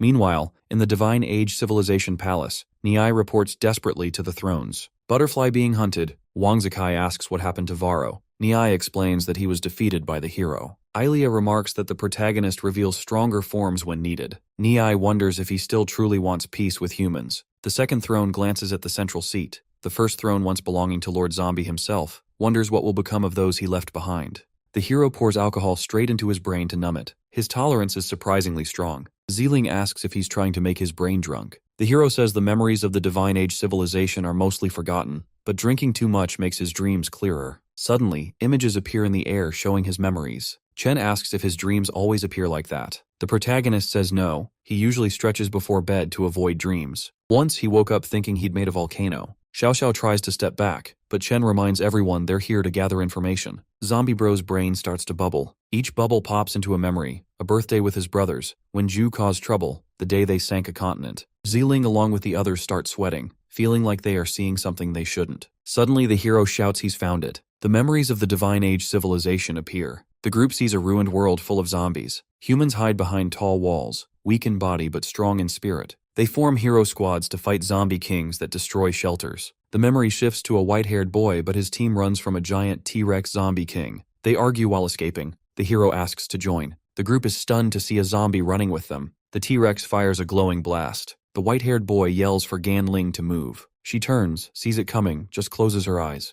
When the dust clears, the hero blocks the attack. Everyone stares in disbelief that a zombie saved a human. Zombie Bro smiles faintly, remembering the past. He says he was just one of many zombie kings back then, not special at all. The others tremble at the thought that there were thousands like him. Suddenly the hero's body glows. He says the timeline is confirmed and this is a good place to start the dream. The others ask what he means. He replies that Violet must experience the Divine Age herself to learn spiritual control. He reaches into the glowing memory. Right then in a flash, Zeeling's mind is pulled into the dream. She finds herself behind Mr. Zombie on the battlefield. She asks what is happening, but then he gives her the role of an Esper helper. Before she can respond, the T-Rex charges. Zombie Bro tells her to stay alert because this creature once nearly destroyed his squad. He rushes forward, punches it with a loud boom, and the monster explodes into pieces. Everyone is stunned. The hero looks at his fist, confused, wondering where the opponent that once almost killed him has gone from his memory. After Zombie Bro crushes the T-Rex zombie king with one punch, silence fills the battlefield. The white-haired squad realizes this is no ordinary zombie. The hero looks just as confused. The T-Rex king was never this weak before. Back then, they had barely managed to win. Zeeling suggests maybe it's because thousands of years have passed, but Zombie Bro shakes his head. True strength only comes when he transforms. In his normal state, he's no stronger than before. While they talk, Gan Ling signals her teammates. Mr. Zombie says that the people from this era are powerful espers. If she fights alongside them, she might learn to use spiritual power. Violet spots the white-haired boy dragging Gan Ling away. She points them out. The hero falls silent as the group disappears into the forest. The squad stops in a dense forest. Once they confirm Mr. Zombie isn't following, they breathe in relief. The white-haired boy vents his frustration, trying to make sense of what they saw. The pink-haired girl clears the leaves with the wind before dropping down, suggesting they rest. He ends up making dinner alone while the pink-haired girl rests. The boy with glasses uploads battle data. Gan Ling lies nearby, too tired to move. In the shadows, Lord Zombie and Zeeling crouch low, watching. The hero plans to follow the squad to Fortress 9, where the blazing zombie king awaits.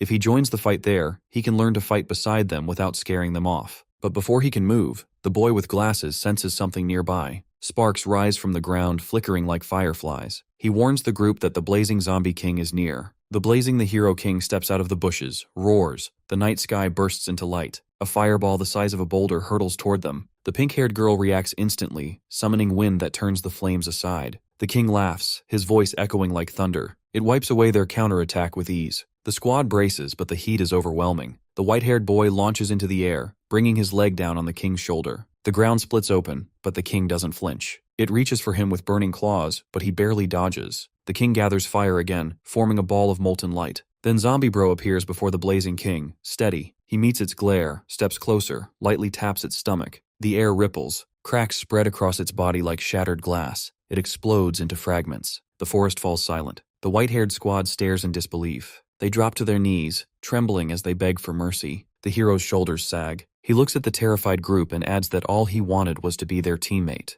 The white-haired boy hides beside a ruined building when the ground suddenly shakes. A giant zombified wild boar stomps down behind him, its red eyes burning with rage. It is the fanged corpse king, their target. Without hesitation, he signals his teammates. Two figures appear above the monster. They unleash their powers together. Blinding beams of light strike the creature, trapping it in glowing chains. Seeing an opening, the white-haired boy charges in with his lightsaber, slashing hard, but the blade barely scratches the beast. With a furious roar, the zombie king rushes forward like a rampaging bull. For a moment, the boy freezes. Zeeling, in her second form, draws her sword. Her blade meets the monster's tusks in a deafening clash that shakes the street. When the dust clears, Violet has been thrown back several meters, struggling to stand. They gather all their strength. Their combined attack pierces the zombie king's head, and the creature collapses. The team lands, breathing heavily, thinking it is finally over. But before they can relax, the boy with glasses senses danger. Another fanged corpse king crashes through a nearby building. It sniffs the air, locking onto their scent. Realizing there are two of them, fear spreads across their faces. Just as the white-haired boy steps forward to distract it, the hero appears out of nowhere. With one punch, he sends the monster flying. The team watches in shock, unsure if they should feel safe or afraid. After the mission, the team returns to the Esper Association. The white-haired boy, Wang Zikai, the pink-haired girl Ilia, Prophet Gan Ling are confirmed as top espers. Later, Zombie Bro strolls down the street while Violet walks beside him, admitting she still cannot use spiritual power. The hero explains that the Esper Association is humanity's safest haven and a place for studying powers. Violet reminds him that he once had to wear a zombie mask to fit in. Before they can go any further, guards arrest him. The officials order him locked up, Violet saying his strength scared them more than it helped. Mr. Zombie decides to restart the memory simulation, but when he opens his eyes, nothing changes. He shouts to wake up, but it is useless. Ling watches, realizing they are trapped inside the dream. In the real world, strange lights glow on Mr. Zombie's brains. Energy bursts out, a massive crack opens in the sky. Everything begins getting pulled in. Department head Chen and Xiao Xiao hold on tight as chaos spreads, realizing this is far from normal. Ever since the hero saved Earth, H-City has returned to its former busy, lively self. Reporters flood the streets, eager to capture the new peace. Humans live alongside zombies without fear, and kids idolize zombies as a world-saving hero. The reporter notes that humans as well as zombies can truly coexist in harmony. Suddenly, a massive rift tears open in the sky with a deafening roar. It swallows the whole city, crashes it along with the road they came from has transformed into a dark cave. Rustling echoes through the cave next a horde of aggressive zombies charges at them. Panic spreads as they realize these zombies are hostile, unlike the friendly ones in H-City. Just then,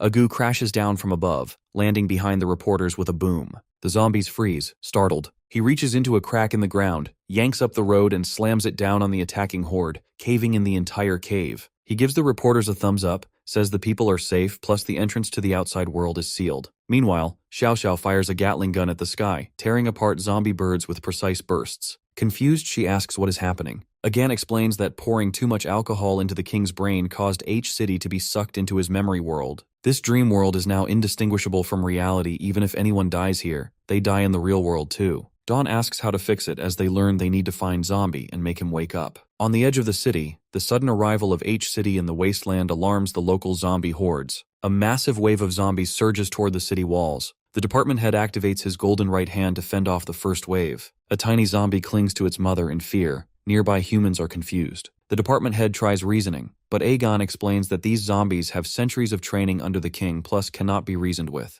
A Go appears, plunging his hand into his chest. Bones crack with the glow across his body as he activates his second form, roaring at the horde. Zombie King at the back of the horde responds with a deafening roar. Aegon reassures Xiao Xiao, confident that Aegu can handle the Zombie King. Meanwhile, Zombie Bro struggles, unable to wake up, worrying about humans torturing him. A woman in a military uniform appears. It is Greta, the officer assigned to interrogate the hero. Seeing her, Mr. Zombie grows excited, saying that it's a goo from that era begging for help. Greta is shocked as well as angry at his familiarity while Violet watches closely. Ling processes the revelation that the beautiful woman before her is a Go. Chairman of the Esper Association, Zola gathers all the other Espers and praises them for their deeds in protecting humanity, declaring that his son Zos will be executing the zombie responsible for destroying 3 shelters, to demonstrate the association's courage. The crowd waiting for the public execution of the deranged monster. The chairman's son, along with his sword, runs toward the 6-armed zombie. Other Espers' faces fall when Zos's attacks fail. The chairman's son keeps striking the zombie with exaggerated moves. The crowd yelled at the chairman's as the zombie sits still, taking in the chairman's son's poor attempts at trying to kill him. The squad members laugh at the boy addressing him names, then discuss how the association is putting up boring shows for other people when half the Espers sacrifice themselves capturing the monster.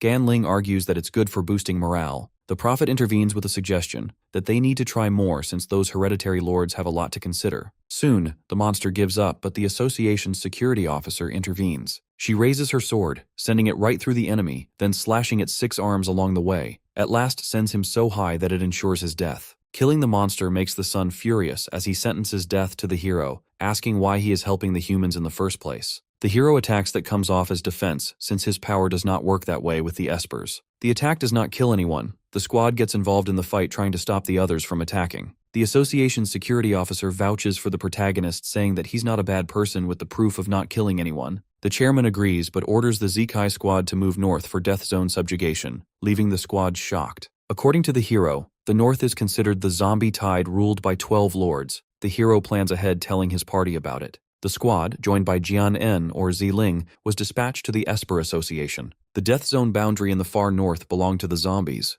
No human had ever been granted entry into it. All previous attacks launched by the Esper Association toward the Death Zone had failed with huge casualties, but the current operation was led by the Association's security officer. The security officer attacks directly at the zone. The zombie tried to flee but was struck through by her sword. The Espers cheered, but the Prophet thought that her strongest attack wasn't enough to clear the area, as the zombies within the zone were far stronger than ordinary ones. He advised his team to prepare themselves. The others determined, saying they were fully prepared for their deaths. The security officer, stationed at the fortress boundary, suggested they stay within a 30-kilometer range of her so she could provide support. The team praised her efforts and became defensive when the insolent son tried to provoke them. The security officer stopped the fight before it could escalate. Zakai apologized for bringing the hero, and the Prophet suggested the association send them here anyway. The realization sank in as the Whitehead promised to bring down the zombies to protect humanity. Later, facing the association itself, the protagonist managed a house from a vendor, telling them his facades. He took the house, then moved it above the street vendors' shops for easier access to food. Taking Ziling with him, he advised that a long-term stay at the fortress requires this arrangement, because the last time the whole party stayed at random inns too. He brought her the textbooks to learn while he went out to buy dinner. The hero takes his leave, telling the black-haired girl to focus on her studies. The hero dodged a sudden attack, looking back to find Zikai charging at him. With no other option, he sent him flying with a light punch. When the white-haired boy tried to strike again, he stopped him. The white-haired shouted at the zombie. The hero suggested they move to a better location since it was a residential area, taking him there at lightning speed. The white-haired male tried to stop him, but the berserk zombie king advanced toward him. The boy managed to shout that he only wanted to test his strength, asking to be taught. The hero thought of several possible reasons for the boy's request, concluded it was because he had no memory of being the strongest Esper this time, because the last time he remembered their fights were all platonic with no winner or loser in sight, and the white-haired male, being relentless, asks for his techniques again. Advising the white-haired male to fight the first zombie he saw, he took his leave, leaving the shocked boy in front of the fortress boundary with only the moon-devouring zombie king in sight. Ziling skimmed through her notes sent by Jiangxi. She learned about ripples through different functions to produce various Esper manifestations,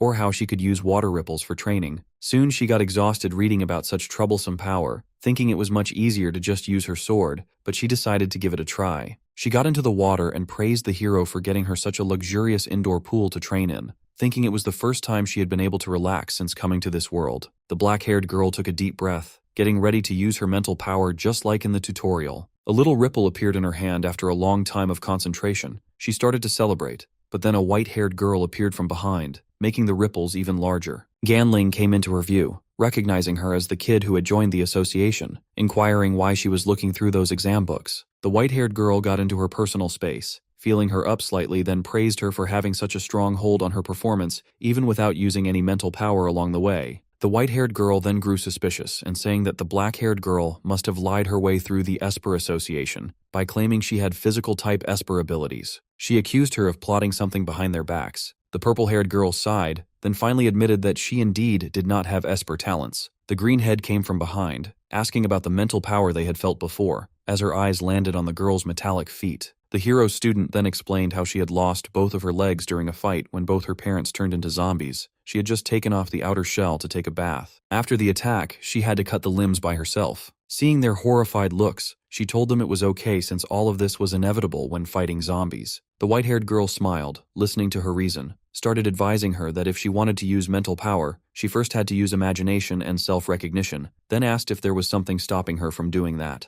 The black-haired girl realized that she herself was the one stopping her from becoming her absolute self. Just then, the wall broke through as the white-haired girl took her position. Shocked at the fact that a zombie was using elemental power through water, the impact was even stronger than that of a typical zombie king. Soon enough, the Death Zone Lord, Frost Demon Zombie King, appeared, stating that using their powers against her would only make their deaths more painful. So the fight began. On the other side, another Death Zone Lord, a demon zombie, attacked the location, saying how he hated meaningless things. Even if it was annoying, he had been ordered to attack them in a timely manner. The Prophet took shelter, thinking how he could even sense the attack when these zombies were attacking different locations at the same time, followed by a massive zombie tide on its way. The moon-devouring zombie king strode toward Zikai as the hero tried to hold him off, telling him to stop moving since he might accidentally touch him. The hero then called for Zikai to finish him off himself, saying he could become more powerful after defeating strong enemies, and that it was more impactful than doing push-ups. He advised the white-haired boy to beat his hands or feet first. The Demon King let out a roar, furious that the humans were treating him that way. The The white-haired boy got into position again to capture the Demon King, but the hero beat him to it plus started hitting the Zombie King, making him whine then tell the hero to stop hitting him.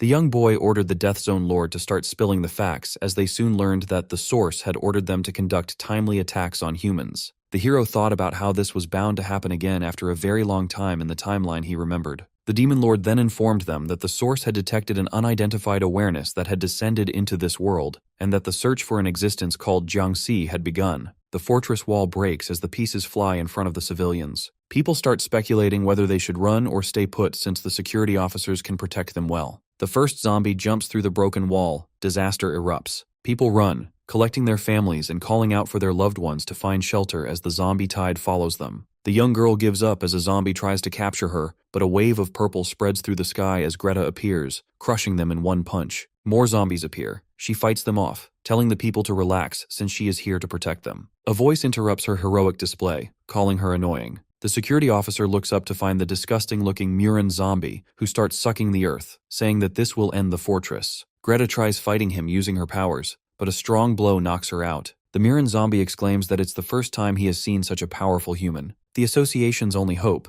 Their security officer starts standing up but goes down again with a hiss, only to realize that she has been bitten by zombie poison. The crowd runs for their lives when the security guard gets up, stating that she is still here. The Murin zombie praises her attacks, informs her that since there's a ripple through his system, he is here to eliminate the fortress. The security officer quickly orders the other posts to stay put to give her backup, but the chairman's son, Zos, orders them to retreat in order to protect himself. The black-haired officer, in despair, lets out a groan, thinking of many ways to kill the association chairman's cowardly son. But she tries to fight the Murin again, remembering how the association once told her how difficult it was to defeat the zombie. She uses her powers but falls back down. The giant zombie laughs at the already spreading poison in her nerves, stating that it will rot her body from the inside, and soon she won't be able to move. Since he is here for only one particular zombie who tries to help humans instead of them, he shall first finish off the entire population of the fortress, leaving the stunned security officer in shock. The zombie tide finally attacks the people, eating away at the civilians as the security officer waits for her slow death. She feels like her body is melting away as the poison takes control over her. She thinks of giving up, then remembers her purpose of protecting humanity with all her might. The security officer slips through its attacks, yearning in pain as the poison melts through her. She stands up and getting into position to fight back against the zombie. The zombie praises her attempt to stand, saying that she's making his workload heavier because he just wants to meet the person responsible for all this. Greta attacks him with all her remaining strength, but the zombie mocks her for still having enough power to fight. She moves again to strike him. The girl screams once more, striding toward the monster. The Murin zombie laughs at her attempt of slashing his arms, but the girl keeps attacking him, going berserk. The poison works its way within her body as she falls down, but then stands up again to slice one limb, working her way to slash another. A spark appears from afar, startling both the girl along with the zombie. She focuses on the sudden lightning only to find out that the protagonist has arrived,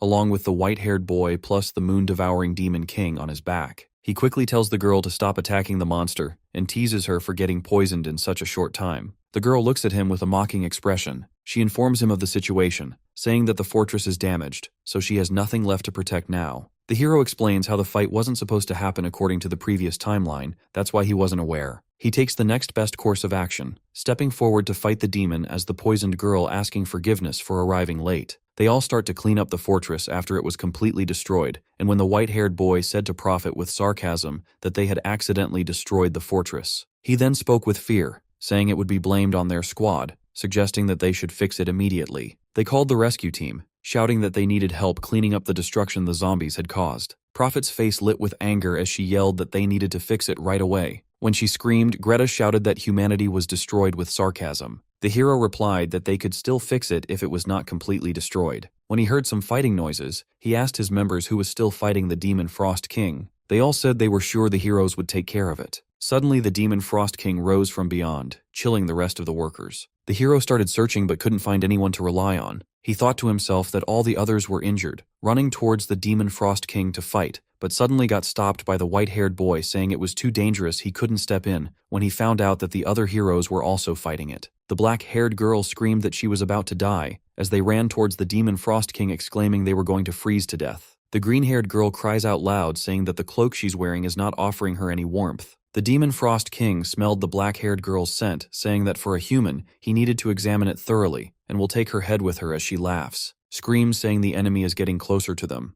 With a surprise hit, they realized that no matter how much they attacked, she instantly froze up the ice again. Attacking it, the green-haired girl got defensive saying the Demon Frost King can't hurt her sis plus hit the Demon Frost King. It screamed, saying it would take care of this one first. The black-haired girl told the others to be careful, as ice was harder than steel that won't break easily. Then the white-haired girl said with anger in her eyes that they wouldn't be able to melt it, but then end up freezing to death. When the black-haired girl said to her teammates that they were all surrounded by icy mist but she could still hear the others fighting, the pink-haired girl said that the hero would be with them soon with rescue. It was being noticed by all that the mist around them was cold. The green-haired girl said with disappointment that what good would that be if he came with rescue? After all, their enemies were Death Zone lords that possessed insane evil fragments of power that also control zombies as well. It was being remembered by them how those lords had destroyed many fortresses before. She said with disappointment that it didn't even matter if the hero would fight. It was just a fact that they were upper level compared to the rest of them. As they were talking about how it wasn't a matter of ranks, the pink-haired girl screamed as she warned the others that the Demon Frost King was here to attack again. A chilling wind was sent through the area, and the air was filled with shards of frost. When the green-haired girl tried to dodge it, the Demon Frost King laughed at her, saying she was going to kill the little one. Fear was being spread among them as that laughter echoed.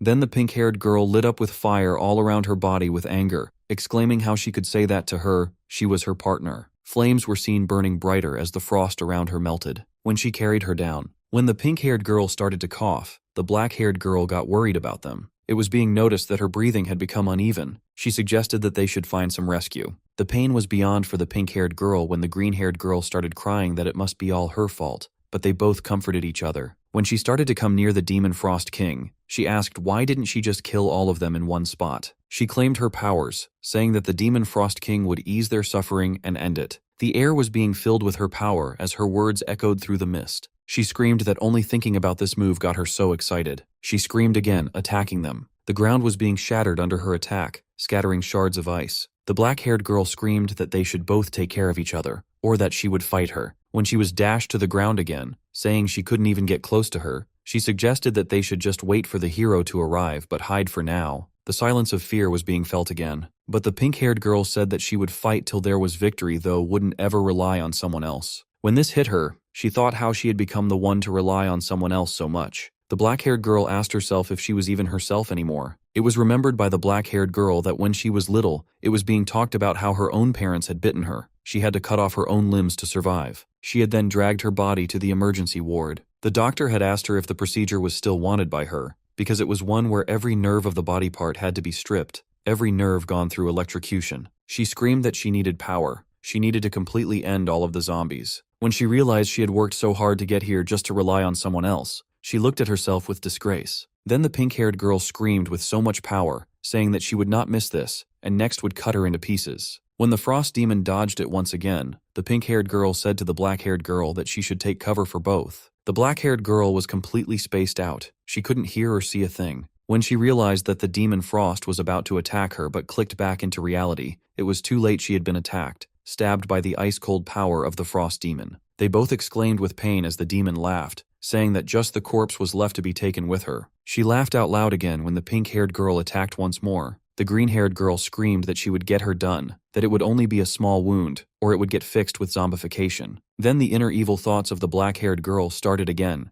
saying that she should merge with the mental power of 10 million souls, as it would be her victory. She just needed to give them her body. She thought again as the power started to manipulate her, when suddenly she saw the green-haired girl. The ice was melting. She thought that it was melting from the flames of the pink-haired girl, but when she looked closely, it was the black-haired girl herself. She held the voices in her hand that were telling her to merge. She had finally accepted it, but they still couldn't get control of her body. She said that it was true she relied on the hero, but not for his powers rather, because of his behavior. He was kind to her. She screamed with so much power that even the frost demon wasn't able to comprehend it. Her face was filled with fear. She said to herself, the black-haired girl, that she didn't want anyone else to suffer the way she did. That's why she decided to annihilate all the zombies, and it was never hatred. She lifted her hand, squeezing the evil voices in her hand as her wounds started to heal. Then she said that she wouldn't ever listen to those powers that all only submit to the hero. Zealing floats above the frost demon zombie king. The creature looks at her in shock, confused by the strange change in her aura, wondering whether she should run or not. The frost demon zombie king senses danger too late, and Violet vanishes, then reappears behind her. A flash of light cuts through the air. The monster's arm falls to the ground.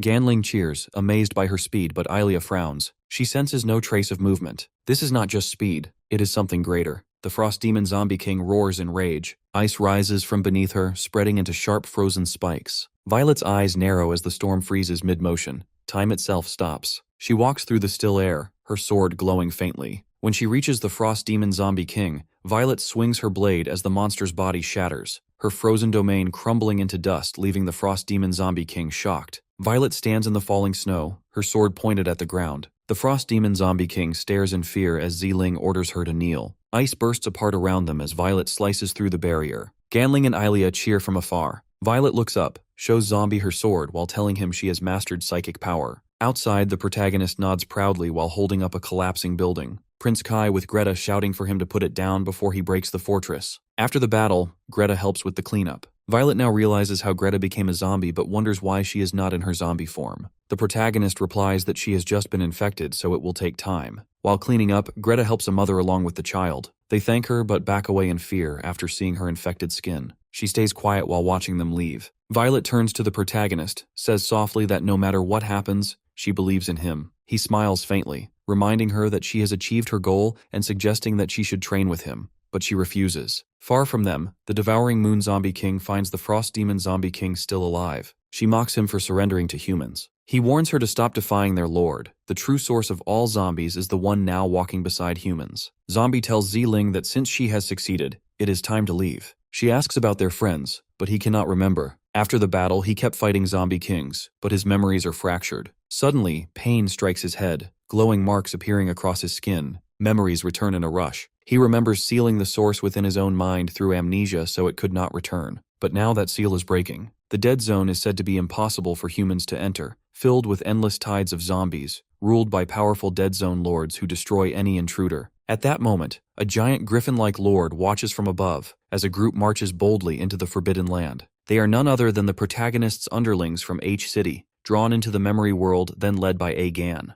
Wearing a hat that reads Jiangxi Tours, Gan cheerfully introduces the place as the ancient dead zone from thousands of years ago. His group of zombies wanders around curiously, chatting as if sightseeing. Xiao Xiao, standing at the back, grows nervous as countless fierce zombies stare at them with bloodthirsty eyes behind her. Worried, she asks if they are really safe, but Gan confidently says that in this era, zombies respect only strength with Agu's power, they are safe. As if to prove it, Agu crushes a massive lord zombie into the ground and declares that all territory now belongs to him. The terrified lord agrees at once. Agu proudly takes photos, explains that these are the rules set by the source of all zombie tides, but no one dares to defy them. When Department Head Chen asks about this source, Gan grows serious. He says that in the past, Zombie with his companions fought this being which nearly died. The battle lasted 7 days. Though the protagonist finally won, he could not manage to seal it away. Hearing this left Dawn stunned. Suddenly, the ground trembles violently. A massive crack spreads beneath their feet. Red liquid rises from it. A deep, chilling voice echoes through the air. It laughs, mocking that Zombie could never truly destroy it, only seal it within his mind.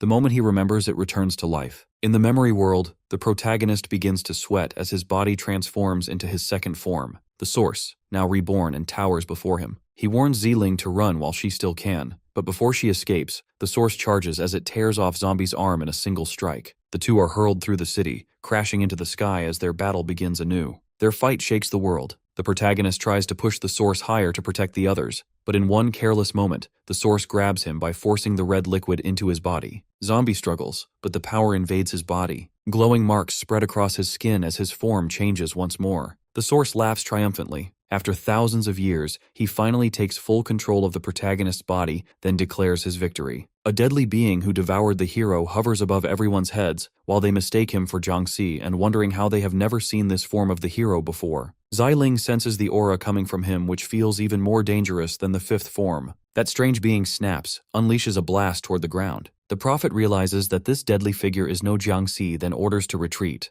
Everyone is shocked as the most fortified border of humanity is about to vanish from that single snap. Mr. Zombie is still struggling to escape, but the being restrains him, saying he only wants to destroy the world, or should face reality. Violet attacks him, demanding he return Zombie's body, but the monster arrogantly insists on waiting 100 billion years, since he has some business to attend to. Wang Zikai soars to attack the boss, surprised to be fighting someone even the hero couldn't defeat. Ilia also charges toward him, but the monstrous being easily senses both of them. Right then slams Zikai in midair. Ilia comments that he couldn't even land a kick, though she barely manages an attack, but thankfully saved by Greta. The boss praises their skills. The white-haired boy reappears with a sneak attack, but is once again caught by the dreadful being, who mocks him for not fighting or at relying on surprise attacks. The boy lands a kick, declaring that he doesn't need to be ashamed as long as he can kill him. The boss dodges, notices the boy's improved speed. Soon he spots the prophet nearby, predicting his movements to guide the boy and realizing the mastermind behind the ambushes. Moments later, he grabs Zekai right then ends the fight by slamming him into the ground. The boss feels no satisfaction, viewing them merely as toys made of memories. However, he recognizes Ziling as a real threat when she charges at him, only to be caught instantly. He detects the Huishu aura on it as he wonders if he was the one who created these toys. The prophet stands by, watching his helpless allies, wondering if this is what happens when someone goes head-to-head with Jiangxi. He doesn't sense even the slightest chance of victory. Soon Ganling enters, demanding the villain release Violet, but he instead invites her to attack, already aware that the others were merely creating an opening for her. He mocks her, claiming she can kill him. Ganling teases back, insisting he not go back on his words. She screams with all her might, declaring she can use the same skill the villain used to destroy the fortress, slams her instrument into the ground, shattering it. The villain is impressed by her aura and suggests she should put a little more strength into her attack. Back then, Ganling used to be called a monster, or was bullied because of her uncontrollable power, which caused destruction to others, including herself. A group of bullies often beat her nearly to death, claiming her mother shouldn't have given birth to a monster like her after being bitten by a zombie. They threw trash at her and told her to die. Because of this uncontrollable power, she had always been seen as a monster who brought endless destruction. She constantly regretted her birth,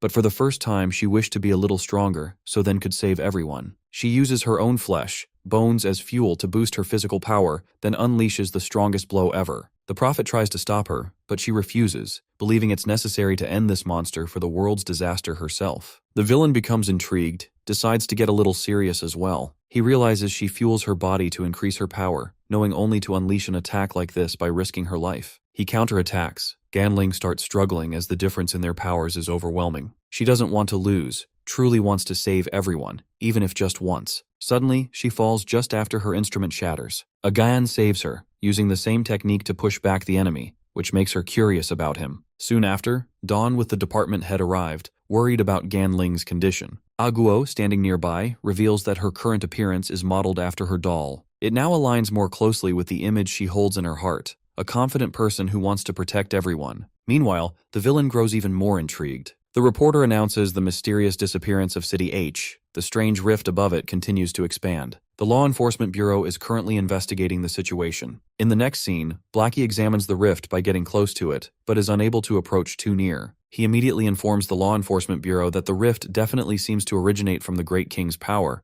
though he senses something unusual about it. The red area on the map is expanding. If it continues, all of humanity will be sucked in. Lang wonders about the plan of his king, while Varmint, trapped in a cage, demands to be released so he can kill everyone alongside the boss. Butterfly, sitting beside him, is terrified, realizing that this is doomsday since they failed to stop Jiangxi and everything will soon turn to ashes. Meanwhile, everyone is prepared to fight the villain, who is thrilled to face them since they are from the real world. Agu realizes that the villain is the origin of the undead tide that the Great King defeated long ago, but if this memory world is destroyed, it will manifest in reality as well. Agan asks the prophet to look after Ganling. He agrees, and insists that the others injured should also be left to him. Agan somehow knows his name, which the prophet finds strange, but for now, saving everyone takes priority. Everyone charges at the villain, striking together, while he eagerly anticipates them being more entertaining than the phantom memories from before. Agu throws a powerful punch at him, but the villain manages to dodge, then counters with a hit of his own.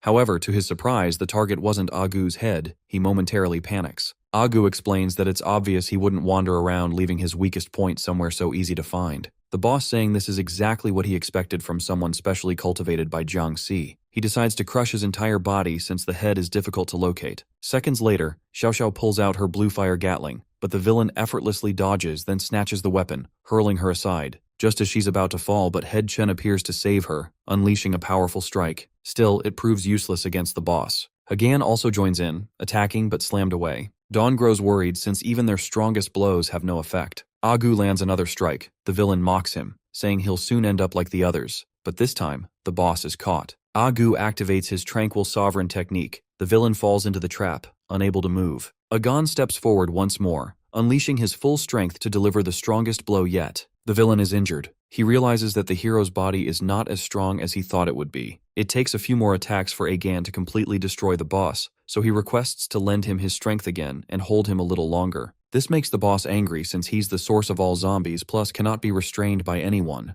According to him, these mere individuals granted power by Jiangxi don't stand a single chance against him. Soon enough, he screams at his fullest, making everyone wonder just how strong he truly is. In the next scene, a blue-haired zombie sits beside another, asking if it's okay to stay here while their boss is fighting, but her partner advises against getting involved in things she doesn't understand, saying it'll make her life easier. He explains that the two personalities of Jiangxi undoubtedly belong to him, but their attitudes toward humans are completely different, as the real hero is kind to humans. Since they don't know the true intentions of their lord, he warns her not to interfere. However, since the villain is reclaiming all energy from every zombie, these helpless beings are now constantly disappearing. It's happening to all of them. It seems that many will be erased, leading to the destruction of their world. With nothing left, they decide to simply lie down as death awaits. Zikai leaves Ilia along with the others to heal, but he refuses to care for them any further, saying keeping them alive is already his limit, plus he can't continue fighting. Just then, Zikai notices a mountain moving toward the boss, but the prophet dismisses it now, then focuses on treatment. When he sees it himself, he's shocked. It's a massive tide of zombies capable of swallowing the entire world. Xiao Xiao is astonished because even in the strangest times, they have never faced a horde of zombies this enormous.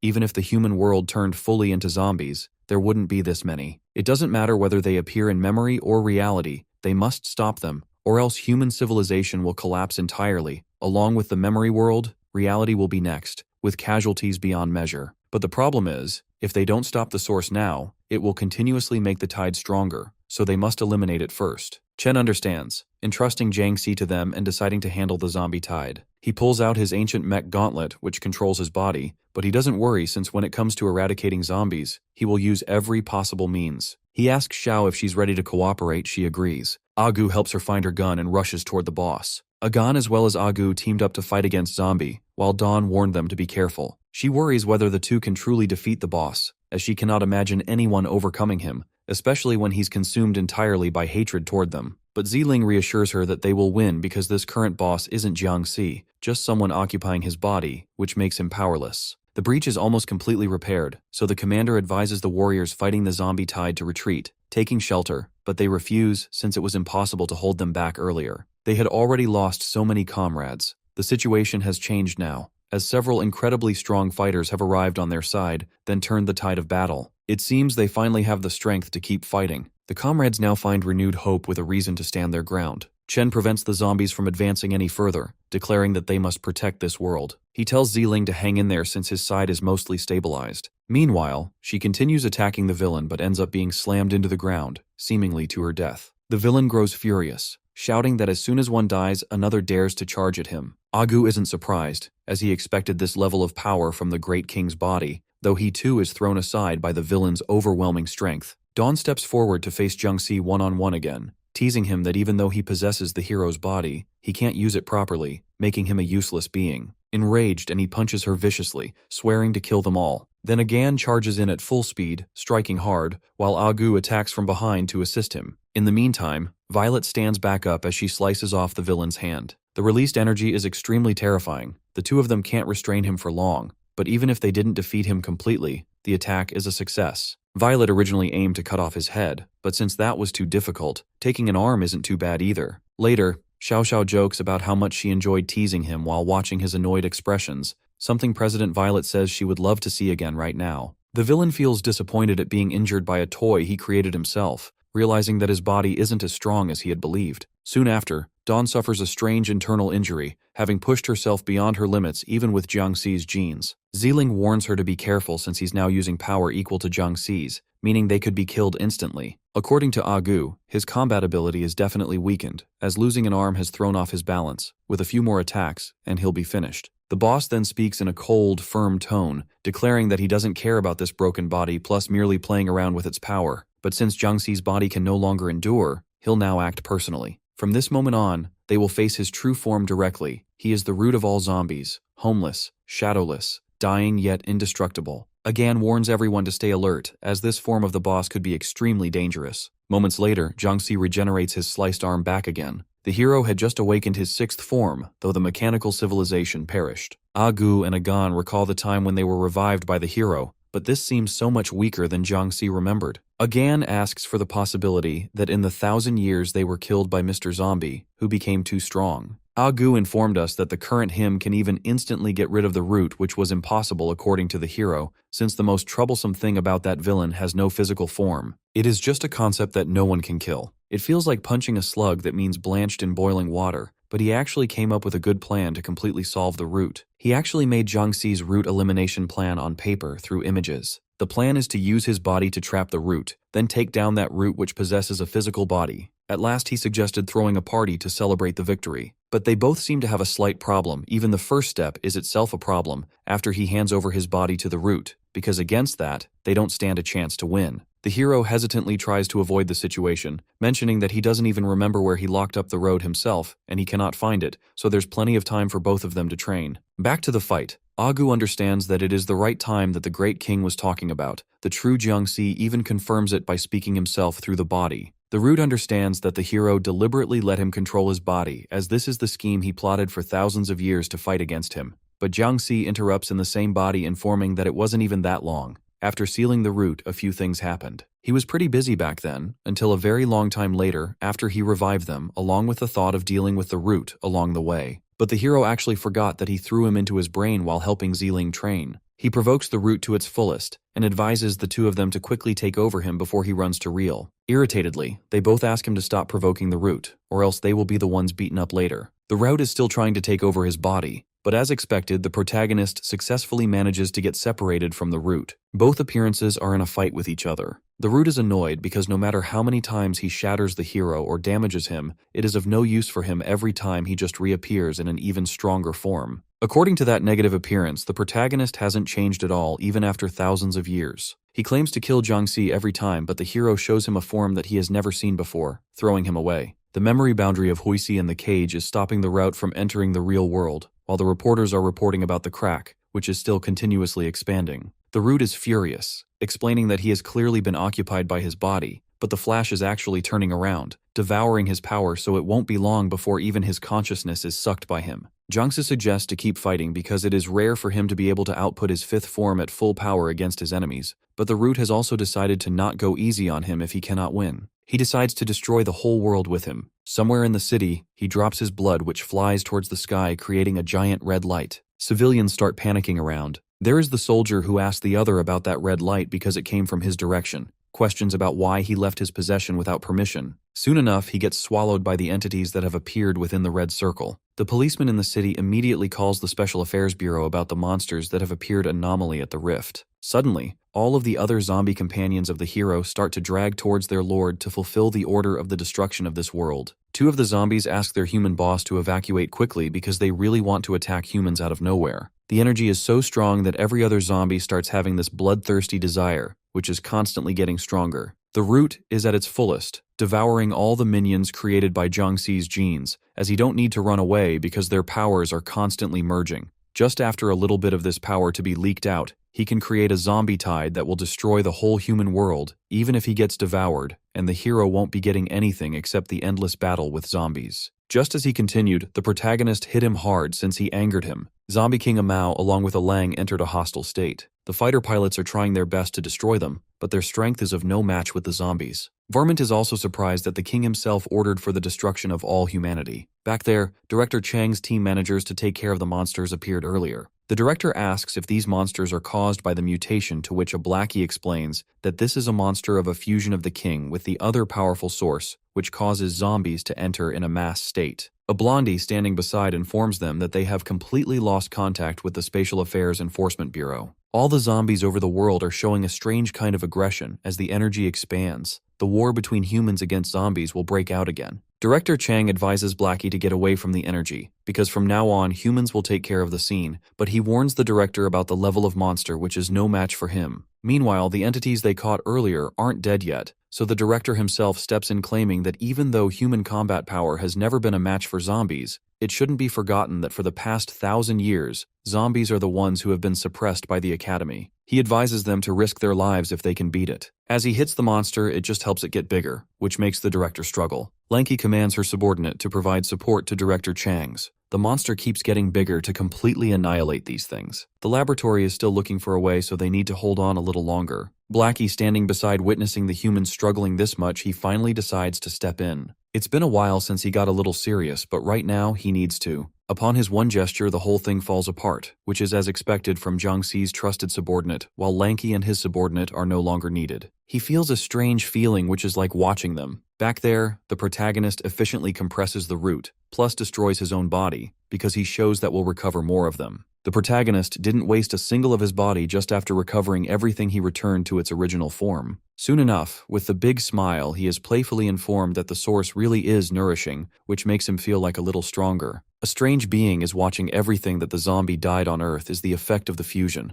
His own root, which seems like Jiangxi, must completely devour the source as well. They are one step closer to his complete destruction. The hero creates his minions using his new ability, which playfully helps him by giving shoulder rubs, foot massages, even trimming his nails smartly. These minions work independently without any further instructions, and later on, he decides to enhance them with nanomachines. He invites everyone to witness his new ability, which seems quite fascinating. There are even tents set up, as he recently consumed the guy who could possess people. After another battle, he could actually die. Jiangxi doesn't look worried at all. He just found the man too delicious, then accidentally ate him. Still, he's thrilled since he not only gained a super convenient ability, but also recovered a lot of memories. Those little creatures move with exaggerated agility next to prepare food for the hero. Department Head Chen, standing nearby, mentions the 6th generation of civilization, plus the ancient technological civilization, which they currently recognize alongside the Divine Era's psychic power civilization. He asks the hero if he remembers anything from before. Jiangxi replies that he recalls fighting an extremely powerful opponent,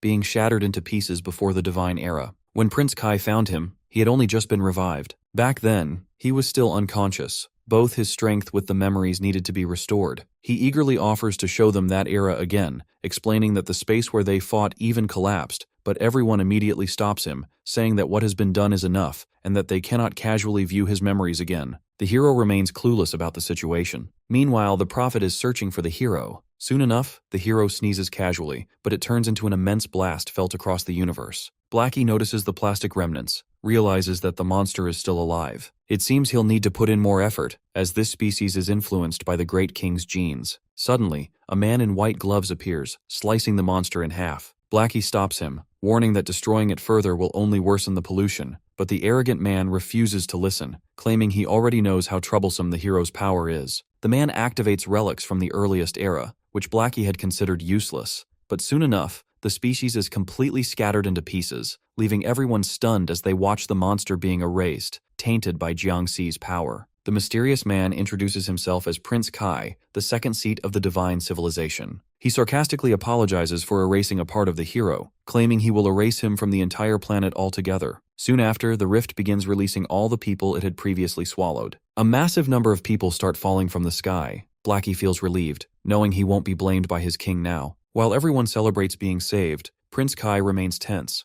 realizing that the hero has finally absorbed the root, just as the prophet predicted. The hero, however, is currently allergic. His nose feels a little uncomfortable. Jiangxi is admitted to the hospital due to his unsettled condition. He eventually destroys the entire area around him just by sneezing. Ziling brings food for him. Since the doctor suggests eating something light, she brings porridge. Soon enough, Blackie bursts into his room, carrying all the medicines he could find, as he never considered the possibility of the protagonist getting sick. Moments later, Jiangxi feels like sneezing again, but both of them urge him to sneeze upward since the entire Earth has already been disturbed because of this. The hero can't hold it back, shattering even the Fat Bureau headquarters. The news channel reports that a satellite has sent back data along with the images of a sneeze so powerful that the Earth's orbit has slightly shifted. Meanwhile, the main structure of Mars has suffered a devastating blow, will completely disintegrate within 72 hours. Director Chang is relieved that it wasn't in the direction of the sun. Both Blackie and Ziling are thrown away helplessly. It has only been a single day since the hero got sick. A Lang along with a Mai have been shattered more than 50 times, which is terrifying. Prince Kai reports that the virus will expand gradually. Jiangxi has absolute control over his body at a genetic level, but after absorbing beings at the same level as himself, his immune system becomes allergic, causing sneezing. He uses full force while sneezing. If the reaction doesn't stop within the next 2 weeks, the entire planet might be destroyed. Everyone starts blaming him for not slaughtering all the zombies, then eliminating the root cause during the era of gods, but he had no choice. Later, the prince decodes his words, realizing that he needs to erase their civilization to stop the hero. But before that, he wants to try directly suppressing Jiangxi. He charges toward the hero, attempting to surprise him, but it's not that easy. He draws his holy sword, the crown of the omnipotent, the savior hero cap with the divine realm's blessing. He strikes again, but this time the hero blocks it. Otherwise, the earth would have been pierced. Even after 1,000 years, the prince still feels stronger. The protagonist suggests calling out his mental projection to fight and saying it will be perfect for him to beat to his heart's desire. The prince decides to stop since Jiangxi cannot be killed instantly. Doing so would only provoke him to his strongest form. He uses the relic to destroy him, but suddenly the protagonist is about to sneeze again, which terrifies everyone, including the prince, to their core. Sneezing in this form would cause destruction on an even larger scale, after which everything would be gone. As all the citizens fall into a digital world, confusion spreads as they look around at the glowing blue mechanical surroundings. Zhang glances at his men who are equally disoriented, questioning what kind of attack this could be. Zhang's eyes drop onto a large pillar where a golden specter rests. The system flashes warnings about unauthorized access. Shang falls completely unclothed, panicking to cover himself as the citizens cover their children's eyes. Xiao Xiao charges to kick him, questions why he is bare. He shields himself with his arms while claiming he could not help it, hastily activates his battle mood. A shadowy figure appears, explaining that the entire Earth has turned into data, along with Jiang too will soon be digitized. Zhang mutters that this method at least prevents the world-ending crisis caused by the allergy. The message shows his movement lagging due to low speed. Zhang mistakes it for praise, then cheers it with his men. The Stainless Fleet questions if divine civilizations truly hold this kind of power. Xiao Xiao near by saying she can finally accept her character settings. The Shadow apologizes, announces that Prince Kai will not be arriving so he will take charge. Zhang, filled with curiosity, rushes to pull down the hood. The shawl falls, revealing a stunning figure whose radiant figure startles him. Zhang apologizes, stammering that he only wanted to see her face. Elia shouts in frustration as the zombie monsters approach her and comment on how much her style has changed. She explains that she now exists as a digital projection, plus her revealing outfit being part of the default design. As more data streams generate around them, Elia explains that once Prince Kai completes the datafication, then all intelligent life will exist here. The queen with several other monsters appear, bewildered by their surroundings. Chang questions how this place could possibly hold over 8 billion people. Others murmur, ordering him to cover himself. Blackie asks for a clear explanation. Elia states that to access the main lobby, each of them must earn points. Points determine living space plus equipment. If a civilization clears the game, they can ascend like Prince Kai, then return to reality. The realization shocks Chang, but he quickly volunteers to play first. Before anyone can stop him, he vanishes. On the battlefield, Chief Chang materializes with a health bar above his head. He charges forward confidently until a giant mechanical opponent towering above him, armed with massive weapons, before he can be struck. Elia pulls him back to safety as Zhang kneels in shame.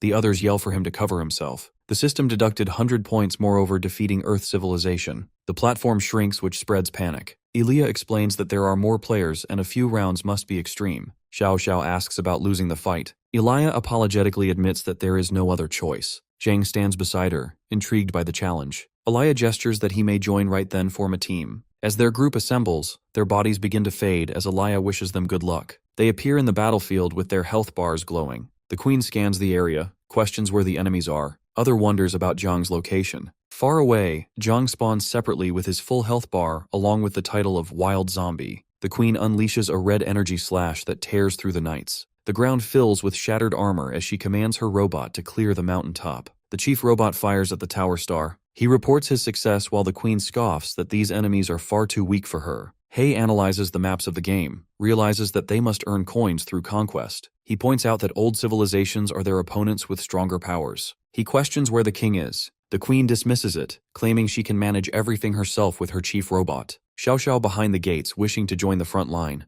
The queen orders continuous assault on the next position. Meanwhile, older players notice the new entries and Xiao A1 alerts 13 about them. He comments on their lack of experience. Uncle K reminds them that some might have been top tier in their original world. Jui claiming strength is the only rule, then teleports into the battlefield. As she lands, her powerful tentacles sweep through the night. The queen encounters charges, but Jui strikes again. Xiao A1 watches, saying there is no point in strategy, and 13 insists that crushing them is enough. She asks Big T to join them. He claims his area was stolen, then turns. The entire jungle has been lifted away. Jiang carries the floating landmass while roasting chickens. Jiang worries about human hunger, but then a sudden force drags him down. The land crashes back to the ground. He mutters that he hates wasting food, then witnesses a massive figure standing before him. Big T readies for battle, declares to handle this fight himself. The history of T reveals that the Cosmo Company, to avoid worldly collapse, transferred the entire civilization into the game world. He was once a risk specialist whose task is to hunt monsters for jungle farming. After years of countless hunts, he is the king of the jungle. He charges forward as the ground crack, animals scatter from the shockwave. Status cards flashes for gained points. T pauses, noticing no record appears for the zombie monster. Jiang steadies himself from the blow, then swooshes down to strike back. The opponent powers the shield, but Jiang's punch lands with a crushing force.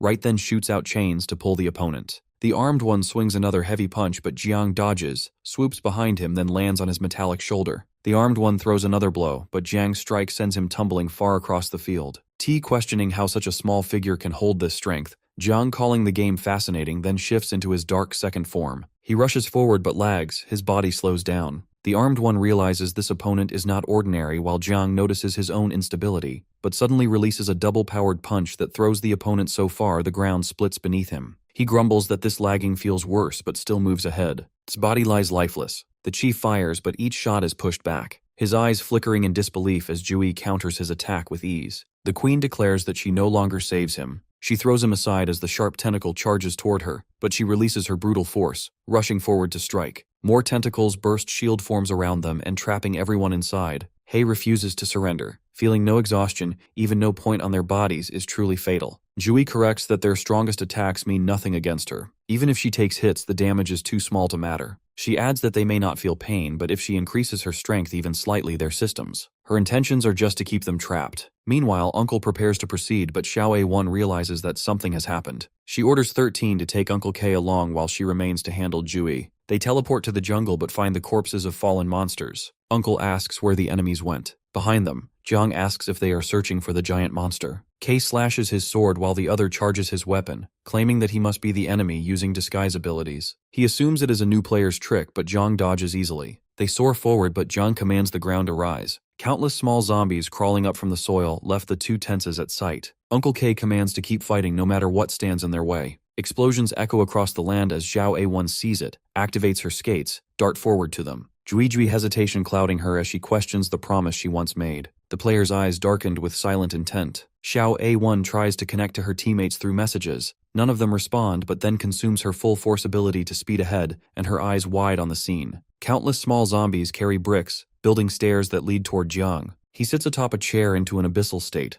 13 along with Uncle K stand bruised skin. Jiang claims that management construction games are the easiest to control. Movement earlier, his small zombies had overpowered the others, then stack bricks under his command. He declares his victory but then turns to players, asking if they can fly. She retreats instantly, deciding to assist Jui instead. Then a shadow covers her as she witnesses the land floats behind her, controlled by Jiang. Back there, the queen tearing apart the tentacles. Her allies strike together. She lands upon Hei's shadow palm, but he hurls her away. Jui intercepts, traps her between coiling tentacles. Hei tries to contact the companions through the system, but no one responds. Jui realizes that the new players are overpowering them, gathering her strength to burst forward toward the opponent's castle. The queen soon realizes her intent, that she is targeting their castle. Hei launches his shadowy hand toward the enemy's castle, but his power crashes against a shimmering shield. Then the castle's health car appears in defense. He groans, but Jui knows that the castle functions like a player. Once destroyed, then the team falls. She charges her weapon, fires a storm of bullets.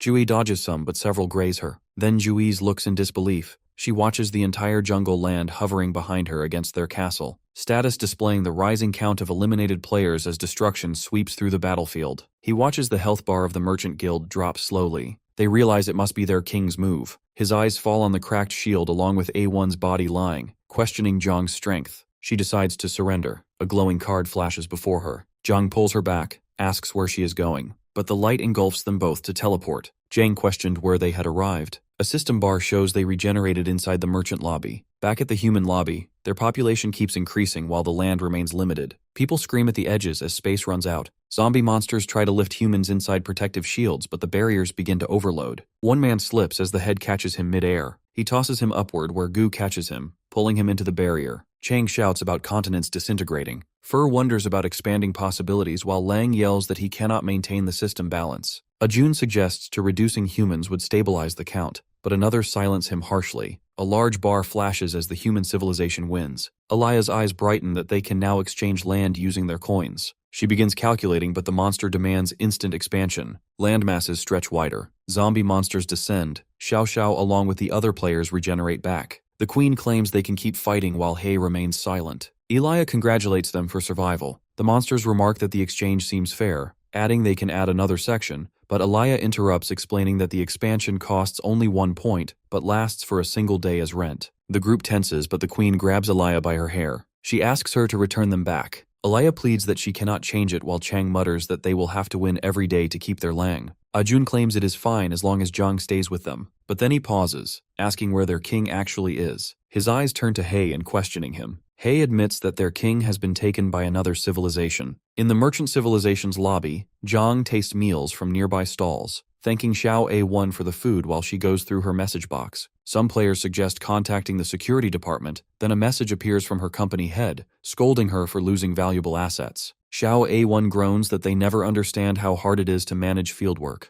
Messages continued flashing, but she shut the display off in frustration. She looks at Jiang, wonders if he could be a rare pet type, just then imagines that claiming him might bring her a promotion. She giggles quietly as she thinks. Jiang asks for another bowl. Xiao A1 promises he can eat as much as he wants, which makes Jiang enjoy his meal. From the security department, the officer targets Jiang and initiates the elimination protocol. The security department officers seal the area, command humans to cooperate. The captain grabs a hooded figure from behind but reveals only an ordinary citizen. He scans the data for signs of abnormality, but finds nothing unusual. From the corner, Xiao A1 eyes move between the patrol dogs along with the armed guards sweeping the area. Zhang asks what the officers mean. She explains that the security hunts those who do not belong to the system are either spies or rebels, but once detected the system deleted them completely, leaving no trace. Zhang trembles at the thought that if they catch him will vanish entirely. Xiao A1 tells him to stay quiet, then forms a small red sphere and releases it toward the guards. The pulse spreads silently, causing their scanners to flicker or malfunction. Confusion rises among the officers as their devices stop working. She confirms the disruption, while Zhang is still shaken by the fear of erasure. Before she takes a step, Zhang suddenly lifts her into his arms. She questions him, but without answering he walks toward the food stall where he was eating earlier. The shopkeeper demands payment for the meal. Zhang places her on the table but suddenly drags the entire stall along.